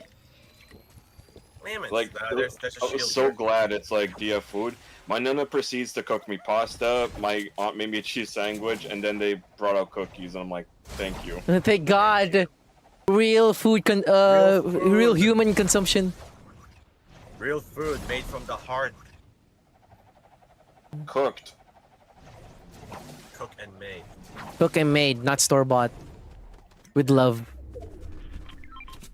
It was love, Mr. Krabs. It was love. It's like meat. Thank God. Edible. Need better weapons, dog. Okay, I want to open up this conversation. It's something, well, not really in my perspective, but this is circulating around the OVG community because for some reason I actually saw, because I follow this YouTube channel that covers like drama and all that stuff, and Oh, you saw it. Yep. Oh, you saw it. Yeah, It. I saw it. That's been dealt with. Yeah, and That's all you need to know. and I'm like, so that's the reason why. And I'm like, Dealt with top men. and I'm like, Going on for months.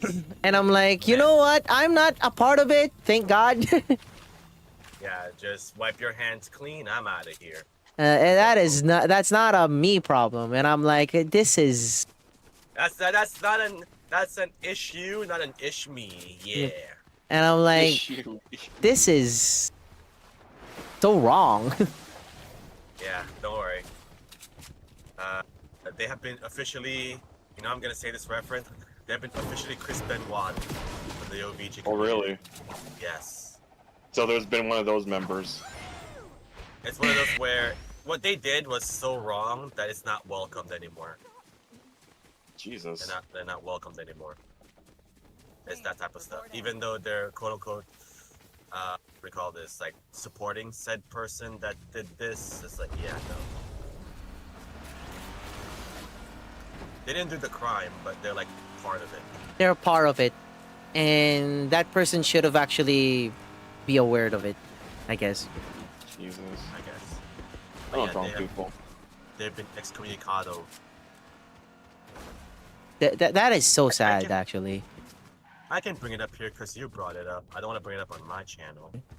Sorry, it's just that it happened. And like I saw the tweet of the YouTuber made a video about that situation, and then that that person that was mentioned in that tweet actually had a screenshot, and I'm like they defended it. And what's funny, can I get a little info on what happened? Let's just say, bam, there was one of influential people in the OVG, and that got excommunicated. I don't know the full details of it, but I actually saw the tweet of the drama tuber.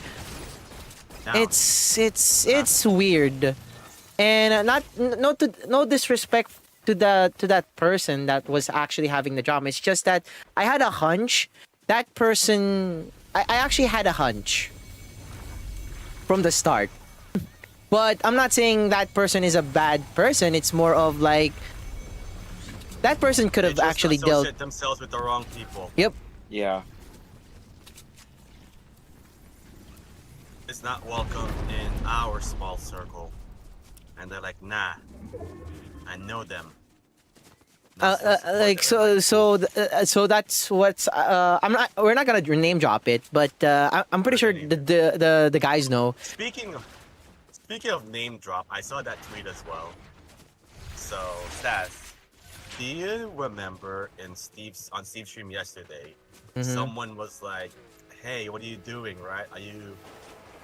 He's asking Steve, "Hey, what are you doing?" "Oh, I'm just here catching up on everything. What are you doing?" Like, "I'm grinding Tokon."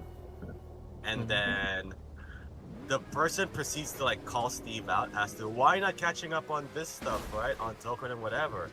And Steve is like, "Well, I'm sorry because I have a life, outside of gaming. I'm not chronologically online every time. I'm not on gaming." And then they just ended it with like a take care dick. They got banned on Steve's channel, and then they put it on Twitter. Bro, that is so hilarious. Dude, how petty and stupid is that, honestly? I'm gonna laugh about it. That guy deserves freaking that, man. Hey, so sorry for actually taking your suggestion out of the trash, because your suggestion sucks. Because it's like, what do you call this? He assumes that he's always online. That Steve's always online. I'm like, yeah, this guy has not streamed for almost a week. Yeah. And barely catching up on everything. And he barely uses Discord and Twitter. Yeah, I can't even get into his Discord because the link doesn't work. Doesn't work anymore? No, it doesn't. Oh, we gotta update that. Okay. There's someone here, by the way. It's like join the Ninja Squad. It's like, oh yeah, he has Discord. I went. It's like, oh, you can't find it. Does it not work on the YouTube videos anymore? Not even on his Twitch, it doesn't work. Okay, you gotta make that. Yeah, just a heads up. I didn't want to say anything on like his stream when we were playing. I was just noticing, it's like, oh, I can't get in. Does Okay. that change like almost every 30 days or something? There's actually an expiration for those Discord links or the join. Is there not a setting to like? Yeah, there's a create new one setting. every time it There expires? should be a setting. Oh shit. There should be a setting for that. Oh, I hit him. Oh, he's down. He's down. I don't have anything to go up. I have the tail sticking. But yeah, again, just to like elaborate and just to summarize, that person was actually like one of the persons that actually helped Max with content and stuff.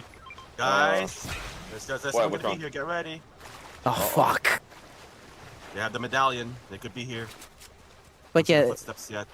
that's what I'm saying. That individual actually has helped with Max a lot, and getting out with that comment, I'm like, I mean, I'm pretty sure I don't know the side of things, but I'm pretty sure it's not entirely that person's fault. It's just that that person was actually associated with the wrong crowd.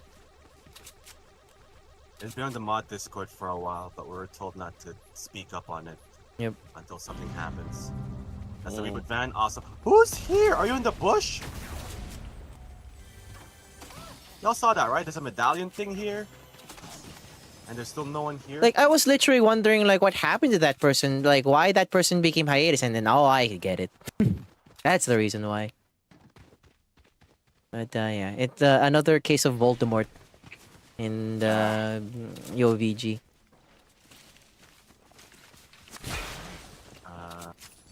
I think But yeah, chat room, that's not a me problem. It's certainly not the guys' problem. It's underneath. And all of them that were actually Going down. associated Right, with that Ratchet's shit. going up. God damn it, Ratchet. Ratchet's going up. He wants to fight them. Ratchet, come on. Oh my god. Where they at? Where they at? Oh, they're in Over there. here. They're above. Well, that sucks that shit happens, but you know it's better just you keep the crowd you're with. Sometimes, like, it's good to expand your friend circle, but you know, expanding it too much, you leave yourself. Oh my open god, for dude! more shit happening. This better not be the. It's the outfit, man. It's like it gets me thinking. Are these the same people that keeps getting us? Oh, I'm dead. Yeah, it's the same outfit skin. That's the Arc Knight outfit. Oh my god. Ah. Third place. Yeah. We're all going down, and Ratchet's like, I want to get him. It's alright. It happens. It happens.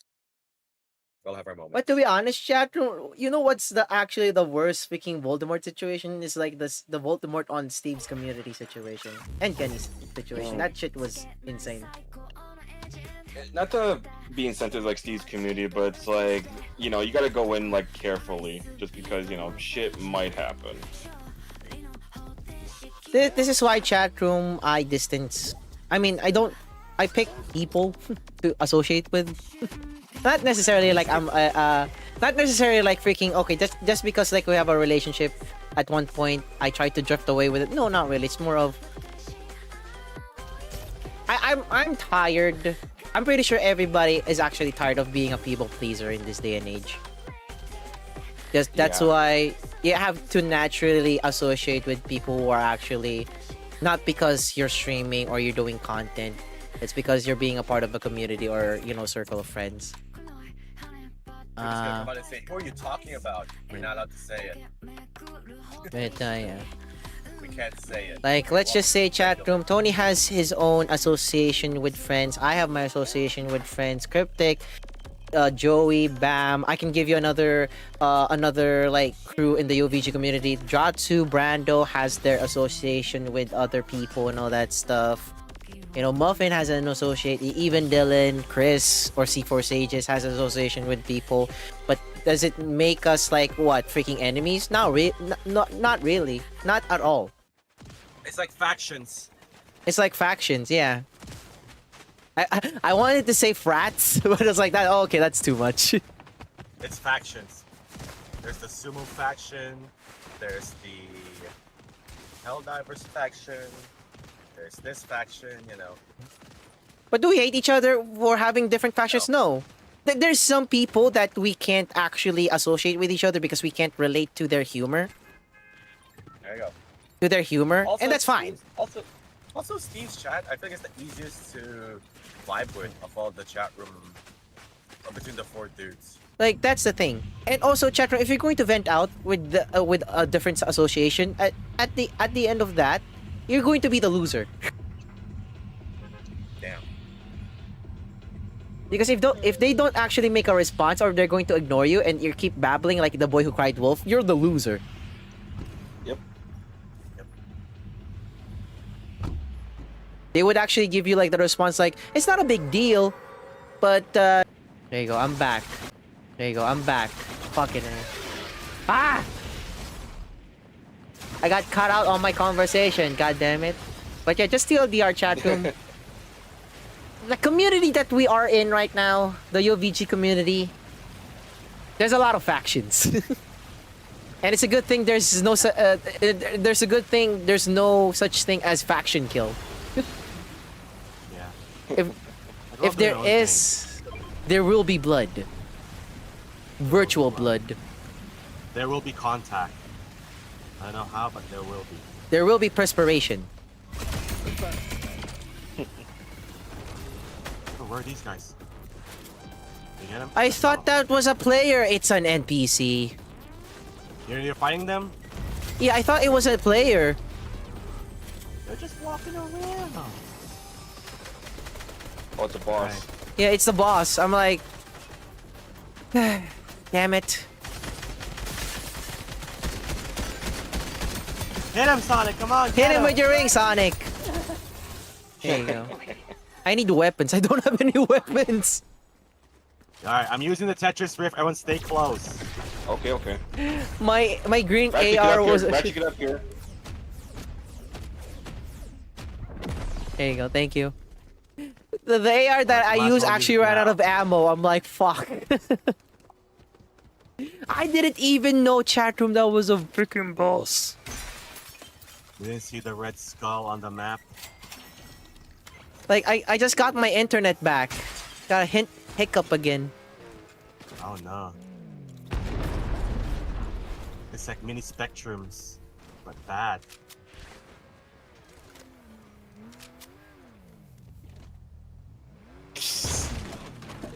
If we weren't standing out enough, look at this shit. Yeah. What the hell? Yeah, your hair is clipping, my bush is clipping. Great. Great ingenuity. Great game. Great game. Great game ingenuity. I'm glad we... Why do we make this car for Sonic if he can't freaking fit in it? Cross worlds, that's why. Crossworlds, that's why. Worlds. Expectation, reality. That's why his car is like... What do you call this? It's no hood. You know, funny enough, they technically do have a Shadow the Hedgehog card in the game. The Batmobile. There you go. Any update for the Kirby's racing adventure? The game that Sakura is like babying? Kirby Air Riders? Yep. Yeah, Air Riders. Yep. Is that out yet? It's not out yet? Yeah, it's out. Yeah, but... Air Riders have been out for almost a year now. Yeah, but is there like any significant like huge collab or something like that? I haven't heard anything from it. Well, like, not really. It's more like they have events in the game, but it's like not like collab events. It's more like just, you know, hey, do this. Okay. Like, regardless, it's a great game, and the fact that like it's basically the old game times like 100 is great. There we go, my Oni.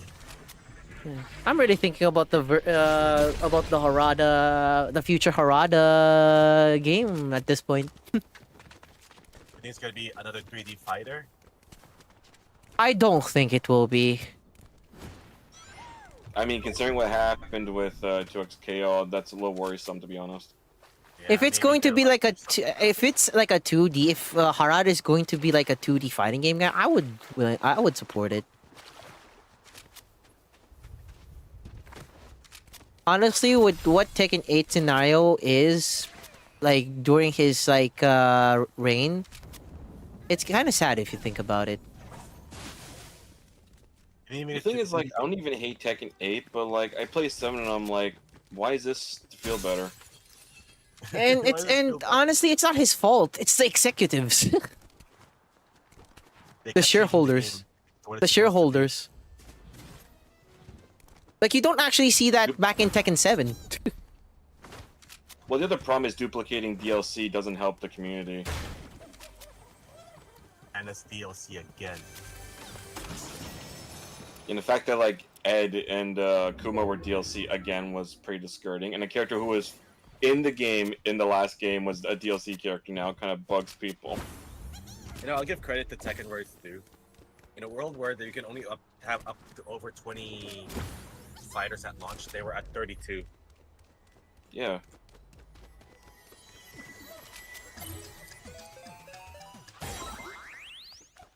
They were 32 at the start, and now they're at 42. Has it been 10 Tekken DLC characters already? I refuse to believe Oh it. my god, you know what character that I really want to learn? And it's a new character? I really want to learn Miari. I really do. Oh, I really want to learn that character. Like, when I tried her, she's actually fun. It's just that I need a new controller. Dual pistols. Do I want this? I guess. Tony, why does BFG or Vtrix so expensive? I don't know, man. That's a good controller too. Yeah. I want an arcade stick. Because I feel like it's been a while since I played in one, and I don't mind starting over. But what's interesting is that people actually uses Xbox Series X controller for fighting games. Yeah, some people are comfortable with that. Sometimes it's the D-pad.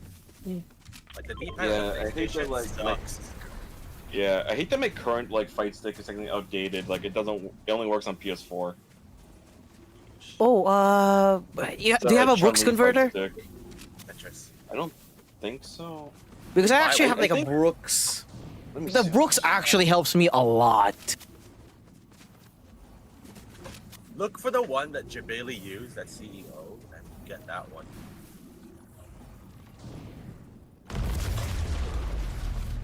Like, what's funny is that Brooks Gaming actually followed me on Twitter. Because I posted like, okay, I purchased your product, and then, you know, it was that era when I got my PlayStation 3, and then, you know, I'll use it. Where are we? Why are we waiting here? I don't know. Just Tony's down there, so we were just waiting. Wait, what? I'm here, guys. Are you here now? I'm here. Okay. There you go. Okay. What?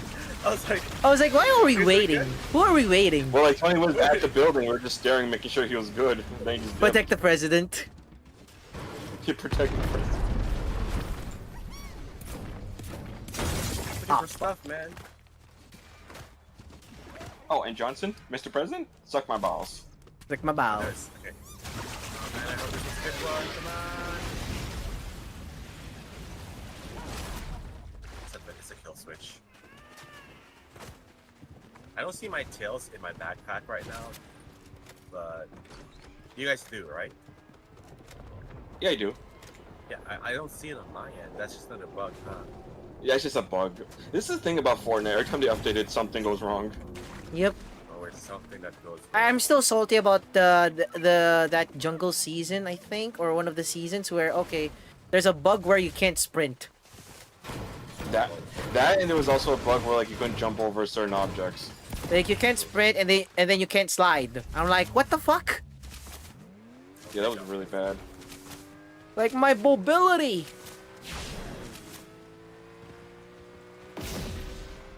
I love how the dash boost works on the cars too. Yeah. I mean, it's Mario Kart. Yeah, good point.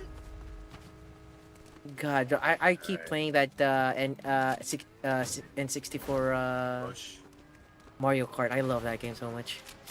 N64 Mario Kart? Are you trying to torture yourself?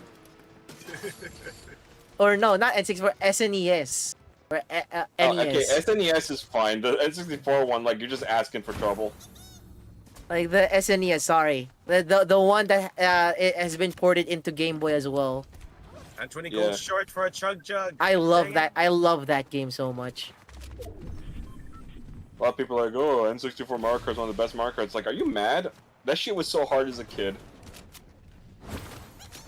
Like, Mario Kart 8 literally took their Rainbow Road and made it one lap because of how long it takes to complete one damn lap.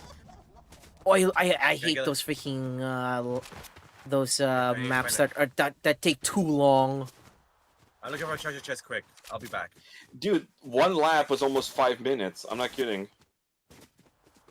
But on that SNES version of Mario Kart, I hate the ghost map because there's so many like holes that you have to drop. What's funny is that in a Mario Kart World, there's actually like a mini section that's a reference to that map. Because you know how it's like open world, so like there's some stages in the open world where it's a reference to their Super Nintendo counterparts. Because it's so good. It's so good. So good. That was kind of the problem though with Mario Kart World. It's like you have this big, massive open world. There's not a goddamn thing to do. I guess they're actually putting their own placeholder in that game. Well, that's what I mean. It's like I was just going around like playing as every character, eating the foods just to get their costumes, and then realizing it's like, okay, what do these buttons do? It's like, oh, they get you stickers. I'm like, who gives a shit about stickers?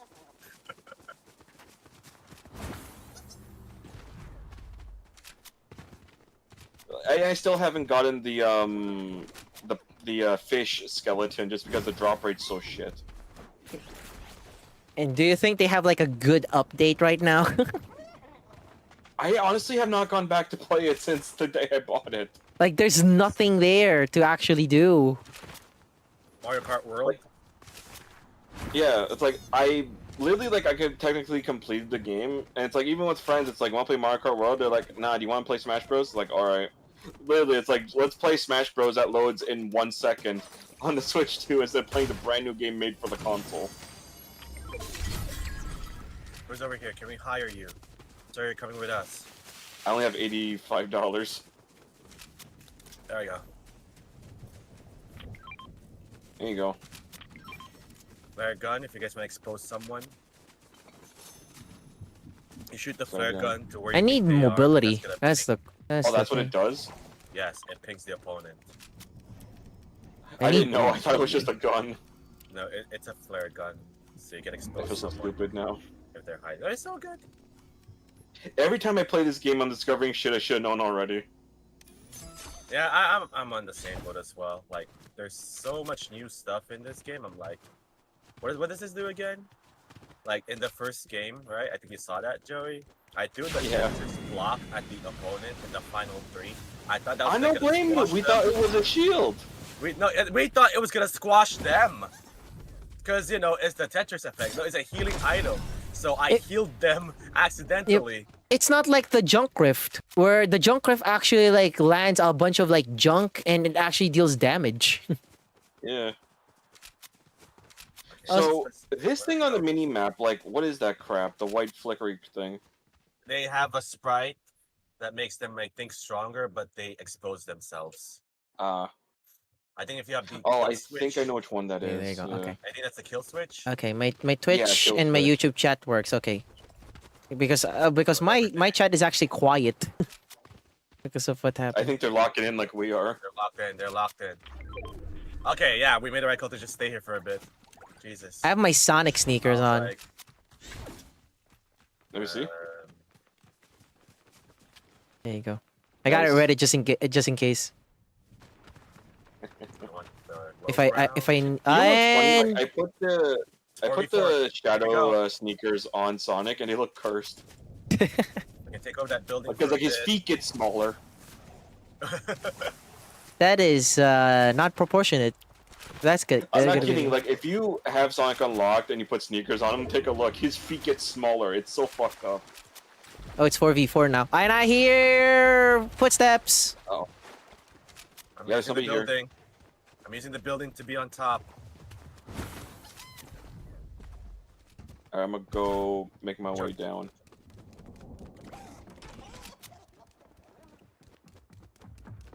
Dude, this is like an action movie. We're the baddies. We're the bad guys.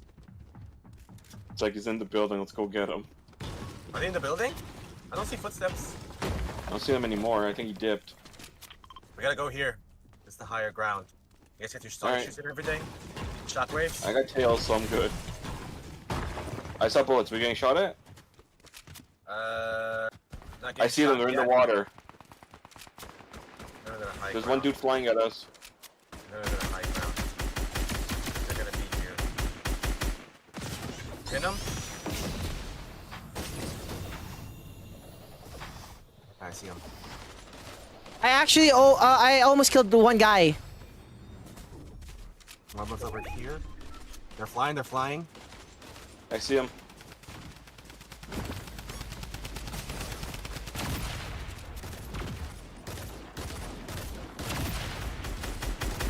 They're behind this tree.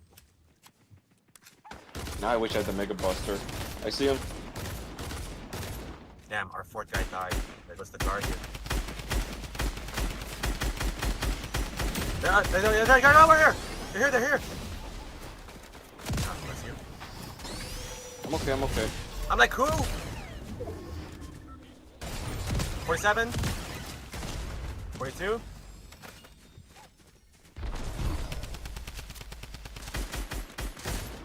I cracked his shield. They're behind here.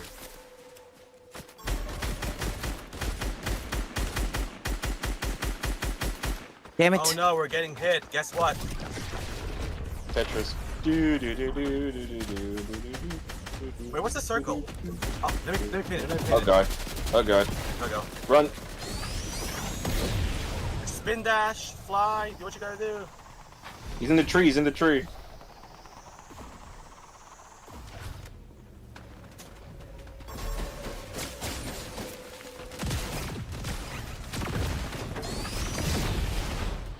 Down? I got him, he's down. They're on the floor. They're being marked. There we go. Now they're down for good. Have this. Thank you. I'm at bullets.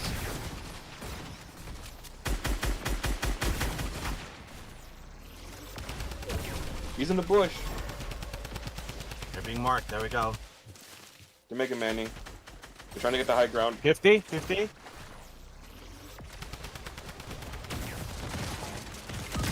Dang it! Dude, is it this outfit again? Downed! Yes! Every time? Yes! On the same lobby? It's just the two of them left, guys. You can do it. I have Tetris. If I don't make it, drop it. I'm getting you. Alright, here they come, here they come. Let's destroy this tree. Oh my god, come on. It's got healed, right? Okay. Yeah. Oh What shit. the? Over here, over here. What? Oh, it's... Damn it. We gotta heal again. Jane scared the shit out of me. It's 4v1, okay. Are they in the bush, Dad? Nope. Oh, they're over here. They have the Mega Buster. Yeah, I think they're under the bridge. I think she's right. No, they're above, they're above, he's above, he's above. Tree. There you go. Break the tree. Go. Yeah! Break the tree! Yeah, there we go. Jesus. He's an idiot. There we go. Yeah. You got weird friends, Kimberly. I'm surprised they haven't done a crossover with Sonic the Hedgehog. They're both comics. Yeah. I'm pretty sure We we're play gonna Sonic lose the our Hedgehog crown. crossover with I want to play DC more and of Godzilla. I want to play more squad. I know we're gonna lose our crown, but I want to play more. That You shit play was more fun. squad? Alright, sure. Alright. Whatever, man. I gotta play as the Rangers as well. I gotta be the Black Ranger.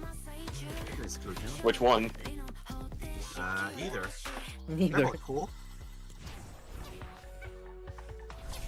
Neither. Zach, it could be Adam. What cool.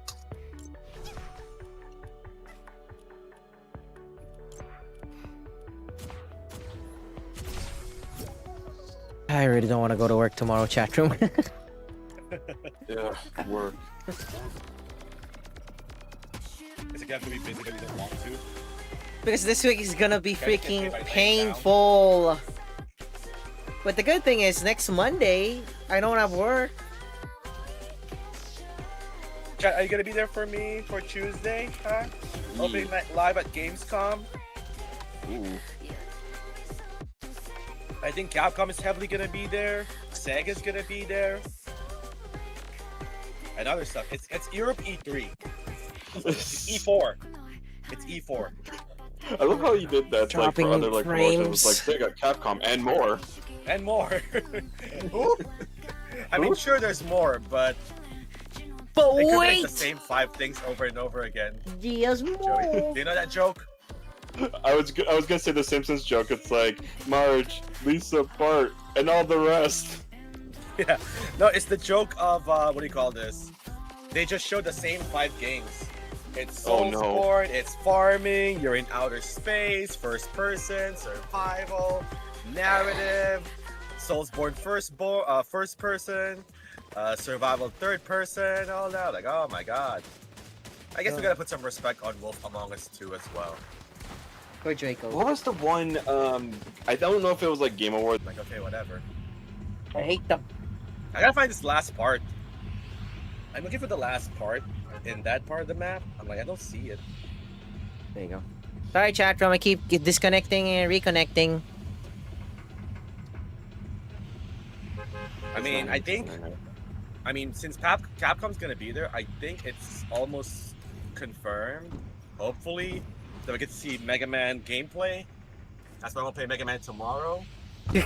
Just to get that feeling again. Wait a minute, what was the name of the Mega Man game coming out? Dual Override. Dual Override. Wait, Dual Override and Mega Man's coming into the Override season? That can't be a coincidence. Yeah. I'm pretty sure they're gonna be like, pre-order Mega Man now at the Epic Game Store, and you can have them as an outfit in Fortnite. I'm like, yeah, sure. That's the thing too, it's like, looking at his outfit and I think about it, is that the Override outfit? It is. Yes! That's what I thought. I hate that like I'm like making these conclusions now ever since I discovered that Shoko was in the Hellfire Gala. It was the freaking pure coincidence as well, like Override, Fortnite Override, and then freaking Mega Man Dual Override. I'm like, they're connecting the dots, you know? It's like that scene in Friends where like it took Joey like a second to process that they were together. I'm still in belief because what they're gonna hype it up with is like Jones versus Geno, and they're gonna be like, oh, they can do this just 1v1 just themselves. They need a collaboration outfit or whatever. It's gonna be freaking Final Fantasy, yeah. Like, what bigger rivalry out there than, you know, those two? I mean, sure, Mario and Bowser, but like, that's under Nintendo. Yeah, having Sora in here before Cloud's crazy. I think it's a setup. I still think it's a setup. I'm gonna be this. If they do add Final Fantasy VII, you cannot say you can't give us One-Winged Angel as a soundtrack. You better do it. That is like their most expensive IP as well. I think it's Cloud, Sephiroth, and Tifa in that order. But they got Sora though. Whatever deal they had to make, it worked. It's probably even made in Smash.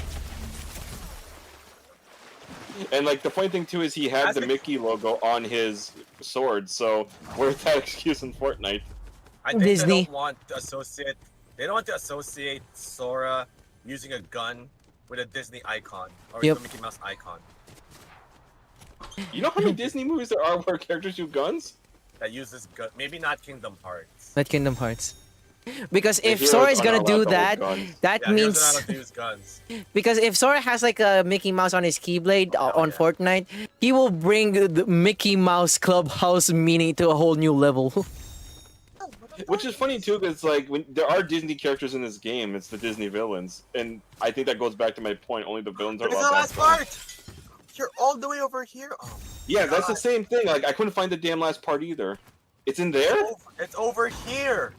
Who the fuck's gonna know that? Oh my. Wait, I'm coming there. It's up here. It's in the duck. Oh Jesus. Wait. You gotta go up the stairs. Wait. I'm coming. Okay. It's ridiculous. Christ. Ugh. I marked it, Stas. Come here. Alright, Luke's. There we go. I'm standing on top of Steve. There we go. Why Steve the duck? Organize my stuff. Oh, there's a jump pad here. It's easy. Ah! There you go. I got the Sprite.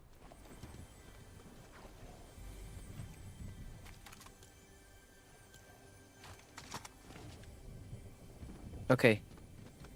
Guys? Stas? I'm still here. That was so awkward. That was the awkward silence I ever heard. An awkward pause. I was like, is my internet out again? It was like such an awkward, like, silent. We're just somewhat locked in right now. I was like, is my internet out again? Someone here? No, okay. All clear. Well, I wanna go fishing. Let's see if I can find some good stuff. I'm going fishing. There's actually a fishing game on Steam now. Like, how to fish. Fish simulator? Yep, it's kind of like a fish simulator.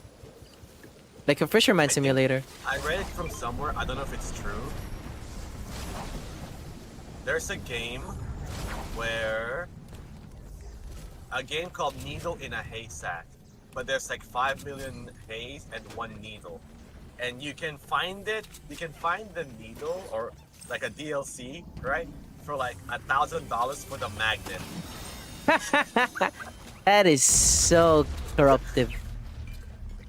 That is so corrupt. You wanna find the needle? $1,000. $1,000, bro.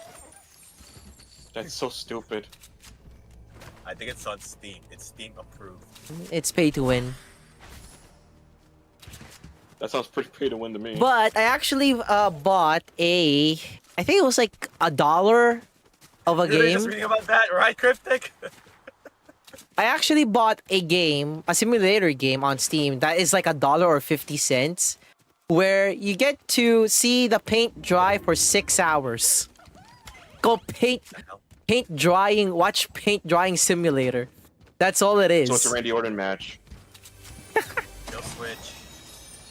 And I was supposed to actually play that game on April Fools, but something came up. And it was a weekday too. We gotta go in a circle. Yeah, it's paint drying simulator. You want a pay to win game? How about the Simpsons version of Waterworld? Oh, you found gold tails? Ratchet, Gold Tails, nice. Extract it. Yeah, extract that now. It's gold. Extract it Shotgun, now. yes. No. There we go. Now it's Staz, do you have gold tails? Because I'm holding it. I don't have one. I have the purple. I haven't Alright, come here. I haven't even mastered it yet. Can I just self-extract it instead? There you go. I want to self-extract this shit. You gotta make sure it's on your backpack though first. Yeah. Because you might mix it up.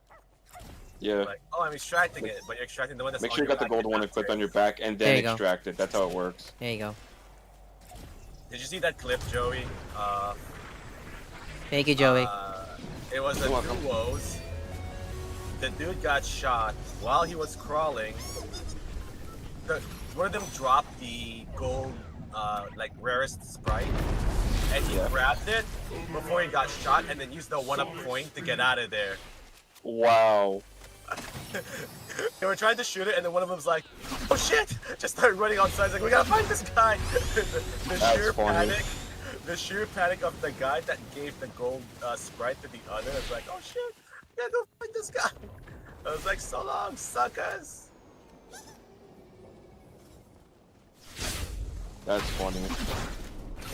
This game has its moments. There's a vending machine here. If there's gonna be a Capcom and related announcements on Gamescom, I want it to be Code Veronica. Do you think they're ready? I think it'd be RE9 DLC. RE9 DLC or Code Veronica, but I'm clinging on Code Veronica because they said it's next year. So far from. They said that game is gonna be next year, and I'm like, I'm ready. My body is ready, and I'm gonna play the OG before that game comes out. So I have to suffer again. The cursed playthrough is gonna have a Redux chat room. Redux. Yep. Because my first playthrough on Code Veronica on GameCube emulation was during the time that I have like a potato laptop, and it keeps crashing. It keeps freezing and then crashing. Potato. I gotta play that soon as well, Ratchet. Code Veronica. Like I wish I wasn't such a coward that I could play horror games. It's not the zombie that's scary, Joey. It's if you go far and you die, you can start over to where Yep. you were. Oh, that sucks. That's the real horror. It's not surviving when it counts. It's just that you forgot to save. It doesn't have any auto save. Dude, that gives me PTSD of Ninja Gaiden on ES. You die on 6-4, you go back to 6-1. Kind of like Devil May Cry Tower. I've actually heard that DMC 3 is actually extremely hard. That if you die, You again? you lose. What the fuck? That Sonic is almost dead! There you go. Uh-oh. Is that the whole team? Not yet.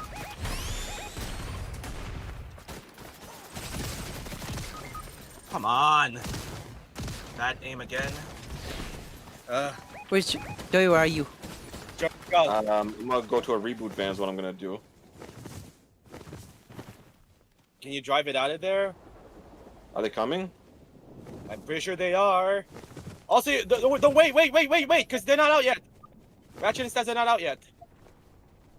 I'm trying to I'm go coming. to you. I'm I'm trying. driving to you. I got the van. I got the van. Is that gonna fit? It did. Tight squeeze. Come on, Bobby. Check it, Ratchet. Where's Ratchet? He's over there. Is he gonna make it? Ratchet, come here. Roll towards me. Get in. There we go. Oh my god. Alright, let me bring back Tony. There's a car.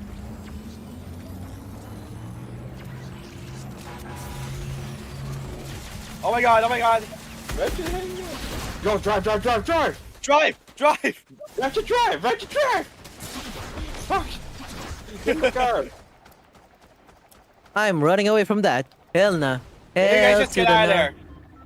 I'll To the find my way nah. back to y'all. We have the Sonic speed anyway. You guys just go.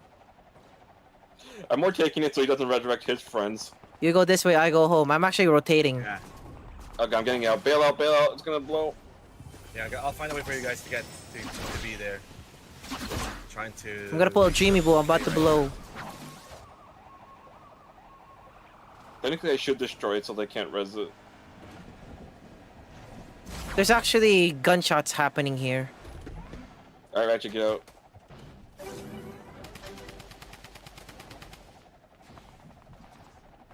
This guy below us.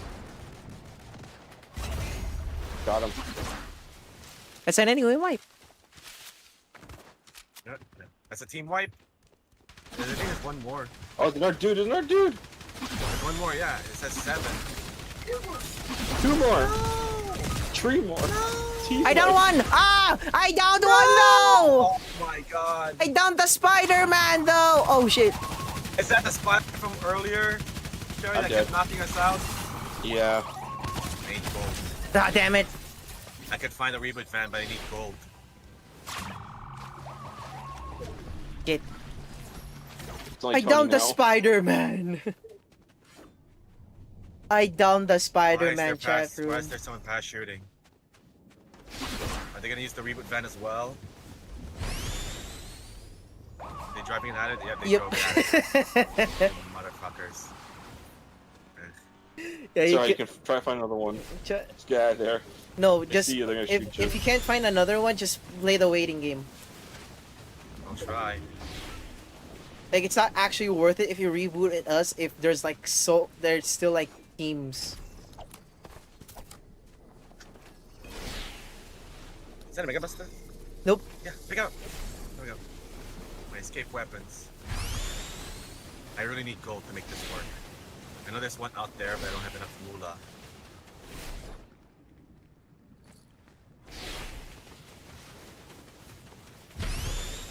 Gold hunt.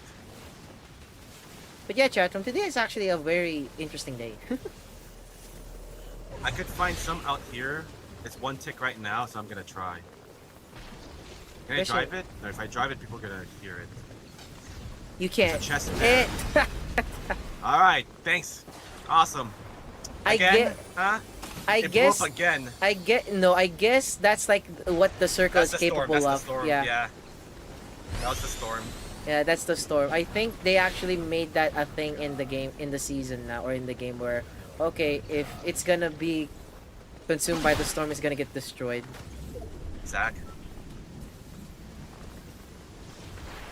Oh, Tony, just play the waiting game. Gotta circle and get to your cards. Here we go. I feel like I have gold. Let's find out. Just run through the water, man. Just keep going. Did I get it? I got it. Yeah, you got it. Oh. Oh yeah, that's someone. I think you missed the card. Yeah, I did. There you go. There.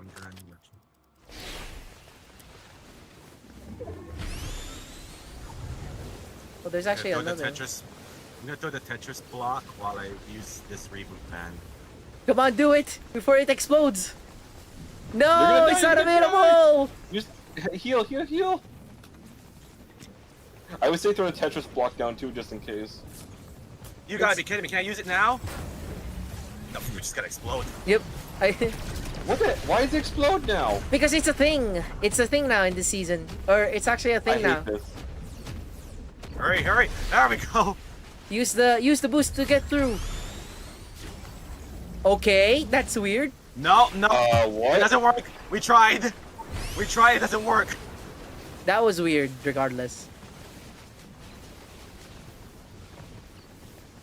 Use your shockwave grenades. Yeah. There you go. There you go, Tony. There's actually near you. And it's still in the circle. Yeah, it's still in the circle. Oh my god. There you go. Come on. Heal first. There's medkits. Heal. Where's this damn thing? Oh, they're above you. Oh my god. That's right. Get out of here. What the fuck? Fighting each other. It's 1v3. It's 3 teams. It's 1v1v1.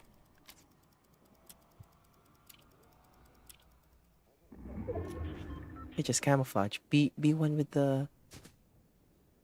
Wait, where did the van go? It destroyed. It's actually in the circle. It's actually outside the circle now. Yep. God damn it.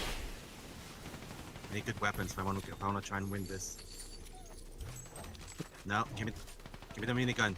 Get that jump legendary, or something. Suckers! Oh god, yep, they found me for some reason. Oh god damn it. Just play it out. Just play it out. Let them 3 fight. people left, so It's 1v1v1. Just stay here. Is it? Yeah. It's 3 teams. It's Tony, and then 2 separate people. Give me this. Give me the damn. I'm just gonna wait here. Oh, there's another there's medkit. just like a line. There's another medkit. Get it. Yeah, and get the song sprite so you can run faster. Okay.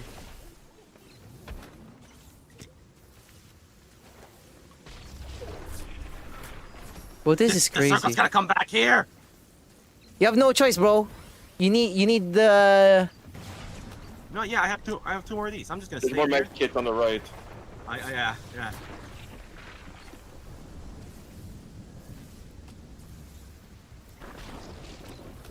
Bro, that's crazy. Am I losing more health now? Yes. Yeah, you're losing 5 at a time. Oh, now you're losing 8. Jesus. Okay. Use the boost to get through. Block here as well in case. Reload everything. I don't know if the minigun's gonna help you. I have the Tommy gun, the bump shotgun. I don't know what I got, man. See someone over here? There you go. Come on. Right there. Third party. Oh my god, he's almost dead. Let's go! Fucking, you're the man, Tony. Oh my god! You played it out. Holy shit. There you go. That's the type of third. That's the. Chad, That's the that was so good. There you go. See? Oh my god. For those who wait. Rangers. Fuck this game. Fuck this game. Oh That's like 2 wins in a row shit. too. Technically. I'm like, I'm gonna find stuff for you guys, and then it just keeps exploding. Just ends up winning the game. Exploding reboot vents everywhere. Ugh. Jesus. I feel like go sports team. Go sports team. Okay. Yeah, we're a sports team. We like sports. You guys want to do it, or you guys want to do another one, or Blitz? I think we should go to Blitz. We're not capitalizing Let's, that one. Yeah, we're not topping that. Nah. We're not Ain't topping. no way. Ain't no way. Jesus.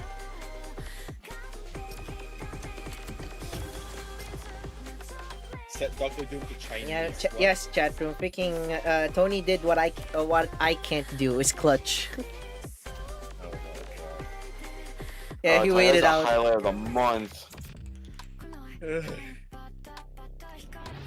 My chat room. That was. That was on actually- stream, on Staz's stream. Yeah, I'm glad you got that recorded. Yep. Yeah. The one time that like his stream recorded didn't it. crap on you is when he recorded that, so that's good. I recorded on my PlayStation as well. Yep. Nice. So that people can watch it some more if they want to. You know? Yeah, upload that. Upload the highlight. Upload the highlight. Those med kits were a lifesaver. Yeah, they were just like scattered like completely in a row. So Scattered all over the healing place. as he was kept Oh, I was saying. gonna keep using it. Oh, that's always my game plan. Is wait for the other two to fight, and once it's done, You got a clean house. Yeah. I'm like, I'm not good at shooters. I gotta do something. What's amazing is that So it became 1v1v1. Yeah. I thought it says 5 people. I'm like, oh, is this 1v4? No, it's like they're still fighting each other. I'm like, Yeah, okay, as soon then. as he dropped the other guy, you took him out. It was great. The minigun does well. It's the other one. It's the lead spinner that sucks. The minigun That's has why more it's- damage. Yeah, it freaking takes so long to start up. Like by the time is the one up? Oh, good. All right, you got it. All right. Reload as well. I have a Tetris as well, just in case. Yep. They I start think we all have a shooting. Tetris. No. In the last game, it's like if they. Oh start yeah, in the shooting, last game you had Tetris just in case. But those like med kits were a lifesaver. Yeah, that was great. It's like a blessing in Like, the game disguise. did not want you to die. The game, And they're like, if you stay in the circle, you're gonna get sick. I'm like, what? the game was like, we're not gonna reboot your friends, but we can provide the med kit for you. We can provide you a med kit. You were the one. Zach's the one, or Adam, whichever you prefer. Oh yeah, I forgot. I'm Freaking, gonna it's say that Nero. shockwave. Who the? Are you ever getting shot at? Yeah, of course. Yeah, it's like they use the Sonic there. Yo, Tom Dolls, thank you so much for the 1 bits. I appreciate it. For the biddies! Oh, they were using one has to like scratch it.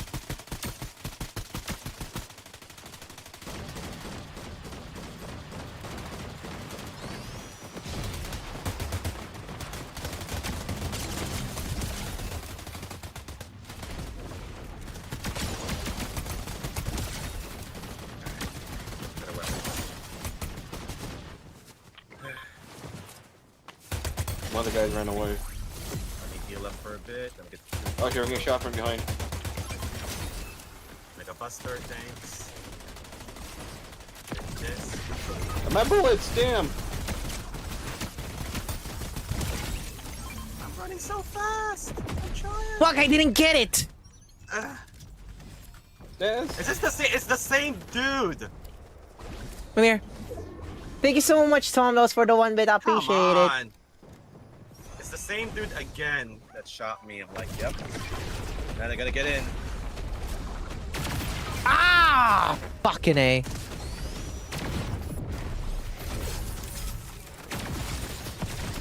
No, fuck! Oh my god, it's a good thing I have a respawn. Okay, I am getting out of there.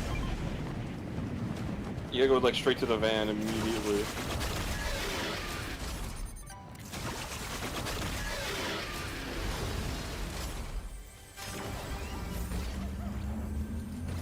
Come on. Ah! Oh my god, Stas, did you get this? Run! No! Oh my god. What? I need something, anything to like fight. Oh, they're in the circle. Shit. Wow, this team is like pissy. Like they don't like us. Yeah. It's the same dudes who killed us 3 times now. Oh my god.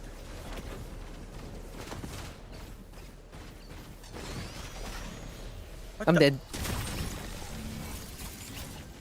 There's like another team out there, guys. Go bother them. They're focus firing you. The same dudes. Jesus. Assholes. We got eliminated by 3.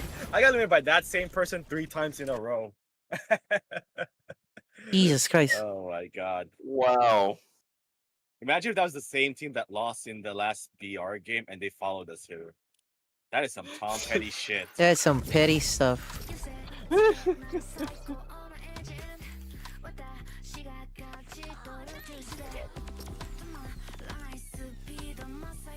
I just need to be level 20. But yeah, thank you so much, Tom Dos, for the 1 bit. I appreciate it. Hey, I got a bit! Chat room, let's go!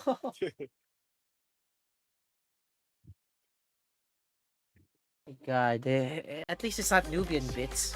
Because freaking Nubian bits are like a heart attack.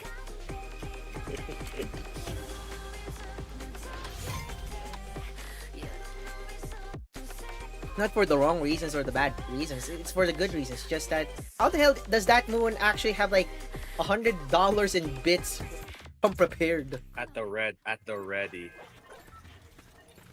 And it's non-refundable. Yep. Cause she doesn't like Papal. But even though I heard Gcash cannot accept like US dollars. Yes, but PayPal anymore. Like, but what's the catch there? That's what I'm wondering. But people said that Wise actually has like a better conversion. Wise? Yes. I think I opened the I'm Wise account. I didn't even land yet.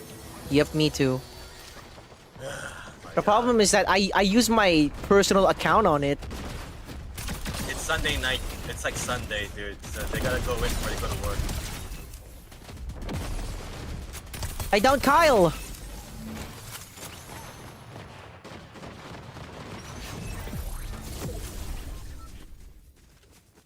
I actually opened a Wise, but it's not my VTuber or content.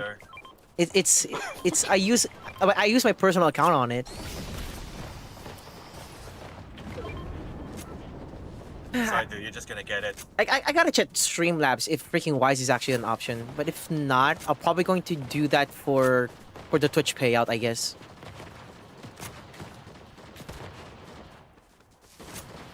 Because I think local bank or something like that. You can use like local bank for that shit, Tony. I don't know.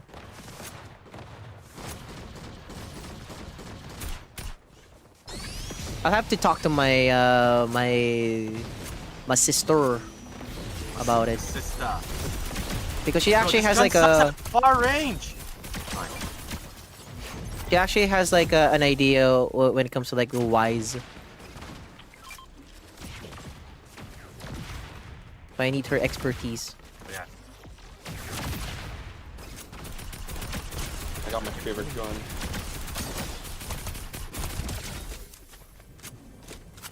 Are they down? He's cracked. How's he going?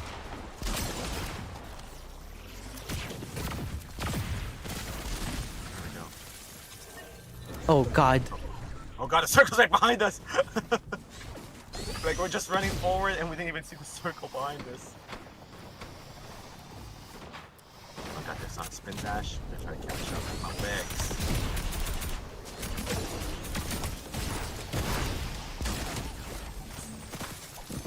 Bazinga. Are they in the tree?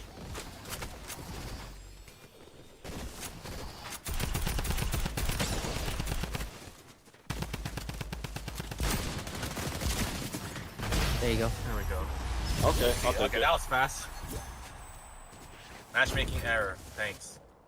Why does it keep saying that? It's a bug. It's a bug. It's a feature. It's a feature. It's a placeholder. Flawless victory. It's a placeholder. Don't worry about it.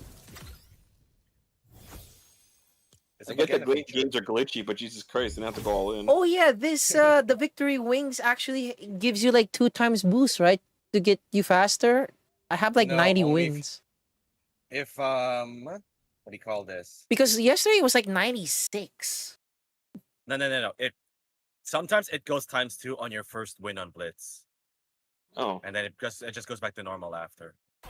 Well, that sucks. I wonder why. Wonder why.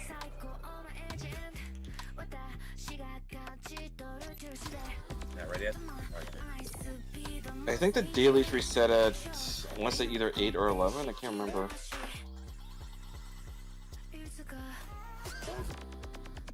The what? Well, the dailies, I can't. Oh, okay, they reset at 9. Yeah, like over 30 minutes from now. Alright. Couldn't remember. Nice. There's actually a VTuber that is interviewing Tom Holland. Nice. Right, in a few hours. In a few hours?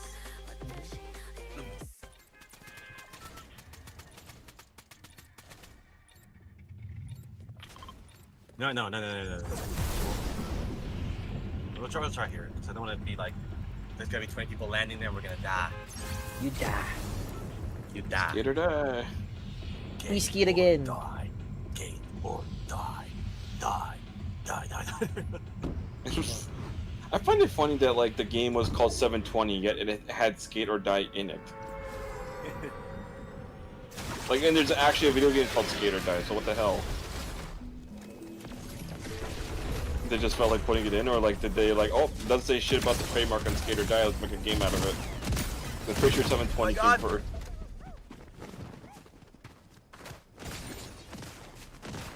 I already found up a 1-up coin.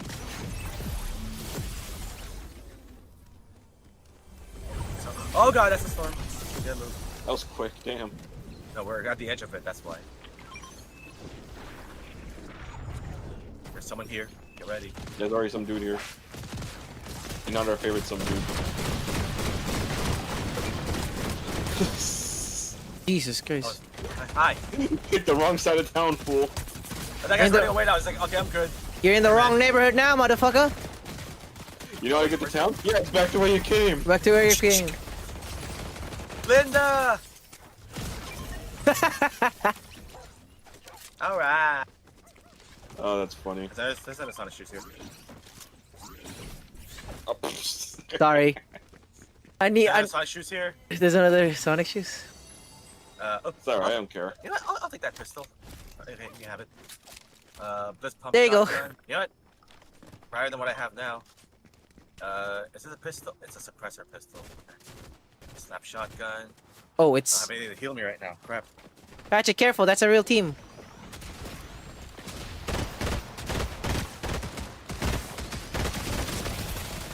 Okay. Oh, he's respawning. Where's everyone here? Get ready. Down.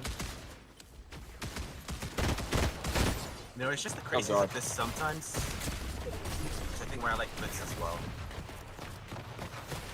It's faster, more chaotic? Yeah.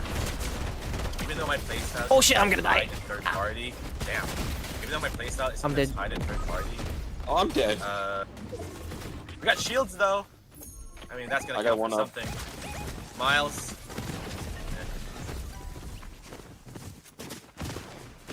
It's still Tekka, holy shit! You got speed run through that van over there. Joey, you ready? Yeah, I'm trying. Oh boy, this should be fun. Got the shield. I got right, I Yeah. do what you want.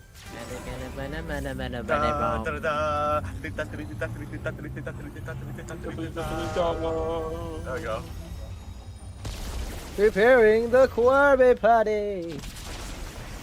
I'm gonna scop what's over here. There's a Tetris block. Gonna take it for us. I have Oh one, shit! Use it, use it, use it. Tommy, did you hit yourself in the head with that? The stop sign? What? Oh no, it's one of these cheating fuckers. Oh, they have the party. They have the party effect. Pushing you away.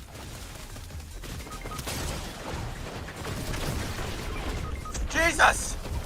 Fuckers! Take a place. God damn it. Matchmaking failed. Yes. Thank you. Da, da, da, da, da. 24-hour fitness. Currently closed, open at 6 a.m. Man, what? You could sue them for false advertising, so it's not currently 24 hours. They lied to us! You lied. What kind of world is this when you can't trust the fitness companies anymore?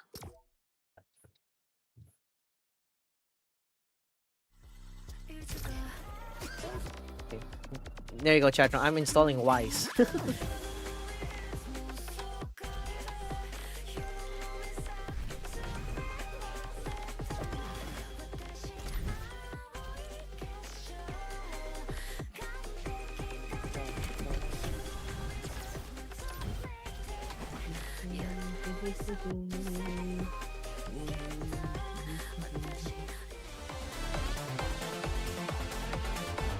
I don't know why 720 got the freaking Paperboy theme stuck in my head. 720. I think it was 711. Hardcover. Yeah, chat. A while ago, I actually ate our own version of Raising Cane's here in the Philippines, chat. It's called Chick Chicken, and they actually have like a huge portion of like chicken fries. Really good, and it's cheap. For a cheap like chicken fries, it's a huge portion too. So that was my dinner.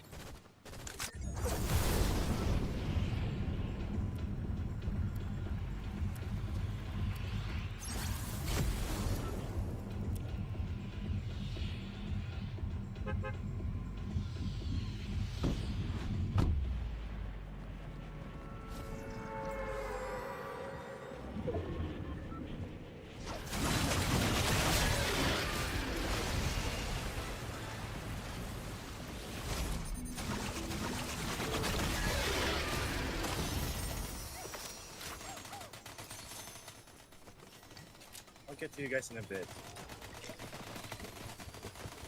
Uh-oh.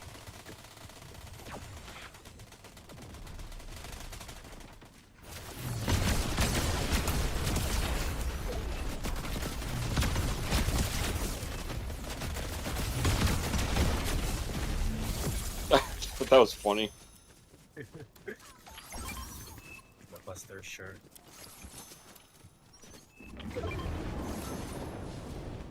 Oh my god, the circle's god damn it, every goddamn time. The circle's far away. Better stop that circle. There's a god mode llama again. Actually need that, hang on. What's with the obsession with llamas? Did fucking Carl Weezer make this stage? Yes. Yes. Hi, Jimmy Schmear. I just saw a clip recent of Carl from Jimmy Neutron wishing to the fairy godparents to turn the scientist into Jimmy's mom, and she's like, hate it. He's like, hey, oh no, what are you gonna do? Oh, I know that one. That's Professor. That's the collab, the crossover. Okay. It's like where Carl was like, wish Professor Calamitous became Judy. Judy. Yeah, Is that's that actually her name? Yeah, Judy. Yeah. Hugh and Judy Neutron. For some reason I never knew her name. How many of these Tetris craps can I carry with me? Oh yeah, I need that. Sure.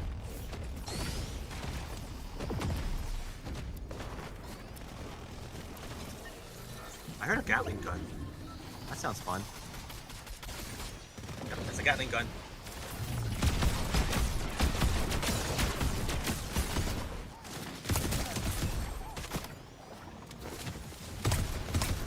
Oh yeah, how's it going?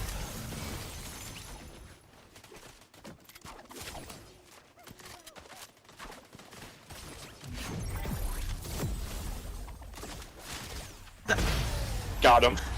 Oh my. Oh, you're trying to tackle him. Use the move. Yeah, I tackled him because I had the. Flawless. What? It's Ken. It's Why'd the taunt break? There we go. That's so weird. Why'd the taunt break? Why did the taunt break? Oh, you think it was because I was stuck in llama time, so the moment it broke, it ended the animation? I think so. I don't hear the music anymore from your end. Jesus Christ, sometimes I say to myself, Twitter can actually be Pornhub. Yep. Well, it's scary. 2.0. 2.0. It's softcore.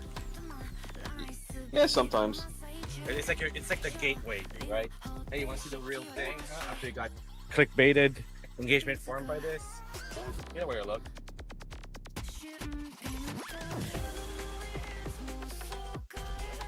You gotta just type in the right usernames.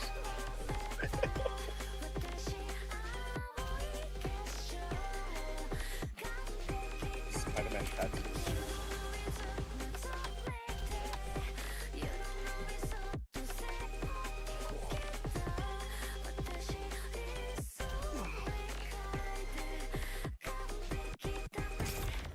That sucks, man. If this is really gonna be the return of Resident Evil, it's my collaborations that I'm waiting for about to come out, man.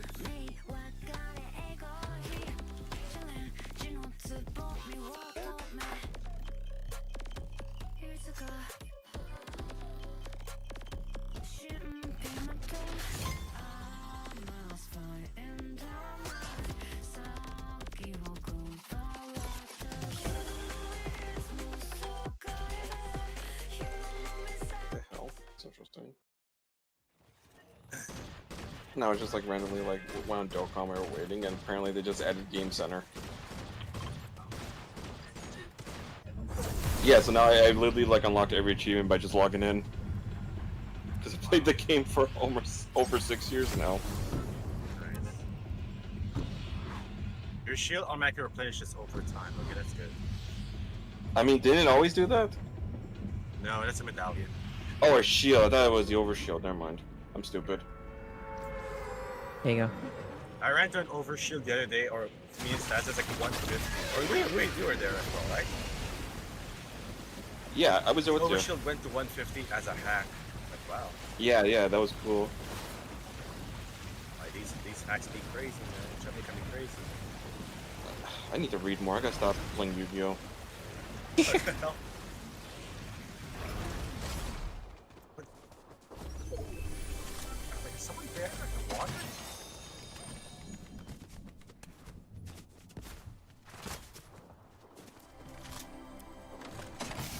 Bang. Keg. Tag. Boop. Biff. Uh-oh. I need the circles now in our favor. That is... Oh my god, I've eliminated the entire team on my own. Nice. Shoes.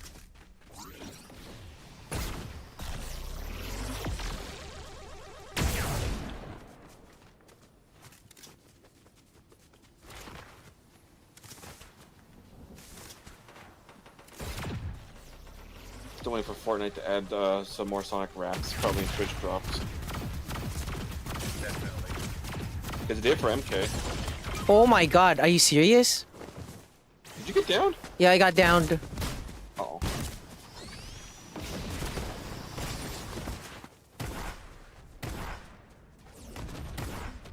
Down. Piece of crap. Get the stats. Teamwork. A ratchet cover for us, I guess. No, I was trying to. When you opened the chest when I was trying to get you, I picked up an item instead of healing. We got into the van. Don't worry. Get everything that you need on that chest that I opened. Don't worry about me. Jesus, tap dancing Christ, why? Oh,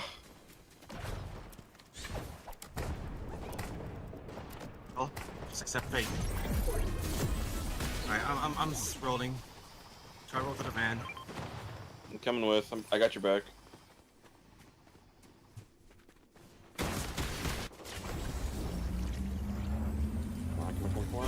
There we go. Bring back the content. Everything. Bring back the streamer. Oh, they're shooting at us as well. He's in the house. Over here. They're in the house. Oh shit! Just strategically hide behind the van. How about that? Down one. Hey.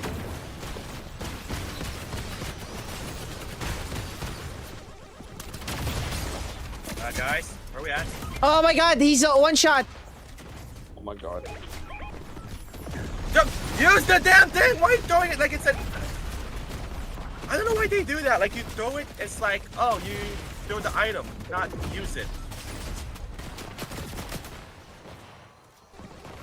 Plot armor. Tetris!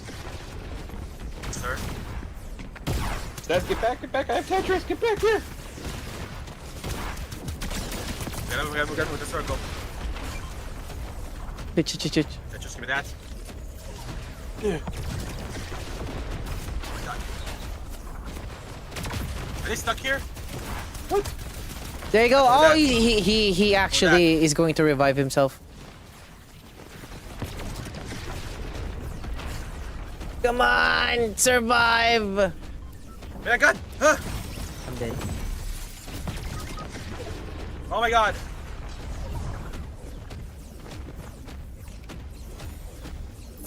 Are they all outside the circle right now? Hey man. I'm here. Down. There. There's one more here somewhere. They're parachuting down. They're parachuting down. Tetris! Accept your fate! What the heck? Stop throwing the damn thing like it's an item. No! There you go. There! Yeah! Christ. Oh my god. I thought On we my fumbled screen, that. he's like, I'm throwing the Tetris, and it's just, oh, it's down there. I'm like, no, use it. I'm not throwing it so someone else can take it. Like, my god. Oh. Just keep Tetrising.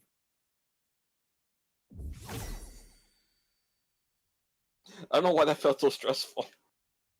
Because we're like outside the circle. So everything's happening. Alright, where's Trent?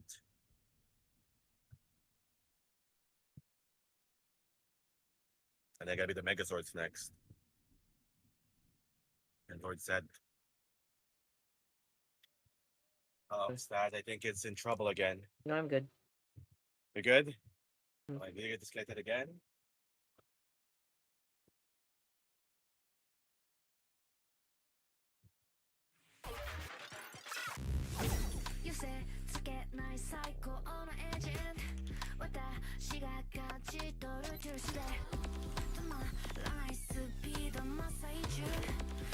Sorry, I'm actually opening up a Wise account chat room.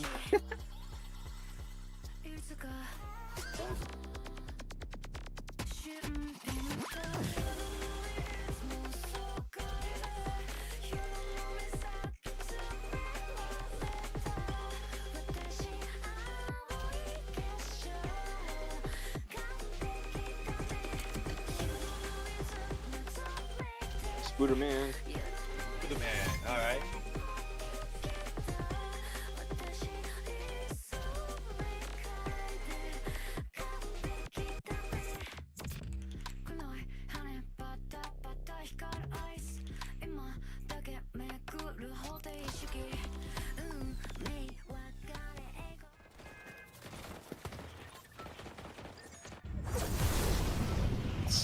Dude, people are saying that 2XKO was an indie game. It's like 10 years of development and 160 devs. No, the hell it wasn't. Someone was blaming the Cannon brothers in Max's chat earlier. I timed them out. What? That has nothing to do with them. They made the game. They don't get they didn't make the decision that it's gonna fail or whatever. Yeah, that doesn't make any sense. People are just looking for something to like argue about. Freaking cloud chasing, rage baiting bullshit. Yeah, it's the internet nowadays. They say things pretending, oh man, look at me, I'm so funny. Look at me, I'm so funny. And when someone claps back at them, they get all upset about it and just be in Earth Defense Force. I swear they actually made a joke about that recently on like Arthur about like, you think someone would just write stuff on the internet just to lie? Maybe. Maybe. That's my reply. Maybe. Maybe. Did I do that? Did I do that? I did a little too well, didn't I? The one that got butthurt by Steve Actually makes sense because I'm freaking Sonic, so I'm Urkel anyways. The one that got butthurt by Steve because he wasn't caring for this guy's acknowledgement. This guy, I'm gonna be a Tokon player and all that. Oh, come on. And then it would take care of Dick. I'm like, okay, bye. I saw someone on Twitter last night calling Sagem and Max and other FGC. Oh, I saw that, and only to realize that. Oh my god. Only that person is like an Eno is like a Shoto. They're in the bush. Dude, I love the Shotos, but I still want to play as other characters.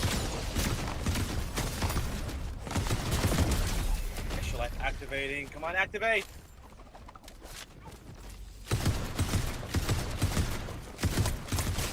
Oh shit!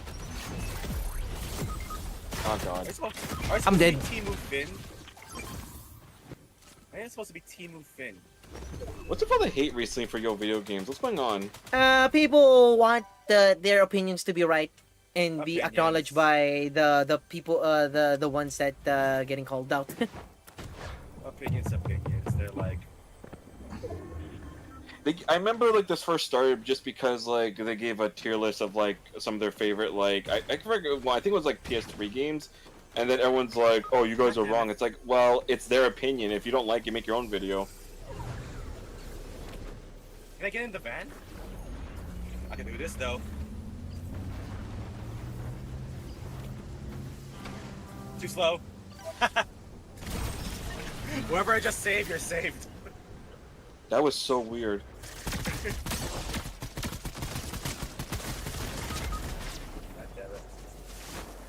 I got llama.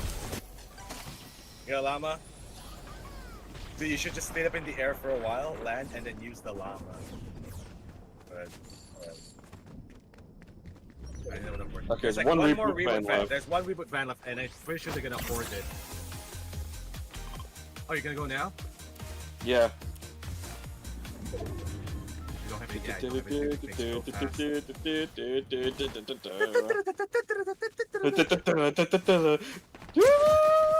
They see you now! Crap! Fuck you! Fuck you! I don't have any resources! No resources!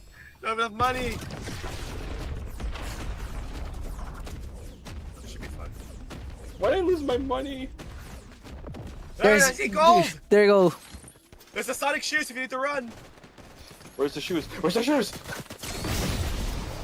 Tetris and then reboot van. There we go. All of it. Come on, you son of a bitch, come on! Yeah! We gotta go. We gotta go. Wait, where's the circle? Oh my god. We're in the circle. Oh shit. Dream? Sir! What's going on, mate? What's going on, mate? Field of view! It's not over the shoulder. You eat the llama, you piece of crap! There we go! Oh shit. There's two left, Oh there's shit. two left, you got this.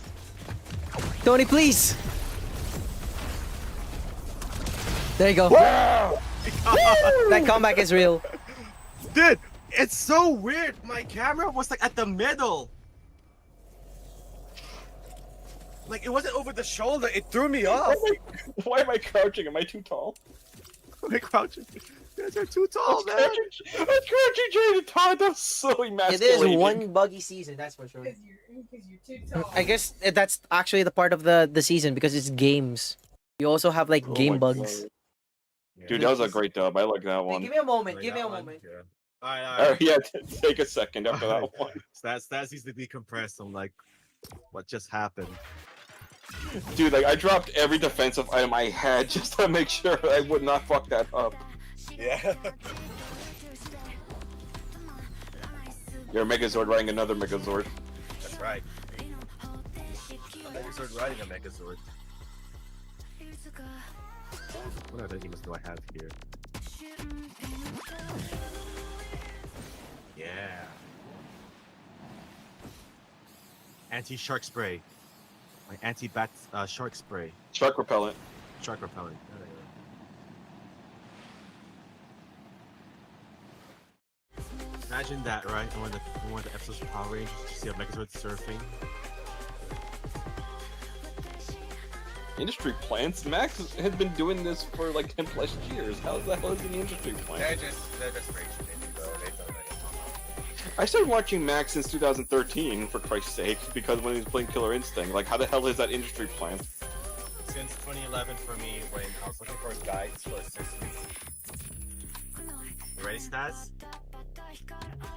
He says he's sitting out. You gonna fail or what?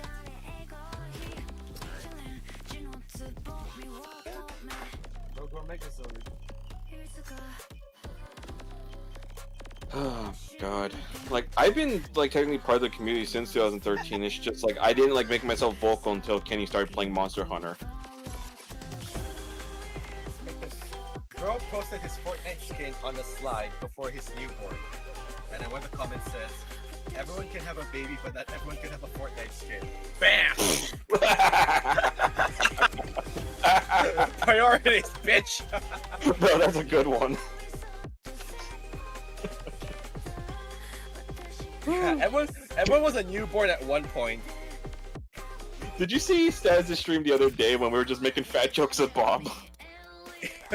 All the fat jokes. Oh, that was so funny. Like, I had like so much ammunition, and he's like, "Can we stop with the fat shaming?" I'm like, "It's Bob. He doesn't exist. It doesn't matter." Yeah. Come on, man. Also, he's both being fat, man. It's like his gimmick is that he's fat. Yeah, he's fat. Do you not see what he eats? Like, he has his own burger joint, for Christ's sake. Like, how about eating your own product up now? Yeah. Damn, no film. Get wrecked. Right. See, that's why like I could never work at McDonald's. I get fired for your product. I know I'm supposed to serve this, but I just made it. I want to have it. What is it? There was a what do you call this? I don't know if it's a video trend or something, but like when it's closing time, you order something, and then the people at the back just starts yelling. I was like, "Can I have 3 Big Macs?" Ah, come on! God damn it! Some 3 large fries. I just turned off the stove. Ah. And I could. Can I always get like a quarter pound as well? You're fat. You're fat. You'll always be fat. It's not changing. You're fat.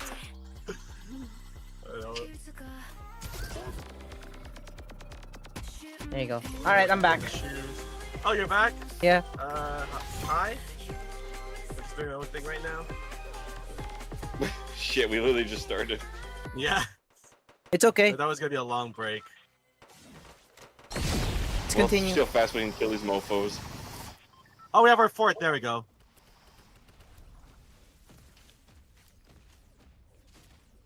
Don't mind us.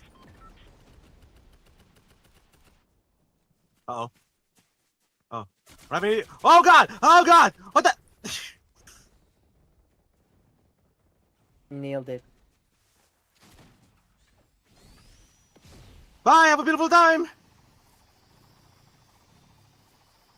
I saw footprints. I just fight or flight.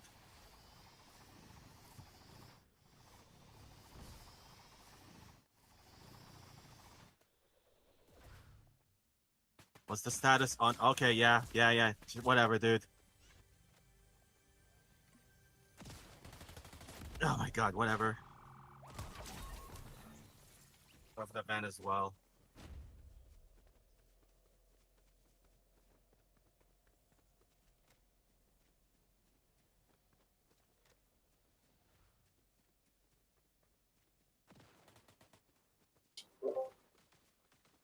There we go. Yeah. A motel spasm. Oh god. Thank you. Oh god, oh god, oh god. You know what? Godspeed, G. Yeah, right. That's like I like the Sonic shoes as well. One shot and then just goes pew. Just out of there. I'm gonna try to reboot them. There we go. Try rebooting us. Here we go again. Joey, you ready? Here we go again. Here we go again.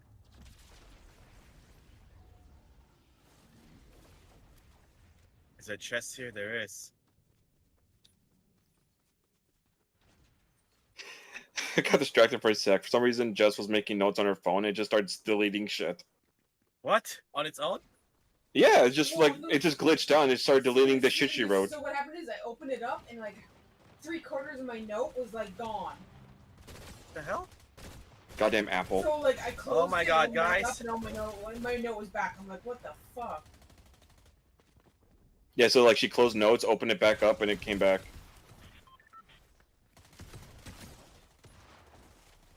There you go. Alright, chat room. I got a Wise account now. Oh, that's what you're doing? Yep. No. Give me that, actually. Oh, give me the, Sonic Spook. Give me the Tetris! Ah!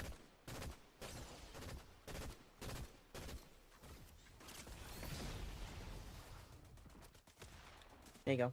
God I damn got it now, chat room. I got it. No! What?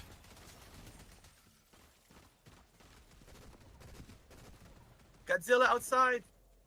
This rando, come on! What's this Sorry, doing? we're trying to get in the circle! We're trying to get in the circle! There you go, there you go. This rando is actually... Oh my god, we're playing with a noob. Oh my god. My man just went close to me, and I was like, I'm gonna heal. Nope, I'm just gonna use the party llama. And now what? Yeah, exactly. He did. You know what? I blame him. It's his fault. He tried to heal you, but he was like, he was actually like Ratchet's up to you second now. guessing. It's oh my god, it's 1v3. Yeah. You know what? You did what you could. That guy fucked up for us. I blame him. Yeah. Alright, back with the real player. Let's go kids stats. Oh, what? Freaking... Oh, did you leave? Yeah, all of a sudden I was like, return to lobby. What the fuck? Give me an invite again. There you go. It says you're not. Oh, there we go. You got it? That was weird.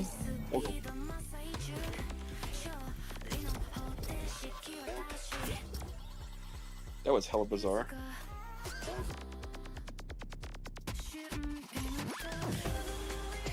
This freaking game, it won't stop glitching. Apparently I saw like a cool ass glitch though, where like you can actually put the Piccolo cape on characters now.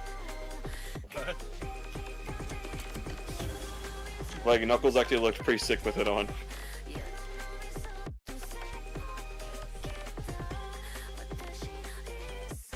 Saw it randomly on Twitter, it was pretty funny. Okay, let me ready up. Fortnite, where's my... There we go. Okay, I randomly just got a quest complete. How's my Blitz quest? Is that still going? Yeah, it is.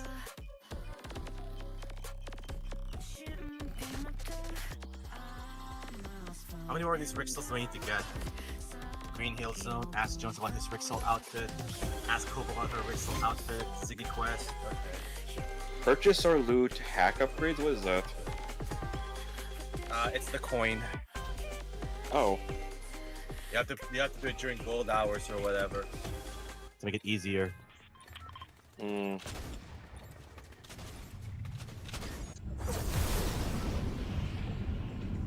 Like they're really starting to make this game like not just not for kids, but they're making it harder. Yeah. It's one of those things where if you just know Battle Royale, you'll be just fine, I guess, outside of like, oh, there's so many things to look out now. Like Music Festival, Lego, OG. And I heard that they're gonna get rid of the freaking rocket racing for some stupid reason. I think they got rid of that. They got rid of Versus Festival. Why? Because they're not meeting the people playing it. It's part of the game. Just deleting modes is so weird. Yeah.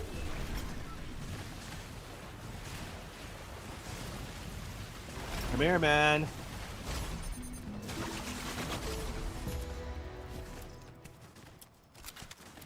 There's so many of you here. Huh? Coming. Down one.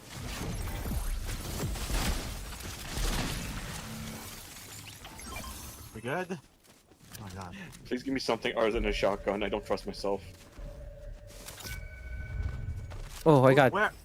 Well, there you go. Here. Over there. Oh, that's a whole team! What the? Blood. The hell? Oh my god, why am I reloading? Jesus!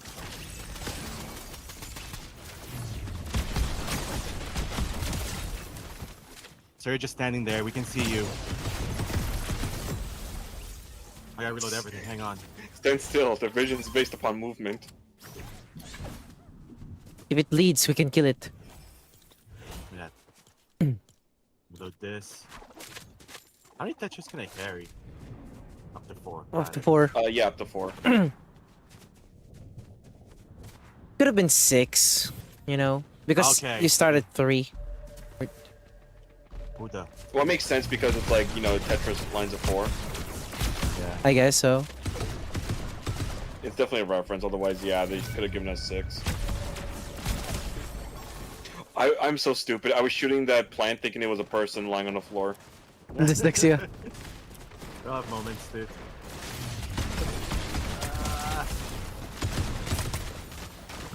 Oh, he's actually getting... Can I get a different gun? I keep getting the same gun. There's one guy left. They're gonna go to the... Well, Oh yeah, there is. where's the Holy van? shit. Where's the... Oh, they're gonna go to the van. I say we go here, in case. Yeah, what, Here it comes. yeah, what now? He's coming. What He's now? coming. Yeah, Got what him. now? Yeah. What now, sucker? Jesus. He accepted Like his fate. I'm gonna live forever. Flawless. That's funny. I got 85 to advance. 85. They can do it fast. Oh, that's funny. Then I can unlock. I'm like level 20 now. 37. Unlock set, please. Phantom. Phantom. And then I need this. There you go. Another V-Bucks. I'm actually saving up like my rewards to claim on the level 35, the chick. I want to get that. I want to get the versus emote. It's actually dope. That chick. The female Sagat Fakum Rum. So how'd you get the white outfit? Gift. You have to gift. You have to gift the battle pass to someone that doesn't have it, so you both can have it. So kind of scummy. If you ask me. They want you to use your crew bucks for that. Yeah. But I gifted it to Henny. Henny's actually a good dude. And I got the battle pass for cheap too. It went for $6 to $4. So I'm like, okay. But the crazy part is as well, Joey. Even if you got your battle pass from someone gifting to you, you don't get the other outfit color for the boss lady. Why not? It's like, because that's only for like if you buy it for yourself super early on the first week. It's like they want you to double down. They want you to spend 1,600 V-Bucks if you want really everything. Wow. I'm like, whatever, man. What is with this new practice that they're doing? Like, this is just pissing people off. Like, I'm just here to get my stuff. It's Monopoly. Ron! Ron's in the call? Or you're just saying Ron? Oh my god, Ron, you're just waking up? Yeah. What's up, man? Hope you're doing well. I'm doing good, man. How are you guys? Are you still in bed? Be honest. He's still in bed. I'm on... If my bed be my chair, then yes, I'm in bed. Yeah. His Oh, his Your chair brain's is his fried. bed. It sounds like you had a good session then. I'm pretty sure he's had a lot of sleepless nights over there as well. You good, man? Yep, I'm good. I'll keep an eye on this pistol. Yeah, your brain's fried. Your brain's fried, dog. You guys throw this clip in your face! The next person's gonna get it. Oh, it keeps reloading on its own. No wonder. It's the Jesus power of Christ. reloading on its own. Like, Mega man. Jesus Christ, just I'm stop!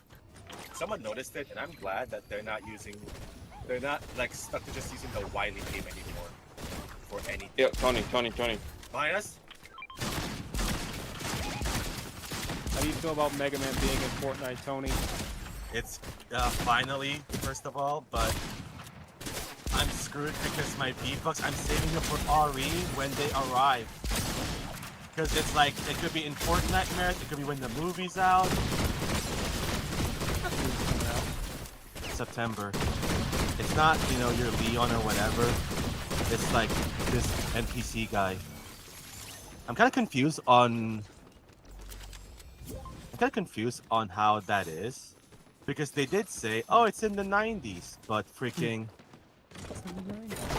It's in the 90s. But I'm like, is that a smartphone? Is that a smartphone? Oh, that's a good catch. Yeah, I'm like, is that a smartphone?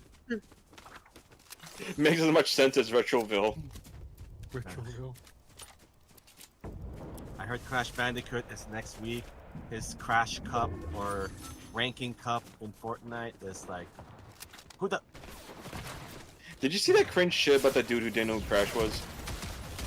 Oh my god, I did. What's going with our generation? They just There's gonna run? also, I think there was also a rage baiter when like talking about like the season pass where it's like, there's your Sonic outfit, and then he goes on Super Sonic. He's like, and then there's even a Tails inspired outfit. Yeah, it's not Tails, right? It's I not think they like. I think they It's also Super said- Sonic. It's not Tails. I think they said it. I think it was confirmed in the comics. If you didn't read it yet, those are just android bodies, and Tails and Robotnik are holograms. I'm like, oh, I guess if that's what it takes to be in Fortnite. So like technically like the Sonic, Over there. Shadow, and Knuckles Let's are go on the robot left bodies, side. but they actually are like equipped with the personalities like of How's it going? like the characters. So Tails got sent to Fortnite Land, but he was worried about his friends would be like, well, you're gonna be unequipped coming here, so here's what I did So- instead. Yeah, here's an android body. There we go. There we go. I wish Tails was I can't was stop skin. running. There we go. Why couldn't Tails be a Fortnite skin? Because he's too small and Shadow kicked the shit out of him. Yeah, pretty much. So Have you seen those memes of Shadow beating the crap out of Tails?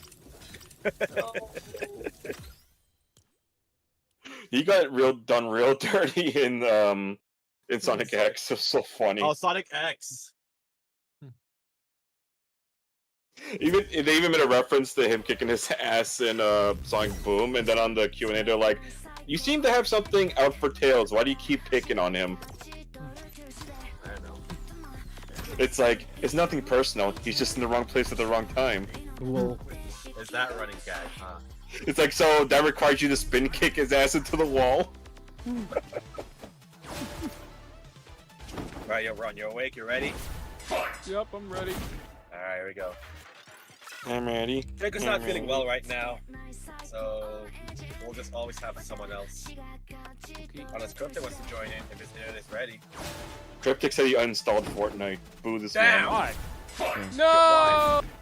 Why, Cryptic? Apparently, because they don't got that ass, man, in Rivals. They don't have that ass. I mean, okay, Cryptic, here's something you can't say no to. Here you go. Yeah! This is catering to Cryptic, right? I'm like, here you go. Here's something you can't say no to. Oh, is that the cookies that or the sweets that your Nona did, Joey? Pardon? Or, Oh yeah. Those are the cookies my nonna made. That was at her house. That's at her house. damn, that's Her real food was cooked and baked. and with love. With love. My nonna has her own garden and she bakes cookies. And so every time you visit her, you're gonna eat. Yeah. You pair it with milk. No, I'm good. Even if she say no, she's already filled the table. Yeah. I was like, I'm good. No. Here you go. Here, let me keep filling the table. I'm like, I said I'm good. No, she's like, let me put out a few snacks. She ends up proceeding to make you a Monster Hunter meal. Okay, I knew it. Aku is the back bling of Crash because Spyro is gonna be the sidekick. Yes. I'm There like, actually is, by the way, there is a video game where they are in the game together. That's why he's the sidekick. That's why he's a sidekick. I'm like, people saying, why? Aku's gonna be a sidekick. No, it's gonna be Spyro. Yeah, because Aku makes more sense as the back bling because he's always with him when he's his second hit. That's the thing people don't remember. Yep. That Crash dies in one hit if you don't have Aku. Also, if you actually make him into like a golden Aku, you know, you have like 2 armors, and then if you actually and then he also got his power up as well. I wonder if that's gonna be an alternate design. Maybe. I'm going after an NPC. If you have a Crash skin, I want if you get down or eliminated, he says, "Whoa, whoa." Someone definitely would mod that. Oh my god! And speaking I of got whoa, double Mega Bustard. Whoa.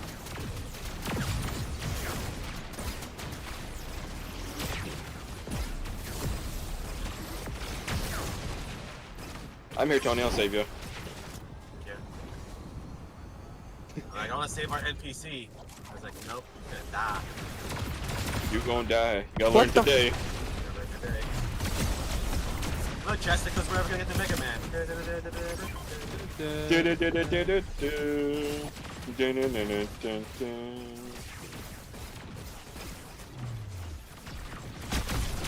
What over here now? Why pick up the shoes? Why didn't they pick up the shoes?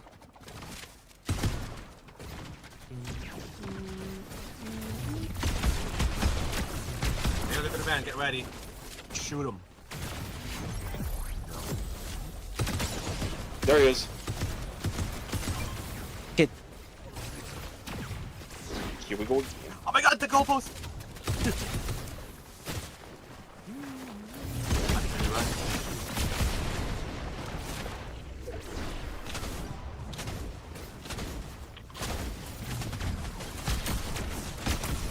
There you go.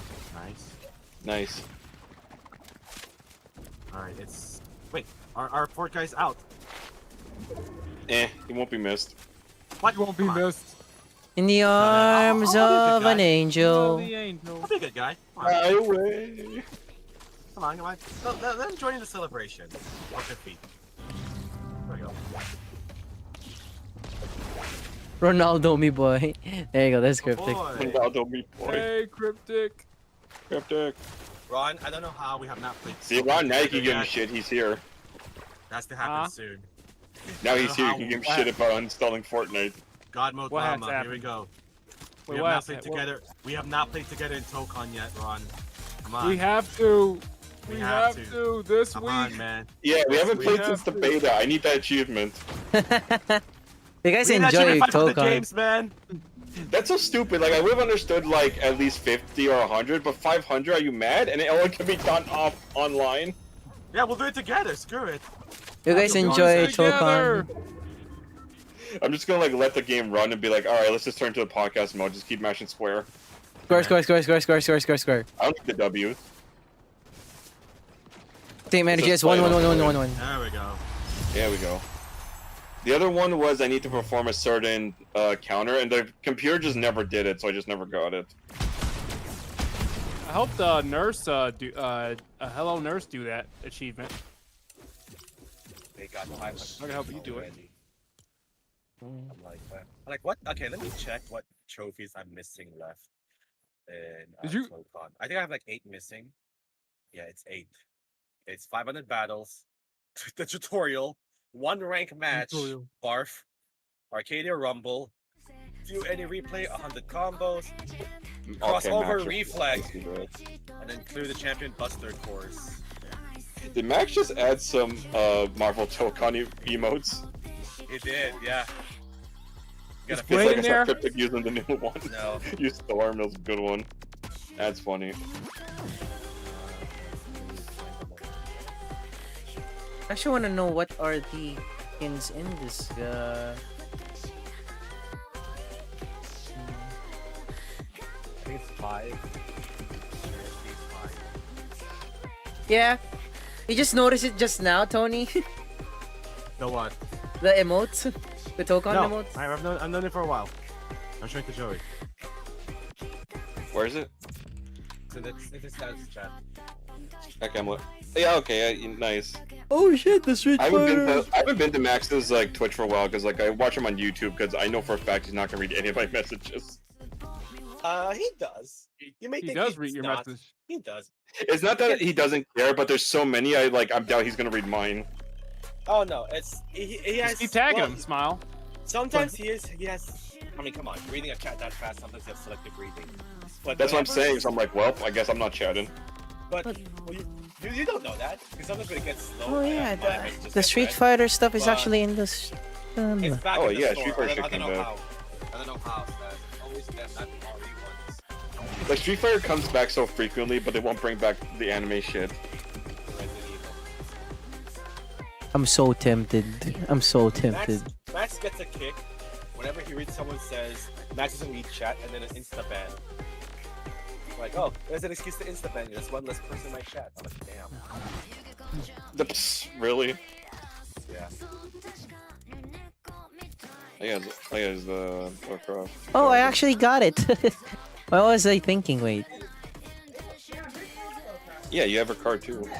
No, I got I got the Sakura. Nice.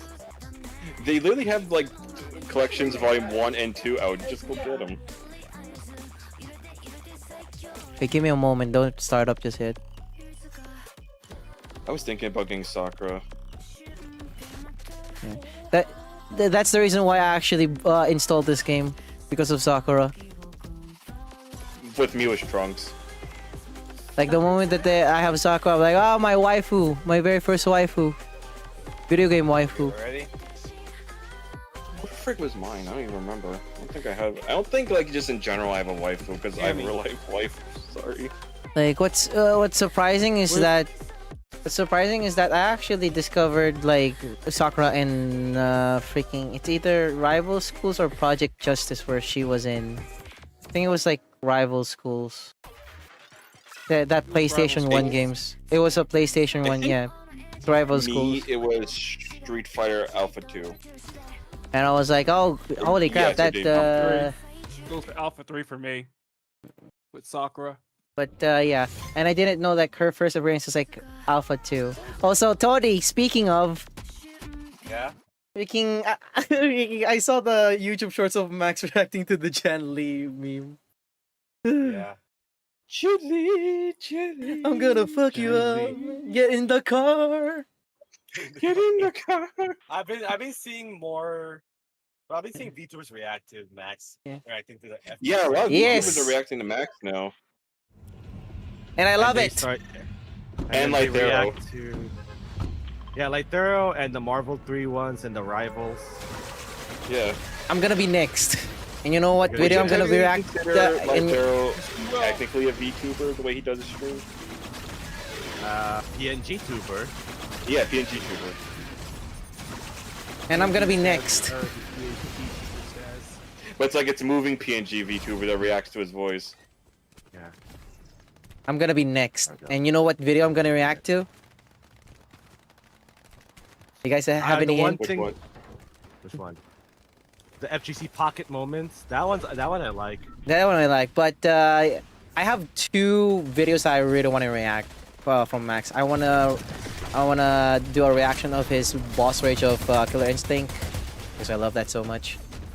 And then I had to watch that in order to figure out how to beat Xiao Jago. And then Thrill Kill, the fighting game history. I want to react to that because those two videos are like so good. It just never got released. It's because they got bought out. Like that the team that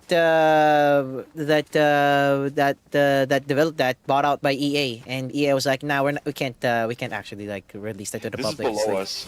Because this is actually too gory, and then you actually look at it like a few years later, it's not really gore. It's more like janky ass looking game. It's creepy. Like shit, it's creepy in a way, but it's like jank. I've seen worse, funny enough, with Twisted Metal. I've seen Tattoo Fighter. There's another yeah, that one sucks. Yeah, we literally turned them into pieces of shit.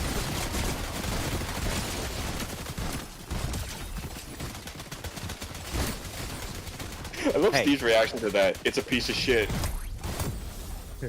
It's shit. It's just shit. It's just shit. Lisa!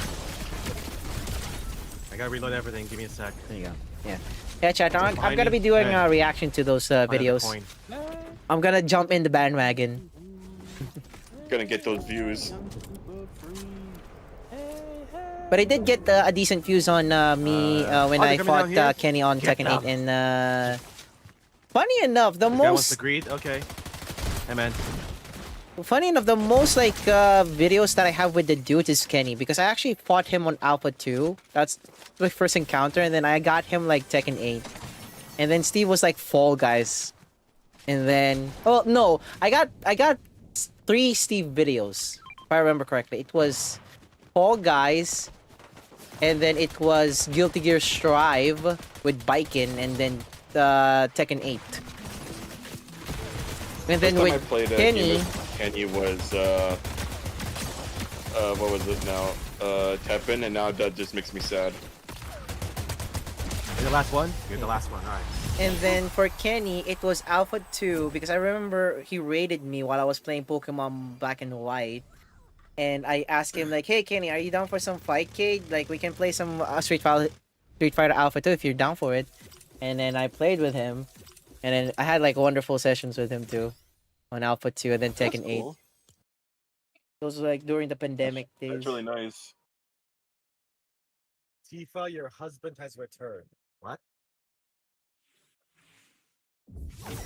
I'm missing context. Ryu. I'm missing context. Tifa's husband is Ryu. I mean, no, he's not. He's a video game character. They're gonna be in she's gonna be in Street Fighter soon.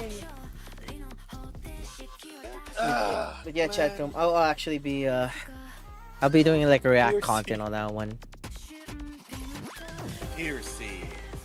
Or chat room, better yet, I want to react to Max and the dudes doing a boss rage on Tekken 7. That stream was so abysmal. It took them like what, like 8 or 9, 10 plus like hours to beat the guys, game.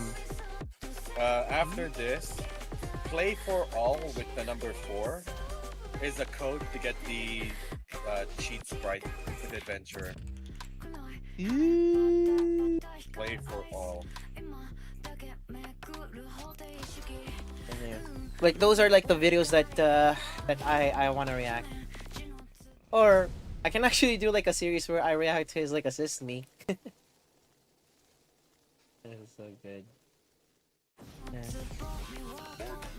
I'm just glad chat room. Whoever uploaded that Jan Lee reaction of his chat room, that shit's fun. It's either Runty or Georgie or Hey. I think my favorite one's the somebody's getting fucked. Somebody's Avatar has getting 12 characters, 3 fucked. unfinished, and no one. Somebody's getting fucked. Get fucked. Get fucked. Somebody's Yeah, that getting shit was so beautiful. Get fucked. Get fucked. Somebody's getting fucked. That one was so good. Me and Tony. Also, the Smash Bros with Shulk and the kazoo. Oh yeah, that one is actually fun. Also, the Skullgirls So one. that's actually, the kazoo is actually like a real song. Like, there was a dude on YouTube who made stuff called Kazooed. So he basically did Kazooed versions of like famous video game songs. His shit went straight, like the moment like he started putting his stuff on Spotify, he deleted his channel. Damn. Yeah. Why? He's like, well, I don't need YouTube now, I have Spotify. And now you can't find his stuff on YouTube anymore. There's no re-uploads of it? There's, like, you have to look for re-uploads. Like, you have to, like, be very specific what you type in, otherwise you can't find it. Damn. But I thought that was so weird. It's like, dude, you still make money off of YouTube. What are you doing? Just the channel's just gone. And then there's also that Skullgirls freaking trumpet when he did the. Oh, like typing, like putting in the for happy birthday, doing a happy birthday. Yeah. And then there's Well, also that motherfucker had to practice that. Yeah, and that he was out-of-pocket prepared credit all was the way so to that funny. moment. Backing up, they're retreating. There's also that Kefla That's Kefla two. moment too in the Evo. That shit They're was floating away. amazing. Guys, come back. That's 3. All right, where's the other one? The other one's like over here. There we go. It's the blue guy. Has to be this guy. Say hello to the blue guy. There we go. Oh my God. It's so funny on my end. They're all running away. Why are you running? Why are you From- running? Why are you running? Why are you running? Why are you Why running? are you running? Why are you running? Do not kick my dog. There's some Catwoman. You guys just gonna punch a girl again. Girls, Wait, what are scared that? white woman? What's that? What are girls? What are White girls? women do a little bit of violence as a treat. What is a man? A miserable little pile of secrets. little pile of secrets. Oh, for a second there, you could have been a Why is Jill Ratchet over there? sandwich. Let's get the Ratchet. Ah! Ratchet, That's no! why I'm glad that I replayed Resident Evil 1, OG Resident Evil 1 with the freaking HD textures, How's it going? like the HD stuff on it, and 60 FPS. Oh, it's so good. Dude, you should play the Resident Evil mod with Akuma. The 2, I'm actually doing that. I really want to do a randomizer on that so Oh, bad. it's 5v6. Oh, here we go. It's just that I feel like I can do find it that Tetris. They're on here. Spooktober. If I'm gonna do like a Spooktober stream or Halloween stream.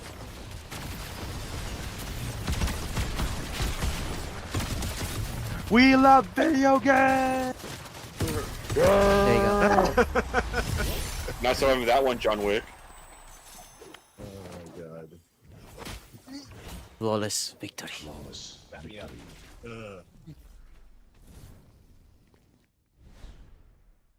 Nice. If there's also if only there was actually like XP boost on this one. True. But there isn't. So, I there's think 5 of us. Maybe we should try to be the Marvel Tokon roster. Marvel Tokon. Okay, Yes. All right, Tokon. It's Tokon time. Tokon time. Captain America. Done. Captain America. Captain Doctor Doom. Done.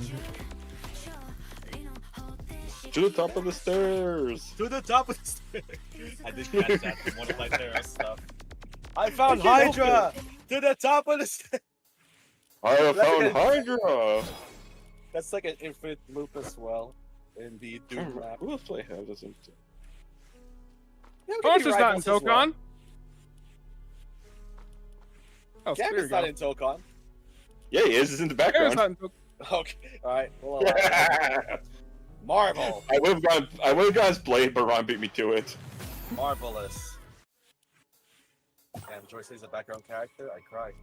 I mean, it's either I could be Deadpool or Wolverine. But I I'm got so my ashamed I dude. don't have Deadpool. I don't have Deadpool, I don't have Iron Man, like...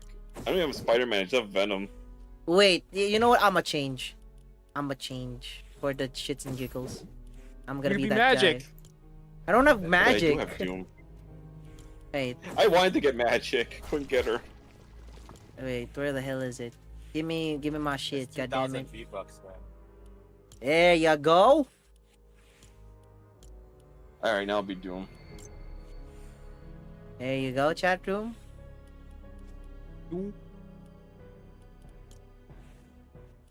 How do I have it in? What the hell? Why did I Yeah, do it's thanks to Anonymous that gifted me this. I can't do the NSYNC chat room sadly because that's copyright. Yeah. I can do the otherwise emote though. shit. Off stream. I wanna if you take no more, it ain't no lie. I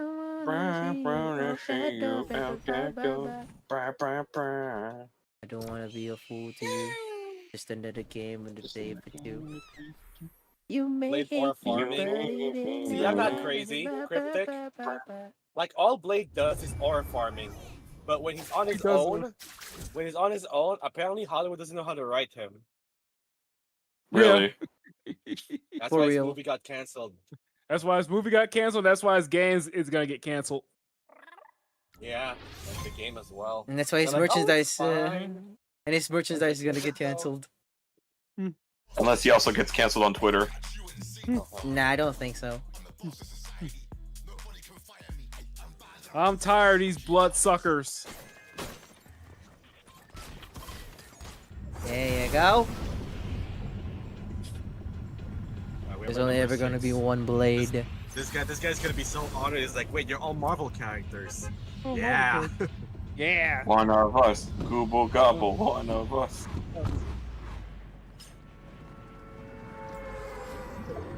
There's only ever gonna be one blade. There's only gonna be one blade. And he avoids taxes, allegedly. He avoids taxes. He avoids taxes. Just like how he avoids slaying vampires. It doesn't matter what he says, it's always gonna be shady. That's one of his quotes in Tokon. Did you hear about that? I know. That was the reference I was making. Oh. I was gonna say something, but it'll be shady. It'll be shady. Oh, that's a sidekick. I'm like, someone's. Dude, I actually love playing as Deadpool in that game. I know a lot of people say he's hard to play as, but I find him extremely fun. I've been labbing him. Yeah, he is. I really don't want to play him so bad. Especially if you don't focus right now on the grenade stuff. Like honestly, Yeah, like if you just play as him, like it's fine. Like the extra stuff, it's like okay, you have health coming. Like here's the thing, I never stab myself with in-game chat with the blade. It's like if I get hit, it's like all right, now I have access to it. I won't like actually like give myself recoverable damage just to do moves. I'm just interested. I'm just interested in how Cyclops is gonna play. Phoenix Cyclops is gonna play. What a wild pick, to be honest. Yeah. Like, somebody really hates Cyclops over there at Arxis. Wait. It's like, we want Cyclops in the game, fine, but he's gonna be one of the villains. He's gonna be the dickhead. He's gonna be one of them. He's gonna be a I didn't know dickhead Phoenix Cyclops. Cyclops existed until they announced that. Like, what? Me This neither. happened? What the? Hey! Yeah, you cornered yourself. Yeah. Nothing was gonna happen. There's a possibility that Colossus is gonna be a thing there. Come on, give me Colossus. We need a grappler, so give us Colossus. Give me Colossus, God damn it! Or Juggernaut. Give me You my. tell yourself a big body with no command grab? Give me my tanky boys. Right. Give me tanky The boys. only command grab he has is his level 1 if you gamma charge. Give me my tanky boys. Give me That Colossus. was fast. I guess Marvel wins again. I guess Marvel wins again. Let's go crazy! Wait! No, my emote! I want to do the emote. You're too slow. You're too slow. Yeah, chat room. I just wanna. I at least give me Colossus. I'll be happy. Either Rivals or freaking Tokon. I'll be happy.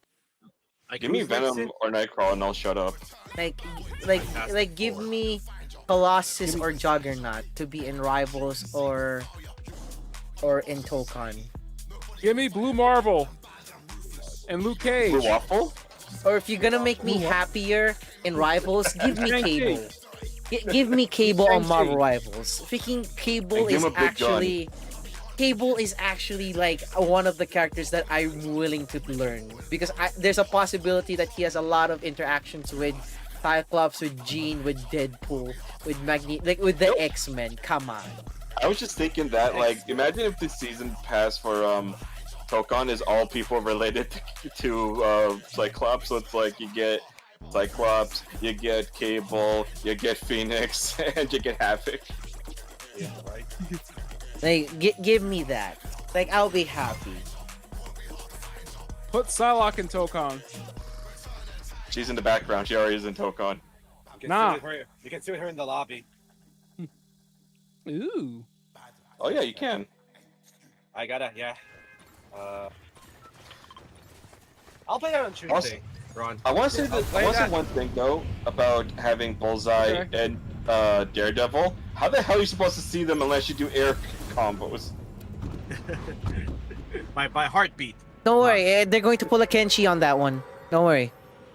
No, Ron, on Tuesday, I'll play Dokkan to pass the time before Gamescom starts. You know that's coming?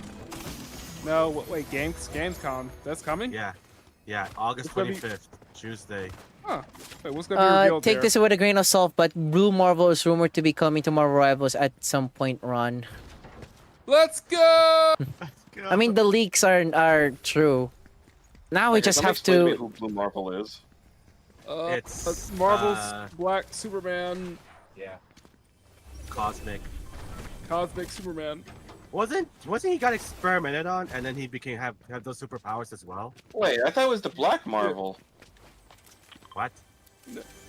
Remember Spider-Man the animated series? They had the 6 Forgotten Warriors. No, he's not a part of that. Like, I thought the dude's name was the Black Marvel. Is it a different character called now the Blue Marvel? Yeah, different character. Oh my god. Okay, so just add a color twin and they're a different Marvel. Yeah, okay. next month for Marvel Rivals, Chatham's gonna be Gore and Nightcrawler. Oh, that's gonna be fun. Nightcrawler's next month? Oh, cool. But we don't know who's first, though. It better be Nightcrawler, because X-Men, right? X-Men. I think they'll do that. It's like if they do like one hero, one villain each season, I think people will be satisfied with that. Actually, this is like for a long have time. nothing. Just keep adding Avengers in, or we keep adding Marvel, X-Men in, what do you call this? Rivals. More X-Men. There has not been an Avenger that got added post-release. There hasn't been like an evil villain character in Marvel Rivals in a while. Okay, that's people. You need to give us Doom then. Let's not fly too close to the sun. Dude, I would love to have Doom in, just hear all the shit talking he'll give the read. Oh god, I got hit. No way, no way. What to say, man? Ratchet, what happened? People, there's a lot. We're regrouping. We're regrouping. Jesus Christ. Ratchet, make it.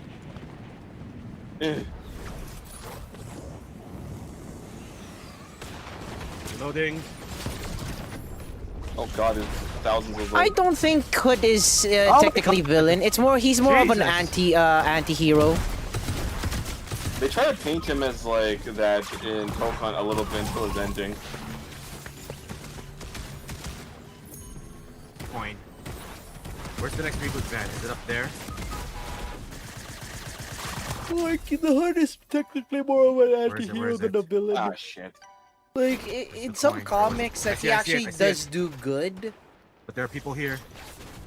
It's just that he looks so grotesque compared to his rival counterpart. Guys, time out. There you go, Tony. Use your ult. Assemble! Assemble! To the top of the stairs! Actually, you can... And it's going. Actually, you can do it with your llama. When you do that. Oh yeah, he can. Use the llama, assemble. When are they gonna put Shocker in Tokon? I want Shocker. Get back here, Shocker! Ow! Get back here, Shocker! Oh my god! You can't escape me! Tetris Rift.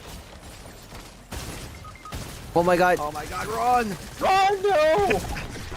It's the same people! Gotta reload. Do it now, Tony. Use your ult. Assemble! Assemble! Alright. Assemble! Dude! Oh, shit. Damn! Was that the last one? No, Yeah. that was yeah. No, That it was the second team. place. Oh god. Yeah. Ball sack. Yeah, chat room. Ball Freaking sack. they had Wolverine in their team, I guess. The cap ult didn't work. The cap all didn't work. Yeah, we got dived on. Yeah. We got flanked. We had no healers. Well, you can't Bring your expect own them to win bucket. them all. Well, you can't expect to win them all. Bring your own bucket is back at all cinema theaters on Sunday, September 6th, for just $5 for any item up to 400 pounds, 2XL with popcorn. No movie ticket required. Damn.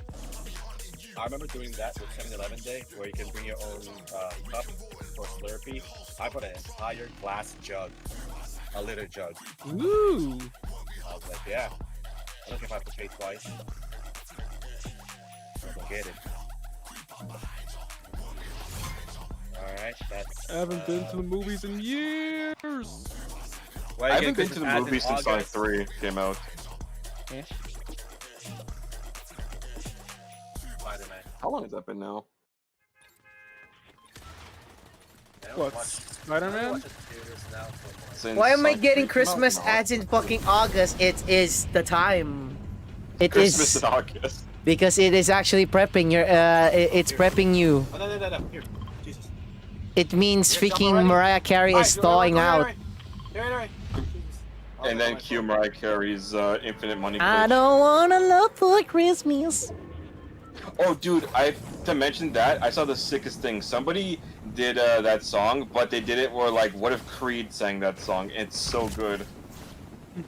I have one with me where it's Eurobeat. It's so sick.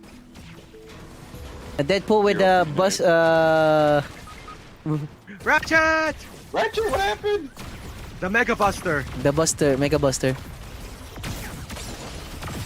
I think we all have Mega Busters. Yeah. Mega, man.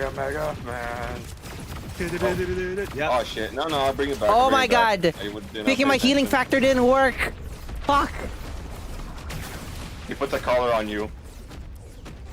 I forgot chat room. I'm a strategist. I'm a strategist Deadpool, not Was a he the reboot van? not a Vanguard. I'm Are bringing you back Mega the Buster? Buster. Guys, I'm sorry, Stas. A lot happened. thank you, Ron. I'm a strategist Deadpool, not a freaking Vanguard. Vanguard. You guys stay in the back line and cover us. Let's fucking I go! gotta dive, man. I gotta break their formation. Mega. I gotta dive, man. I Dude, gotta break like, their formation. playing with Steve the other day was hell. I'm gonna be real. That was a hard set. Yeah, Ratchet Playing is with actually Steve with that game is the always plank. hell. Sure. And then Ron is He like the was blood being sucking. in the back row as Hood. He didn't know how to play as him. No. He had how he plays that game. It's like Blade. You Yeah. sneak around, you do the attack, and he's counting on people to heal him on the spot when he's not even on the same side. Or Like- he's farther away from the team. And he's asking Yeah, for like heals. You're not on the same side as the team, and you're asking for heals. Do you think it's gonna He happen? gave me a facepalm moment the other day where he's like, Gambit's a healer. Gambit's a healer? No, it will coin. never it will never top up about like him not knowing Deadpool. that he's a strategist Deadpool. He was like, why am I dealing less damage? Yeah. Oh my god, like, Steve, come on, man. Don't do this to yourself. You're making yourself content. Someone is I swear someone's parachuting. gonna like take all those clips and then they're gonna type in Steve knowledge in rifles.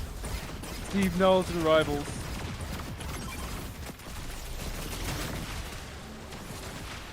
Boom! Like, obviously Someone... he doesn't play it like as much as we do, but it's like, you know, maybe read a little. Reading? Nah. It's about feel. Arcade rules, man. We do it live. Practice? We do it live. We talk about practice. That will always be rent free in my head when he said, why am I dealing less damage? Why am I dealing less damage? Why am I dealing like damage? That's always be good. As a healer. Dude, when freaking Deadpool came out, I got so many MVPs as him. It was amazing. I actually had fun with him when I played as Vanguard. Like Vanguard pool is like insanely good.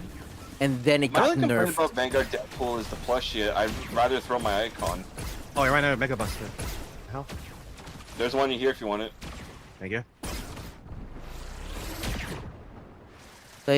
Like he got nerfed. Oh, he got neutered a bit. There you go. Like, how's Betty Parker now? Well, the fact that they gave her the double hives back is really good. But something got nerfed from her, right? The stun. The stun actually got nerfed. Like when you get web, you get stun, right? You get staggered. I mean, I'm okay with that. So, like, I'm willing to sacrifice that for another hive. Like, I only really use the web to like drop people when they're flying. I just wish the base heal per shot for White Fox actually is better. Like her utilities are White really Fox- great, but her heals whenever you shoot her projectiles for heals is actually very low. I agree with that, because it's like, you look at her, it's like, a lot of people didn't know who White Fox really was. You see her, it's like, oh wow, she's cool. Then you play as her, and you're like, why am I not having fun? Fun. But I'm having fun with her, it's just that she needs more heals. Like her utilities can Yeah, actually give you a lot of heals. She's really more DPS than she is healer, it's crazy. Yeah. And I'm having fun with her regardless, because that's actually like my character if I'm gonna get dived. It was really funny playing the other day when like nobody was healing Crypt. Like I had to use Storm just to heal him. Games set for Gamescom opening night live on Tuesday. The Witcher 3, Sons of the Past, Final Fantasy 7 Revelation, Gears of War E-Day, Ananta, Tides of Annihilation, Metro 2039, Game of Thrones War of Westeros, and Warlock Dungeons and Dragons. Those are the ones confirmed right now so far. Viking, I'm a bet Get him out of here! What do you want to see? I'm actually gonna bet that if they're going to announce something on Final Fantasy VII Revelation, they're gonna be like, oh, we're going to include them in Fortnite too. The plot twist. Yeah. Give me Pre-order. Golden Axe! Imagine that, right? They just casually say it. If you purchase Final Fantasy VII Revelation on the Epic Game Store, you get Cloud and Sephiroth in Fortnite, just like that. And then Max's spirit just leaves his body. Wait, And then he has no choice but to play. Wait, Mega Man's not gonna bring in Max? Nope. No. He's gonna No, buy he's him. very He's not gonna specific. play. He wanted it to be Leon, but he hated the proportion, and now the only choice left is either Cloud or Strider. Yeah. But at this point, Cloud has like a bigger chance. Not that big, but bigger chance. Are we in a circle? Oh, we are. We gotta get You know ready. what? Who I'm surprised isn't in this game either? I'm surprised no Ruby characters are here. They'll probably put them in. Welcome back, Bam. Hope you're doing well, man. Hey, Bam. Hi, Bam. Bam. Yeah, Bam. I just need Tekken or freaking like SNK King of Fighters. Come on, Fatal Fury. Where's on my Fortnite. Fatal Fury at? I want SNK characters in. That's true. Where's Terry? Like the Yeah, where's easiest Terry? Where's layup. Mai? Mai ain't gonna make it unless they put pants on her. They're gonna I mean, use that's the gonna City of the happen. Wolves design. It's gotta be the Fatal Fury one. It's gotta be the Yeah, City of the I- Wolves design. I probably But make that zipped one. up. So like, my theory is like it'll probably be Terry, Geese, and Rock. That'd be cool. This game's showing cleavage now. Rock. They're not afraid. They're not afraid anymore. Is there one up here? Anybody want it? I'm good. I have a healing can have factor. it. Don't worry. Wish I could just stockpile one up. That'd be hilarious. There's so many people here. So There many. you go.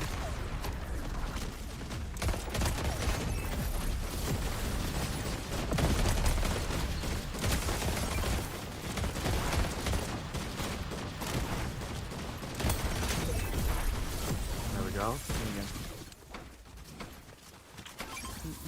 Better stop that shotgun grab. vehicle.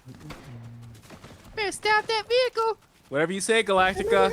Whatever you say, Galactica. Hello, it's Galacta, you idiot. Galacta, Dark Galactus, you idiot. Idiot. No, I it's pro- Galacta, daughter of Galactus. I should probably wear some proper What about- underwear. What the hell? It's 12 Ron, when people, you 4 do the- teams. female voice. It sounds like Princess Elise from Sonic 06. We need to go back to the reboot van. Hey, what's up, Raisin? Raisins? Back to the reboot van. To the reboot van. To the top of the reboot van. Better stop that vehicle. Better stop that vehicle. I see it. Alright. Now we guard The it. fact that they gave us Doom 2099 in Fortnite before they did Rivals is nuts. I mean, it's gotta happen. Like, Doom is gonna be in Rivals. Just that... They better give us that costume, too. It's gonna happen. With this gun. It's just that the movie hasn't come out yet. Like, once the movie is come out... V4, V1? They're gonna be that. When's the movie come out again? For what? Rival, Avengers Doom. December 18. Yeah, that's what I thought. Yeah, that's gonna be a crazy ass movie. It's like Merry Christmas, I'm gonna everyone's do it! dead. I'm gonna do it! Can I do the emote now? Assemble! Oh my Assemble! guys! Oh my guys! I'm just gonna do the emote and see what happens to this poor one guy. To the top of the hill! You see him? If you had the llama, that would definitely work.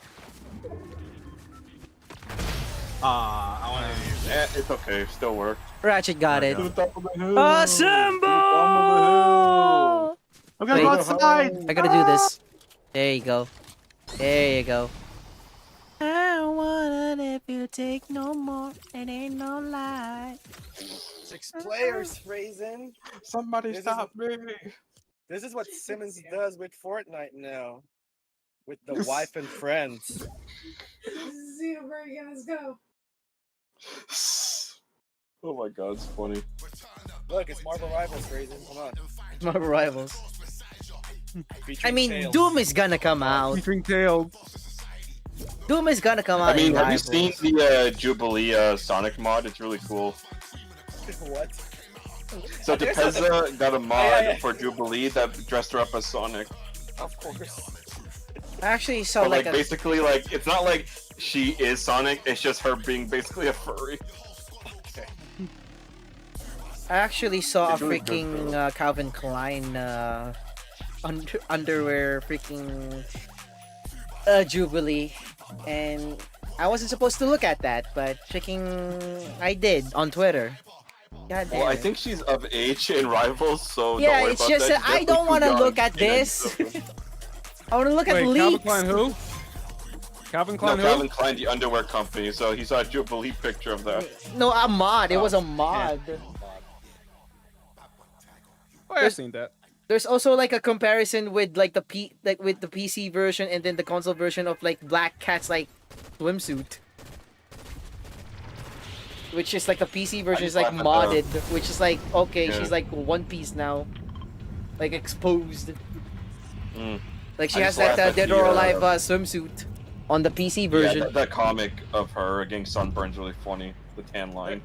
There's a collab now of like One Piece and SpongeBob at McDonald's. Yes, it's at McDonald's. But the creator of I don't know what dislikes the other, or the creator of SpongeBob dislikes One Piece or something. So that's kind of What? weird. Like what? Does? It does? What? Why? He doesn't? Why? Tony, Which- Tony, who come here, is- come here. Who passed away in what show? Like This Craig SpongeBob passed away. Steven. Okay, so it's them saying that they don't like SpongeBob. Like they didn't go to company or conventions or whatever. I mean, like, I'm pretty sure he passed before that show became big. Maybe. And now all of a sudden, Like, One Piece was just technically starting when the SpongeBob movie came out, the first one. oh, it's in our favor. Oh, we have to defend this turf again. Uh-oh. Then he passed, and then they made more episodes. AKA, we gotta stop that vehicle. Gotta stop that. Stop that vehicle. They made it halfway. Stop them. They made it halfway. That vehicle isn't. Our six That vehicle persons isn't is just gonna having ride fun itself, right you now. know. Oh shit, guys, there's a here. There's actually a one up Okay, here if you guys want are it. good right now. I got a one up I'm getting here. Just running around in circles, bro. I don't know where to go. Okay, you're funny. I can do this. I can do this. You can do it. You can do it. One of the clips that I always never forget about SpongeBob is when they're trying to chase someone and they have to go through the mall area where it's like perfume. Yeah, but the only way out of there is the perfume department. Let's do it. Let's do it. I hate going through there. Yeah. Okay, going down there now. Yeah, they're trying to escape the Flying Dutchman. They're like, the only way to exit the perfume Yeah, the department. episode is called Shanghai. Yeah. And then the episode after that is the Gary take a bath. Oh yeah. We can do this the easy way or the hard way. Or the semi-medium way. Or the easy way with typical challenge type of way. The scene from that episode is SpongeBob has a goddamn bomb strapped to him. Please, and then boom. Take one or I'm gonna blow up. And then there's also like, I'm gonna give you like a mind of subliminal messages. I'm sorry you had to see that. Okay, never mind. That's forget it. Oh yeah, the freaking lady with the pigtails. Sorry you had to see that. Dude, I miss how that show was the first 3 seasons. Like, what happened? Corporate. Success got in their head.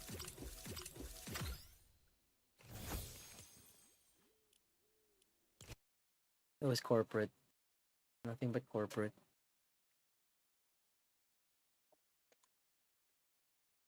Corporate overheads with customer servers. Alright, my other Tokon character. Iron Man Online. Iron Man Online. Oh, wait a minute. Wait. This MCU version of Iron Man. Like the gloss of the armor and everything. There you go. Bub. Bub. There you go. The question is mask on or mask off? I'm just an alternate color in Tokon. You know what? A mask on. Bub. Bub. Blade's the only character that exists in Tokon. Alright, thanks. There's only Blade. There's never gonna be only Blade. It's only Blade. There's only ever gonna be only Blade. Blade Fighter 2026. Blade. I had ton of Blade fun. Tokon Fighting Souls. I had ton of fun with Wolverine on Rivals. He's fun this season because of the team up that he has. I wish he could get more buffed. You guys gonna watch the people in the Merc? Are you guys gonna watch that the Endgame Encore? Just to see extra 4 minutes of that film that's gonna set up for Doomsday. Yeah, because tickets go on sale on like Monday, and then it'll be out on September. I was trying to take off the cape, but the takeoff option wasn't there. What? Yeah, the X option was not there. I had no choice but to wear a cape. I couldn't I take can it off. actually do my ult.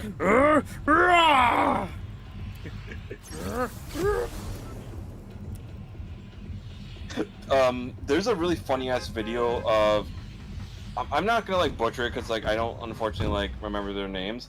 But basically, she got her husband to voice Marvel Rivals characters' ultimates, and he doesn't know any of the characters sound like. Oh, I know what you're talking about.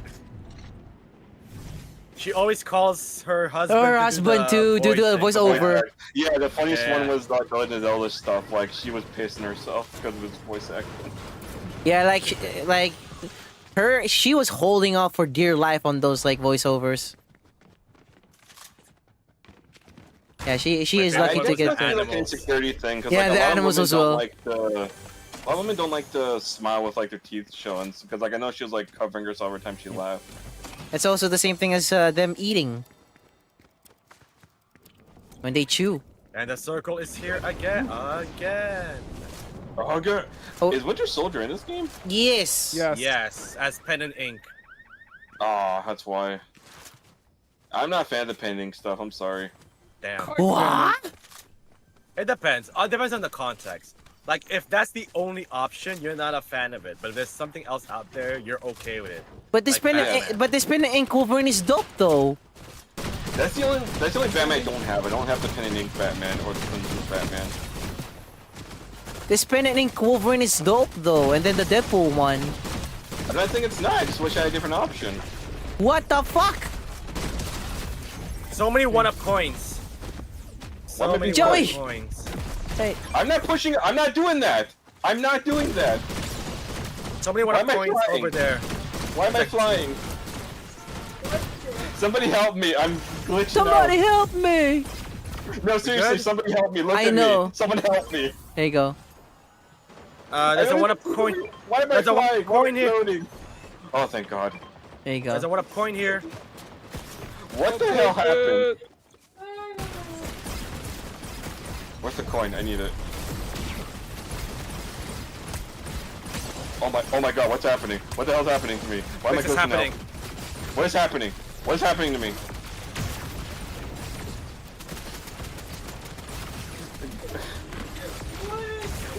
Oh my God, my legs are not moving, but moving forward. That's a glitch. Is the ping? Is the ping clapping out? What's happening? Look That's at a my glitch. legs. The glitch collaboration is still happening. Glitch collaboration. Oh What's wrong God! with me? I can't play like this. I'm crazy! No. Maximum pulse! Push you away, dog, no! Full gamma power. I'm getting a headache. The screen's shaking too There much. we We go. won. There you go, chat room. thank Freaking God, it's over. Tony had the gamma team up with Iron Man. With the Hulk team up. He had the Hulk team I up. just kept charging the other guy. Yep. Full gamma power. Left me hanging. That was you, Ratchet? Oh, okay. Okay, I got one more in me that I'm gonna call it. Fair. Been playing for a Dude, while, that round scared me just because of the glitches. I'm lagging on the Steam Deck dock remote to the Xbox One, okay. Since I finally can't take off the back bling right now, I'm gonna have to put on the back bling that has atom bomb. Yeah, chat room. I'm actually surprised that some fighting game players actually use the Xbox Series X controller. Because they said the D-pad is actually really good. Really? I don't know. I haven't even experienced it though. Because the only Xbox Series X that I have is like the Razer one.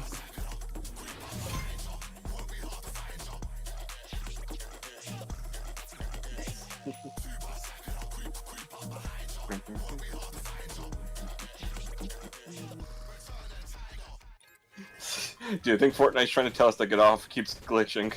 Yeah, we You guys have been winning too much. Yeah, you're winning too You've much. been winning too much. You're not Charlie Sheen. You're not Charlie Sheen. Hey, This guy wants to go here? Alright. Screw it. Hey, this is the amount of wins that we want in Marvel Rivals, which we can't get on a regular basis. On a regular basis. I honestly thought you were gonna play that today. I did. Played earlier. I played earlier. I was sleeping, waiting. goddammit. And you know what? I got 5. Oh shit. Damn, there goes wrong. I would have joined you. I didn't know you were on, but as you can see, I had a hell of a day yesterday. Yeah, I it's understandable. But looking at those freaking food, I'm like, hell no. Dude, I'm so glad. Like, I went to my Nana's the other day. Otherwise, I had to order out. I was so hungry. Yep. Piece of bread and lettuce. That pissed me off. But Run, get over here. But yeah, I played Rivals at the start, and Don't move! I didn't lose. So you got 5 wins in a row. Yep, and most of those wins, I actually got MVP, like 3 MVPs out of 5. Oh, nice. That's a good. That's a good cleanser considering the week we had. Yeah. We gotta move. Fernandez Circle anymore. I only died 1 game, Lamau. Yeah, like I got like 3 MVPs, and I was using like White Fox. I'm like, okay, let's go. I'll take the shoot. Wolverine with the Mega Buster. That is Who such do a. you think has probably the rarest MVP in the game? And I mean by like, what MVP you think you'll never see? Possibly Mr. Fantastic. The Maker. Yeah. There you I was go. gonna say the Maker. I actually saw the Maker MVP like the other day, but that was like the very first time I saw like the MVP of Maker. What about Mr. Fantastic? His side of the wedding. I see that more often I see than Maker. that more than Maker. What about? Is there Symbiote Rocket? Symbiote Rocket was like previous season. Yeah, I get to see all of that. Yeah, that was in season 3's Battle Pass. What else? Johnny. Okay, hi. Like I Johnny should've been more MVPs are specific. like Which dime a character? dozen. Yeah, I should have been more specific. Which characters MVPs do you like rarely see?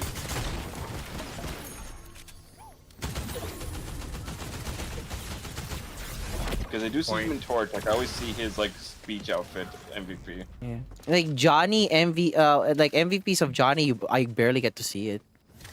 What about the default? Yeah, default The- Human Torch. I see a bunch of the default Human Torch. That's it. Okay. I've seen nobody with the has been hotel outfit torch.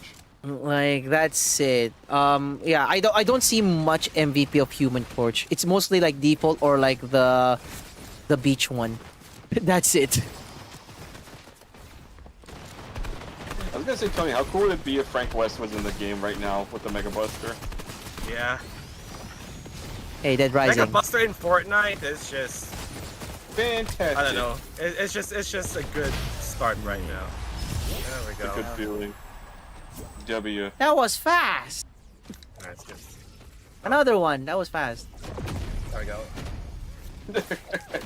Oh yeah. There you go. Iron War Man and Machine War and Marvel vs. Capcom It's 1. the bros. Yeah. Dude, they put in War Machine. He has to be a tank. That could happen. RoboCop's gonna cry happy tears. Okay, Once he another gets one added. because that one was fast. I was not paying That attention. was fast. One more. One more. Once more with feeling, and then when we die, Once we more do it with again. feelings. We do it again. We die. We do it again. It's the endless circle. Was that a Beetleborgs reference? Maybe. Maybe. Flabberrific kid. You're not working this town again. Next. Yeah, I'm at the fourth. I'm at the fourth part of the outfit now. Mali. There we go. Or Malay. Right, Stas? Yeah. Mali. Malay. in our Which means pronunciation, wrong. Mali, which is wrong. Which means wrong. Mali. Oh, that crazy game. Earlier. Oh, that freaking Yeah. clutch you had. That better be saved, like for sure. Like that Oh, was it's so good. it's saved on this stream. That's for sure. You have to highlight it. Even if it's You like guys- no, even if the Twitch has expired, it's still up YouTube, on my YouTube. Yeah. You gotta freaking like cut that, send that to Tony so he can post it on his channel. So show it. Or I can give him like the timestamp for Twitch so he can actually download that. Yeah, just I got it. Just screen I think record it. I think I can do that. Need live commentary on top of it. Like which is so like funny and surprising that there's a lot of med kits on that, but he can't lot of med reboot us. The Funny, fan like, keeps the stars were- exploding.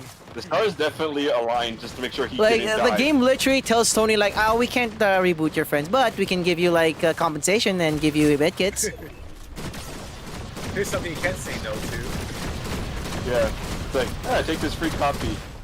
No thank you. But it's free. I do not want it. It comes with it. If you even make that touch Roadhouse, I will kill you. Oh, I know that.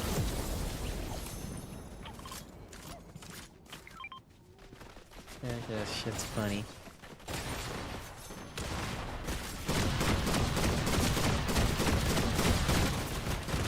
Sir, accept fate. There you go.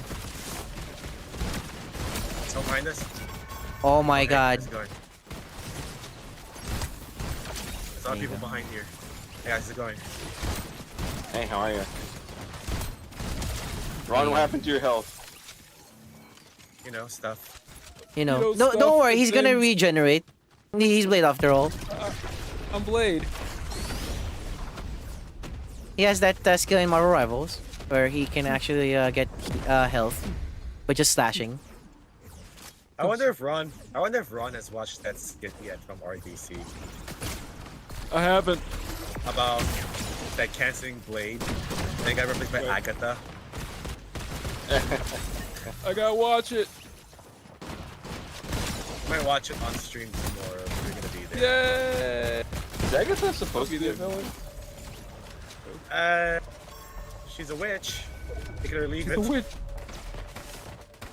Because like I remember seeing her in Midnight Suns. I'm like, oh, she's actually helping them. Jesus Christ, There's there's so like a many version things of happening. Agatha who's like super old, right? I think once upon a time I don't know if this is true. She was like the babysitter of Franklin Really? Richards. When long time ago. There you go. Alright. Oh, wow, that was even quicker. What the fuck? Oh, even It's quicker. 6 people, man. Yeah, another one. Can we push for one more? Or is that it? Yeah, we can push one more. I was up to Staz. We can push one more. That's like my last push. I didn't even get the time to enjoy that round. It died so fast. We're just like so immersed to our conversation right now that we didn't even pay attention. It's almost like it didn't happen. It didn't happen. It's kind of like we're I mean, that's what Blitz is. That's the whole point of Blitz. We can do another That's one. funny. The next one is actually gonna be the last one though. All right, last one. For real and not for fake. I'm just gonna be Wolverine because I have that healing factor. He got that dog in him. Yeah, the dog in you. He got the animatium in him, literally. You know what? I'm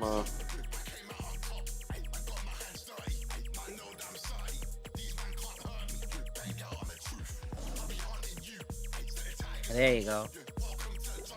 There you go. We are Venom. Wait, He isn't still has Carnage that in weird Fortnite? glitch where he has 2 tongues. Isn't Carnage in Fortnite? I think it's Lady Carnage. Yes. I think so. I don't freaking because he was a battle pass, so it's like, that's why I don't have him in the game. Okay. Cause I remember there was like a Lady Carnage, like there was a Lady Venom or something like that. Yeah, Lady Carnage was Mary Jane. Isn't that Scream? Yeah, Scream. Well, it's another version. That would actually be great if she was actually a part of Marvel Rivals or Rivals. Just MJ in any sort would be nice. And he would, and she would, Spider-Woman. and she would actually have like an, she would actually have like an interaction with There Batcat. is a version of like Spider-Woman that is Mary Jane though. I know what you're talking about. Apparently there's multiple Spider-Woman according to Madam Web now. For fuck's sake. Oh, God damn it. No one else? Also, I find that interesting that like in the Iron Man animated series he was with Jessica, not Pepper. Was Pepper even in that show at all? I don't think so. It just didn't exist, I don't think. Okay, the circle is not in our favor. Was Happy Hogan in the show? No.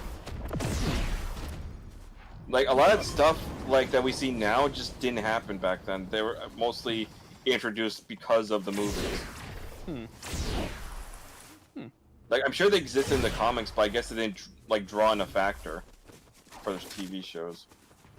Yeah, they like, really love like this. much later shows, not the earlier ones.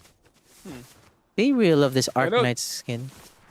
I know they existed in the comics, but like I figured they would also be in the show as well. No, if you watch Iron Man animated series, there's so much weird shit that like you wouldn't think, but you're like, okay, why isn't this here or why is this here? Was Iron Man animated series even all that good? Hi. I think it's pretty good, to be honest. Like, there's Did you a lot just of cameos. did he just use the llama to kick me out of the way so you can get the good stuff? Yes. Did he? That's our Come on, you were that's so our far 6. away. It's Ben Tennyson. That's our 6. Coming. Oh Damn, shit. he's dead. He's hella dead. I did hear about that, right? Like, Oh, healing factor. Ben 10. There you go. I want to talk about that. Daft Punk. There we go. You better AR. Reload this. Alright, 6v3. We got this. Are we just bullying kids? Yes. I guess. I mean, it's early in the morning, I think. I mean... There you are. Get him! We are Mega Man. We are Mega Man. Here. There you go. Boom! It's your warning shot. Bah! Now I ride off into the sunset. Now right off into the sunset. I wanna if you take no more, ain't no lie. There you go. GG's, boys. GG's, guys. That was GG. great. That was good. That was good. Alright. I got a ton of level up on that one. Oh my god, it's been 4 hours? It's Didn't been feel 4 like it. I've been streaming for 8 hours. Way better than 10 I've been streaming hours. for 8 hours. I've been streaming for 8 hours and We've been here for 20 hours? We've been here for 20 hours? Forever. It's been 84 hours. 84 hours later. One eternity later. So much later. The We devil's still very keep good. winning. Alright, GG, boys. GG's. I'll catch you guys later this week. I'm actually Yeah, debating yeah, if I'm yeah. gonna be streaming today or tomorrow, or probably going to take a day off because, oh my god, I've been like streaming nonstop. Yeah, no problem, man. Yeah. Alright, GG's, Stas. GG's, Joey. GG's. Ron. GG's, everybody. Ron. Take care, stay safe, enjoy the rest of Good your one. weekend and all that stuff. Bye. Bye. You too. Bye. Anyway, chat, I'm going. I'm done for today. I'm done for today.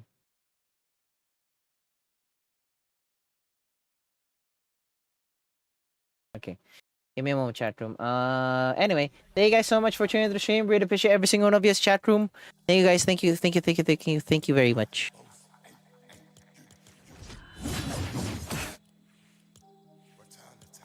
Yeah. Anyway, there you go. Anyway, chat room, I'm going to call on that one. Thank you guys so much for tuning into the stream. Really appreciate every single one of you. I would like to give a shout out to Ron with the reason for 44 months. I appreciate it, Ron. And then Max with the 5 stream streak, and then Tom Doltz with the 1 bit. Thank you so much for the bit. I appreciate it. And I think that's it, chat room. And to the people who are watching this on YouTube, thank you guys so much for the likes and the subs as well. I really do appreciate it. And I think that's it for me. YouTube, thank you guys so much for the likes and the subs as well. On YouTube, thank you guys so much for the likes and the subs as well. I really do appreciate it. And I think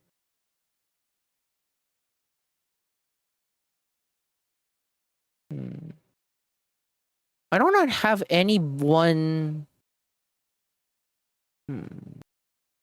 Yeah, I don't think I have anybody to raid right now. I mean, I can raid. I guess chat room I can raid Red Gambit. Anyway, I'll probably going to raid Red Gambit, chat room, if you guys are interested for more VTuber content. I mean, technically speaking, Red Gambit is actually a VTuber. So anyway, I'm going to go on that one. Thank you guys so much for tuning in the stream. Really appreciate all your support.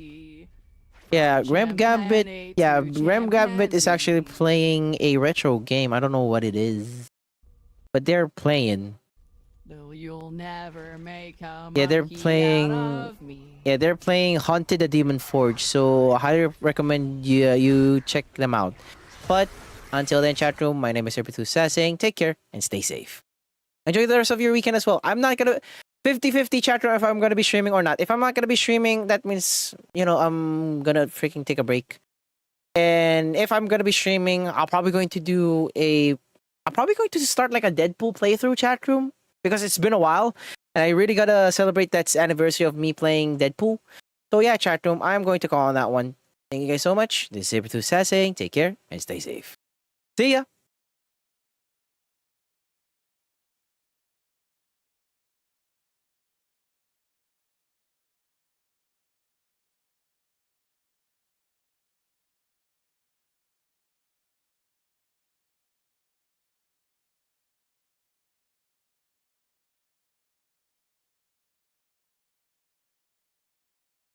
I mean, there was a stage play of fucking Spider-Man.